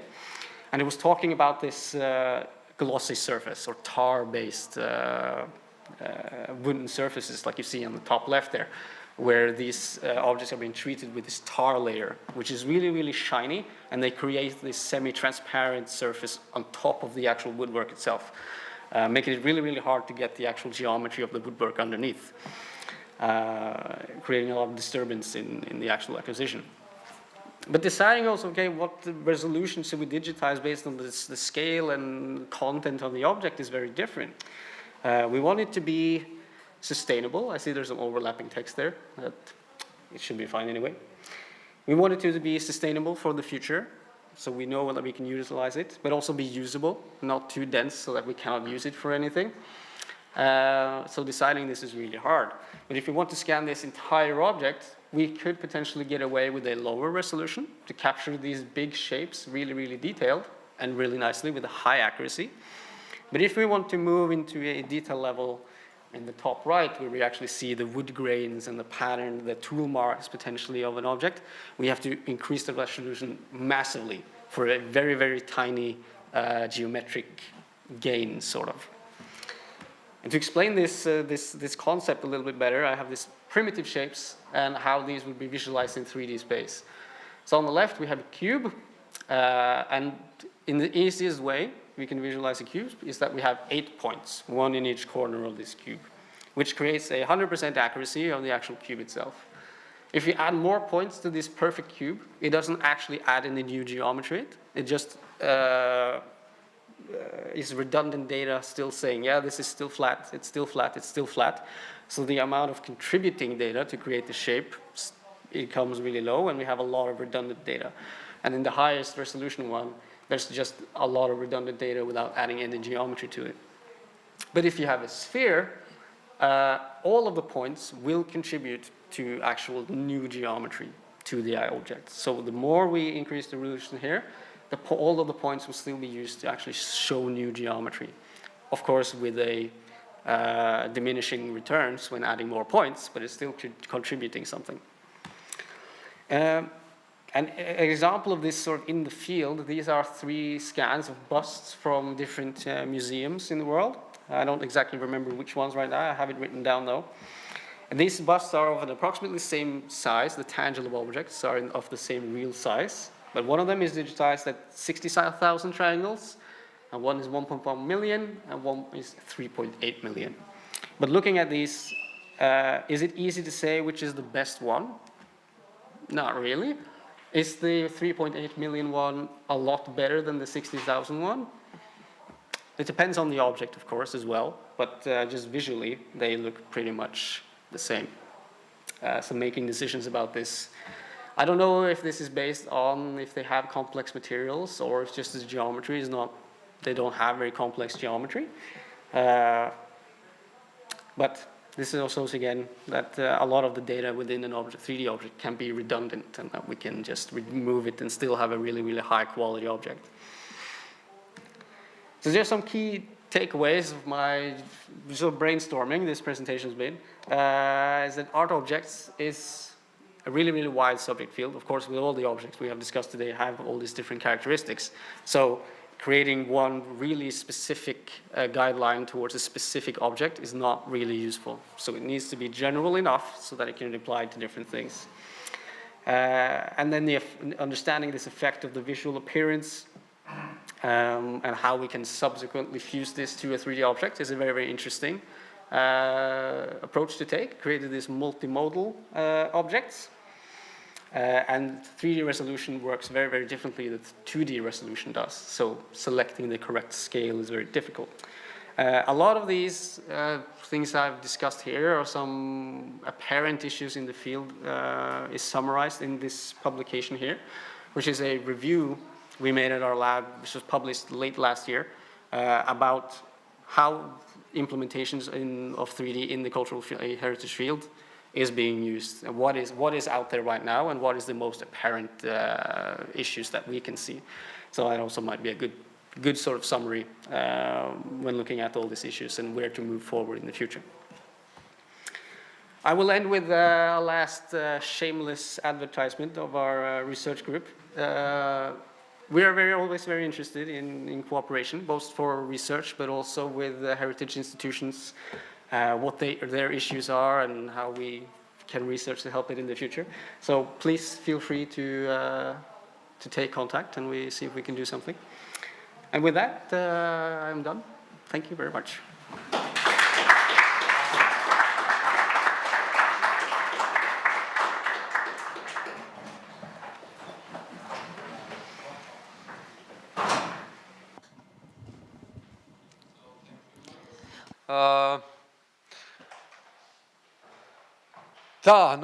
Well, now we have listened to all the presentations scheduled for today. We have watched, we have listened, perhaps we have reflected. Perhaps any questions any one of you might have. Or no, you could actually put questions to all the speakers of today. Or to any of the speakers. It seems that people are quite exhausted.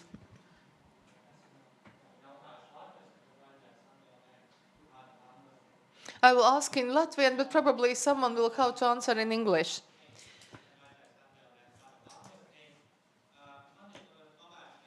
I have this question, which also colleagues from Norway asked about this underwater archaeology. We are not really focusing on it in Latvia. So the question is very simple and could be also asked by owners or managers of water basins. How realistic is it that these costs could decrease? And how significant development of these technologies is? I know that in our university, at Riga Technical University, we are also developing underwater robots, but the expenses are quite impressive. The robot is expensive and placing the sensors as well. Our forecast says that sensors are becoming cheaper, but we don't see the robots becoming any cheaper. Of course, we can deal with the processing. That's not a problem for us. But perhaps our colleagues from Norway could say anything about the future ahead of us. Regarding the robotics, actually we are waiting them as well. So we have some small cooperation maybe, and we are waiting that the guys will get their drone ready for underwater takes. So, but yeah, the question about money. Not about money, but about using in the future this technology more and more. Yeah. When I started doing research and started working with robotics, we started a center at my university, a 10-year-long funding for a center on autonomous underwater robotics, marine operations and systems. And a goal was to, during those 10 years, we would increase the amount of data collected by 10 and reduce the costs by a factor of 10. And we managed to increase the amount of data by, I think, 1,000 and decrease the costs by probably 100. So just during the last 10 years, there's been a fantastic development with more affordable underwater robotics and also sensors. The ROV that I showed in my presentation cost, I don't know, 10 million kroner, 1 million euro when we bought it in 2003 or something like that. And we can do almost the same thing with an off-the-shelf, almost toy robot today that costs 20,000 euros. So the prices have been going down. Of course, there's a floor. You have to pay something to get quality hardware. But I think the current focus on ocean science is driving the demand, and the market is expanding. So I think the prices will continue to go down. And also from the software side, like controlling a robot, understanding the data, processing the data, everything will get simpler, easier to use. So I think you don't, in a few years, you don't have to be an expert to operate quite sophisticated sensors and map anything you want at almost any depth you want. Well, the last thing is not all depths, but fairly deep waters. So I've heard that there hasn't been much marine archaeology in Latvia. I've been diving on wrecks on the Swedish side of the Baltic, and I think it's a no-brainer. You should start diving as soon as possible, and you will find fantastic cultural heritage on the seabed. Yeah. Now the question, of course, usually here is about the visibility in the Baltic Sea, because yeah, it's not the best, but when basically you need to wait for specific conditions usually. Yeah, well, that can be an issue. But that is one of the things with the last robot I showed, the snake robot. It can first do a flyover at high altitude and create a 3D model based on acoustics, and then use that same, it does online processing, creates a 3D model, and then uses that 3D model to be able to navigate really close, like 50 centimeters from fragile objects and photographing them without crashing into them. So that is where the autonomy and the machine intelligence comes in, and we are at a stage now where the development is really exciting, and I think this is not very far into the future that we will be able to do those kinds of operations. And then visibility is less of a problem. If you get close enough, you get good visibility anyways. Not inland lakes here, but okay. There you can, at least from the divers, I know that still can't see, so. Yeah, okay. Well, there's a limit, of course. Yeah. Jā, vai ir kādi vēl jautājumi? Any more questions? For other speakers. Me? All of you. Well, maybe not questions, but reflections. It seems that the embrace of 3D technologies is diverse and everywhere. And I think especially with all the castles and everything that you have, and also all the hill forts that suddenly appeared, it seems that the advantages of using these new technologies really has paid off. And I think continuing to put efforts and resources into these new technologies will continue on the same trajectory. So I really applaud your efforts in this field, and I guess this workshop is also a result of these efforts. So, and as I understand that there has been changed a lot since last one. So in both countries. So, and yeah, that's for, as at the beginning was said that nowadays it's 2 years and it's already outdated. Maybe from my experience, if I look back in 2 years, then in this situation maybe it's not outdated, but after maybe 2 or 3 years will be. But this time that is necessary to become the technology or data become old, I think it's nowadays it's expanding, because we have reached one point and now it's becoming slower.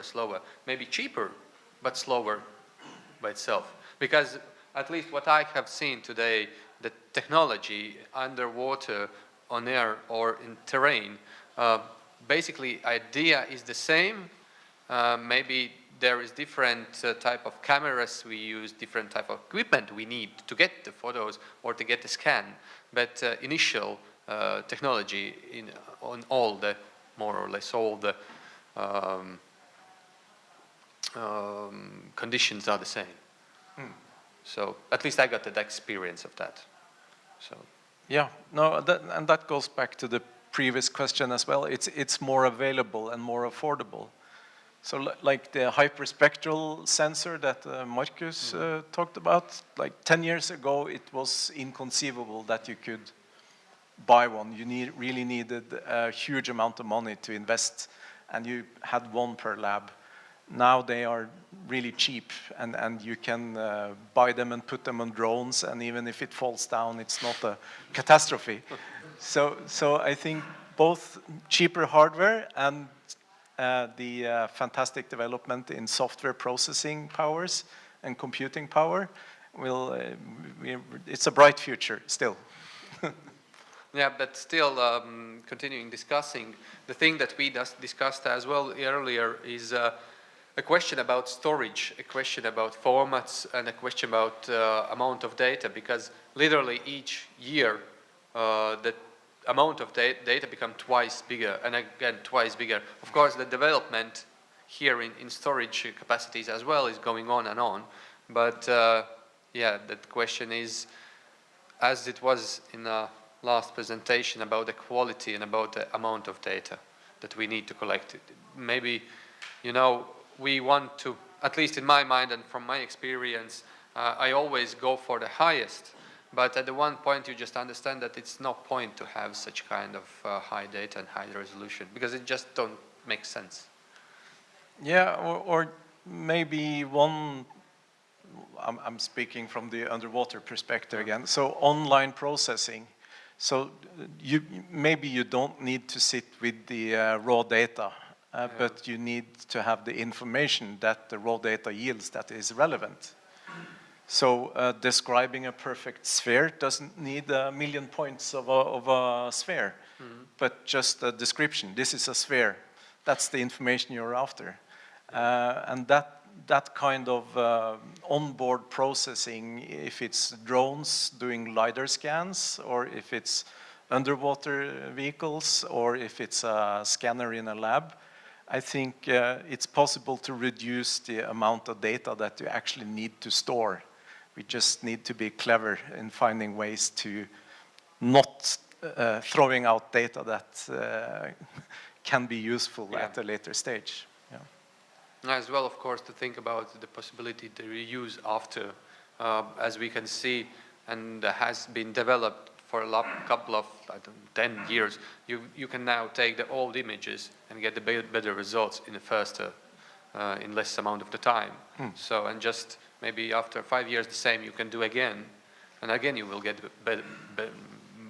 better results out of it. You never know. Yeah. So yeah, but that was the presentation regarding how to store them, how to properly metadata them, so that you don't lost. As well, just, you know, as it happens, usually they are there is storage somewhere, and at one point, persons who are working with them are gone, and nobody's remember what's that it is, and then, especially when. We know that there is data formats that are changing, and if you can't open it and it's not properly named or any signs, so that's, yeah. But I think that's a bigger question, and not only about cultural heritage, but at all the 3D data management and storage and stuff. So, yeah, I agree. Yeah. Jan? Maybe an add-on discussion about file formats and keeping of the data. I remember we had one conference in Tallinn. The Irish ship archaeologist Pat Tanner gave a presentation there, and we had a discussion afterwards. And basically what he said was the most safest solution is to keep everything in an ASCII file.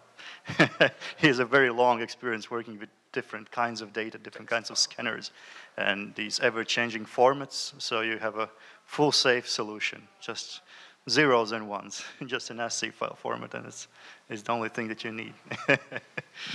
Or otherwise you can get that was one of the things that, as you know, for field archaeologists, for myself, I am literally documenting everything nowadays during the excavations and surveys with the 3D photogrammetry. So that the problem is that you can't attach those data to a hard copy of your report.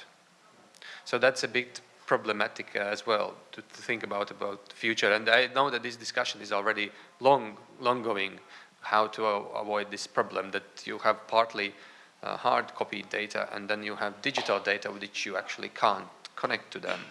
And the text file could be a solution, but then you need, I don't know how many trees to chop down to print it out. So, yeah.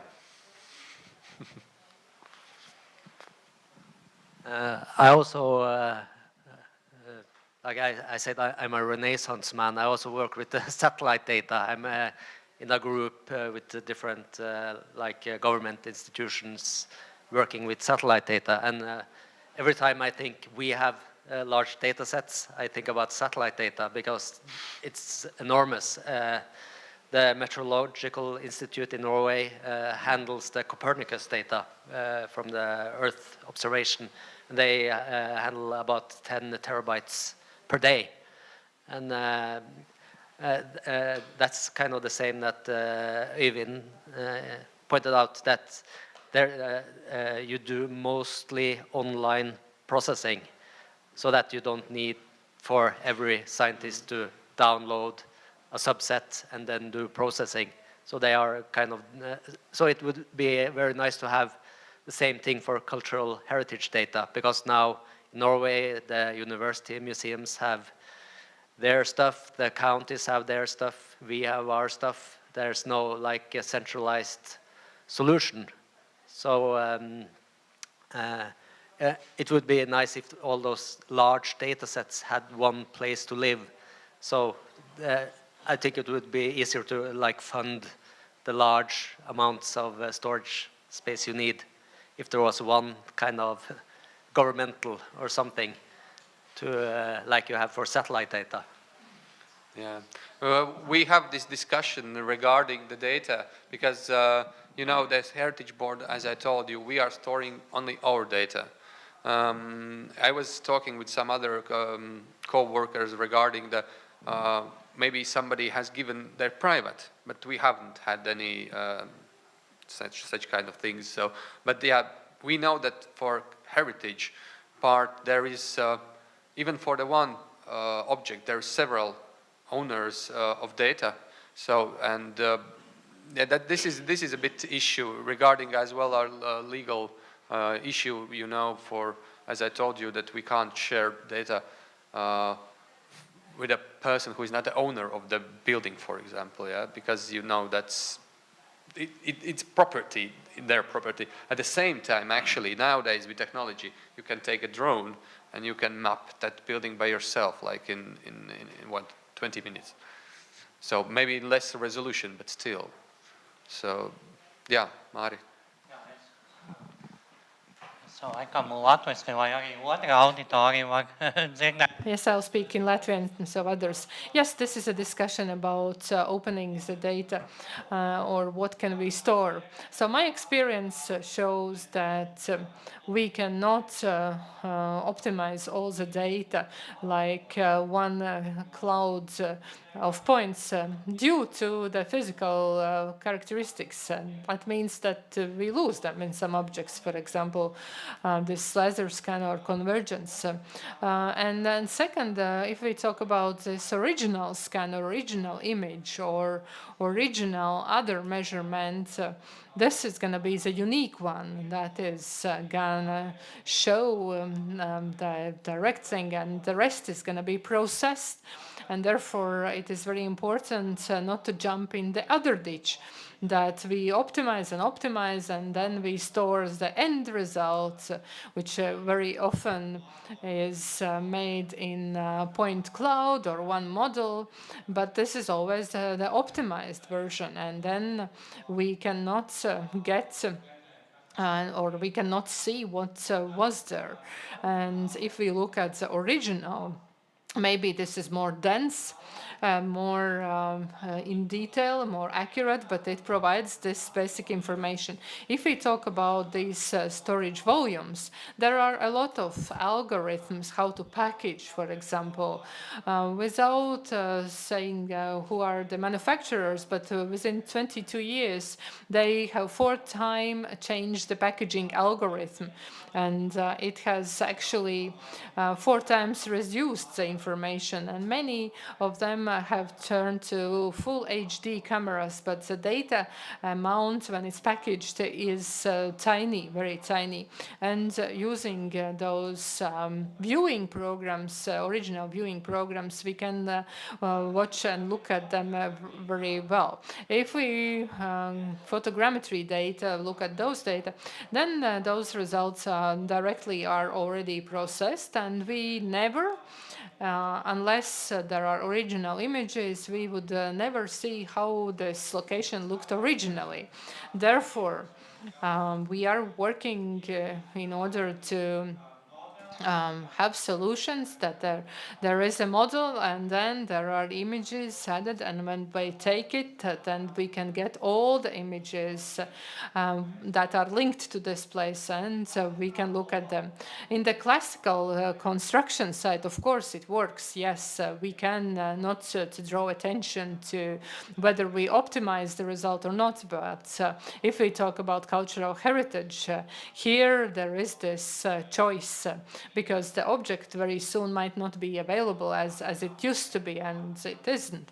And my experience shows that sometimes I need to obtain data within 10 days or 3 days, and objects are 4,000 or 10,000 kilometers away, for example, from Latvia.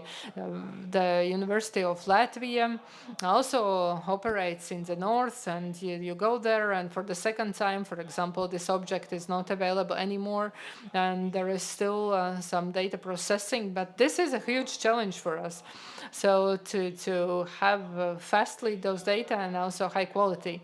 Another option is if we want to show this data publicly to everyone, to every user, then we optimize them, of course. And this is going to be a beautiful vase or a beautiful building and so on, but of course some details might be lost at that moment, which of course, it's not so important for just everyday user if they are not a historian. Thank you for this. This is really the issue.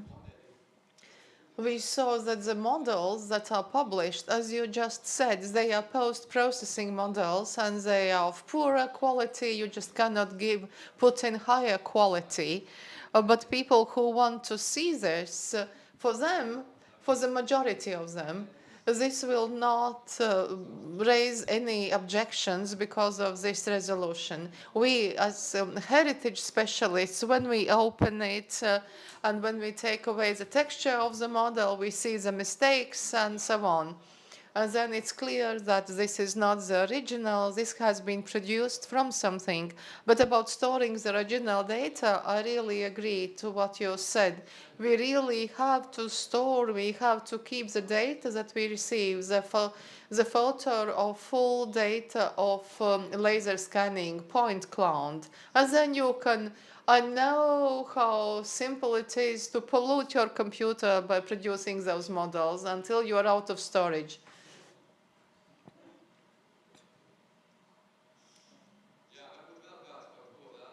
Anyone else, perhaps, any comments or questions?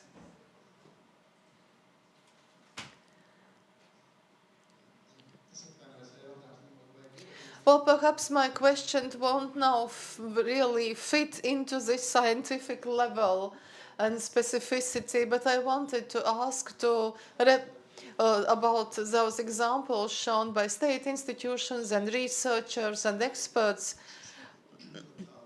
Indeed, it's very necessary, and you have achieved a lot in both countries through documentation. But my question goes to the colleagues from Norway. Heritage is very extensive and broad. Probably you work with the most valuable part, just like Latvian colleagues. Are local governments in any way involved in using these technologies and in documenting this heritage? Because we can speak about values and heritage of different levels. You know, the city of Oslo or other cities or towns, do you have any information about municipality involvement?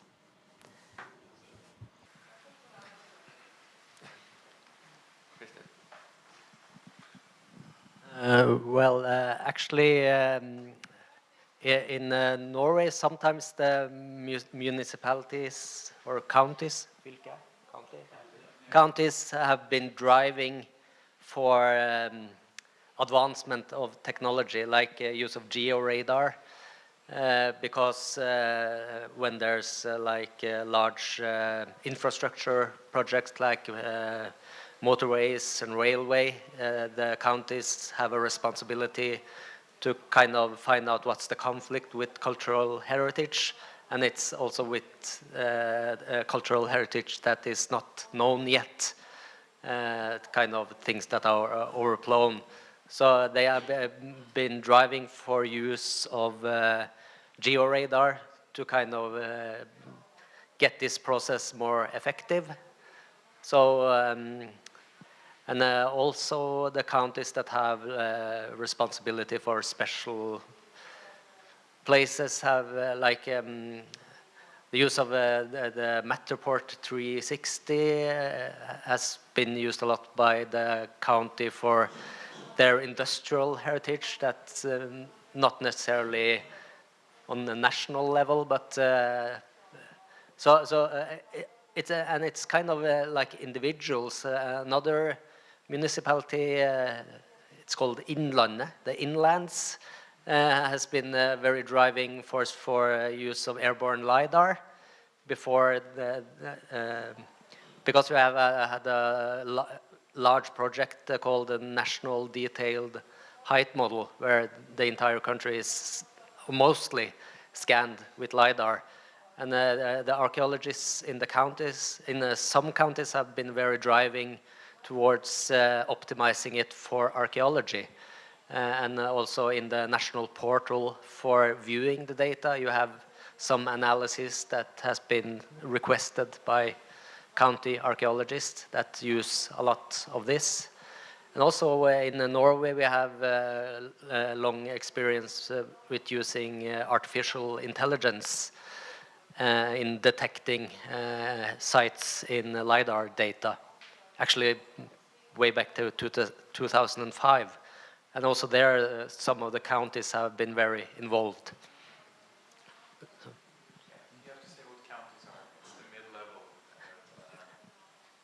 Yeah, we have 15 counties now?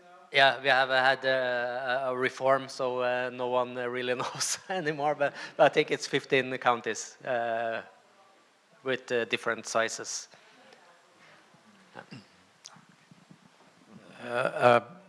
Not a direct answer to the question, but a comment. When it comes to finding funding for applying new technologies, it may feel a bit strange and unfamiliar, and it may perhaps feel like prostitution. But I think working with the industry and companies developing technology is a huge untapped potential for a lot of archaeology.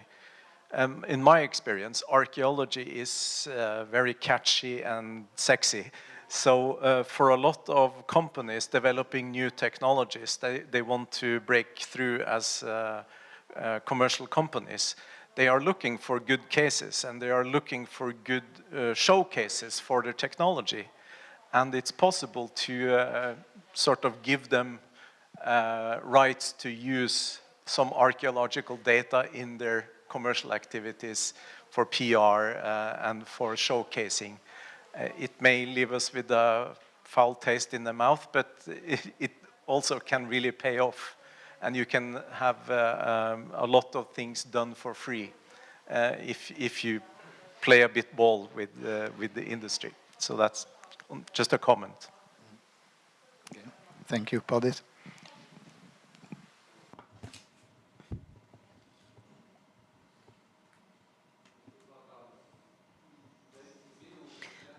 We have approximately 10 minutes left.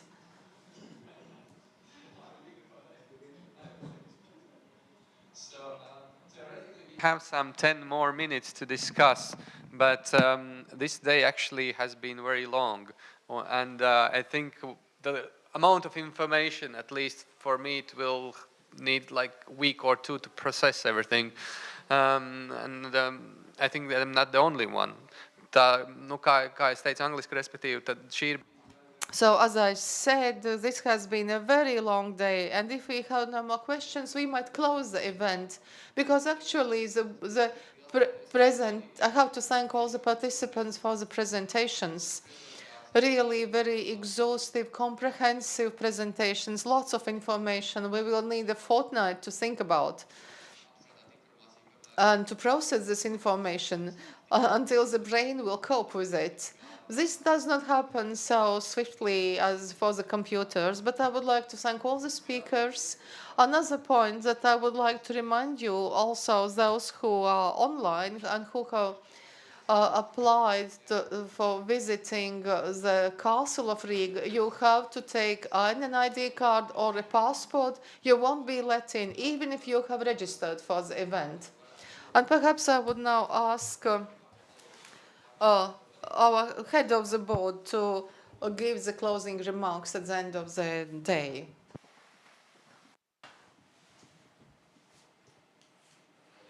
Yes, thank you. I wrote down several ideas from today's conversations and also my idea, what I was thinking about. So the topic of our conversation is very important for the cultural heritage sector, and it's becoming more and more topical. Very expensive methods become faster and cheaper, and we are getting more and more new instruments. Today, rapid development of technologies open new and new opportunities, and because of technologies, we have made very important discoveries. The project, together with Norway, with ambitious goal to create a manual for 3D and other modern technologies in order to keep cultural heritage, it was a serious challenge for the specialists of both countries. And concerns that the project is a little bit delayed, this is also a benefit, because this manual can be created in better quality and suited for a specific time. And this new dimension that has claimed its place in other areas as same as artificial intelligence. It's artificial intelligence that comes up as a new player. Also geopolitical challenges and Russia's full-scale invasion brings us challenges that we cannot ignore. Also experience of using modern technologies in Norway is huge, and we can make a lot of conclusions. We can hear a lot of experience stories. We can also be excited about success, and also we can be a little bit concerned in some areas maybe. Already some time ago we heard questions, so when there will be the ideal 3D model of the art piece created, and it will be publicly available to everyone. Is it necessary to also to keep and restore and also have the real object if we have it? Or this version can be in the augmented reality, digital model, or other information carriers. This is going to be a topical question, and then we also need to think what happens when modern technologies gets into the hands of perpetrators. Archaeology has experienced it, and therefore in a manual that will speak about use of modern technologies, we need to emphasize and highlight the original substance and authenticity and its meaning, and also all the concerns. The digital model or copy will never be able to replace the original, and they can help to understand the original better. So we need more to talk about the ethics. Modern use of modern technologies, especially data interpreting, has to be done by experienced specialists in cultural sector. The manual has to be also meant and based on the principles, basic principles of use of technologies, and it is very important to make sure that this manual is not too obsolete before this is published. And also in the last, thank you to all the speakers and also listeners, and especially to the Norwegian Cultural Heritage Directorate and Norwegian colleagues. I believe that your presentations were very valuable, and thank you very much also to the Latvian colleagues. I believe that very soon we will get to a very good 3D scanning and also using of manual of 3D and other technologies. So very soon we'll have it.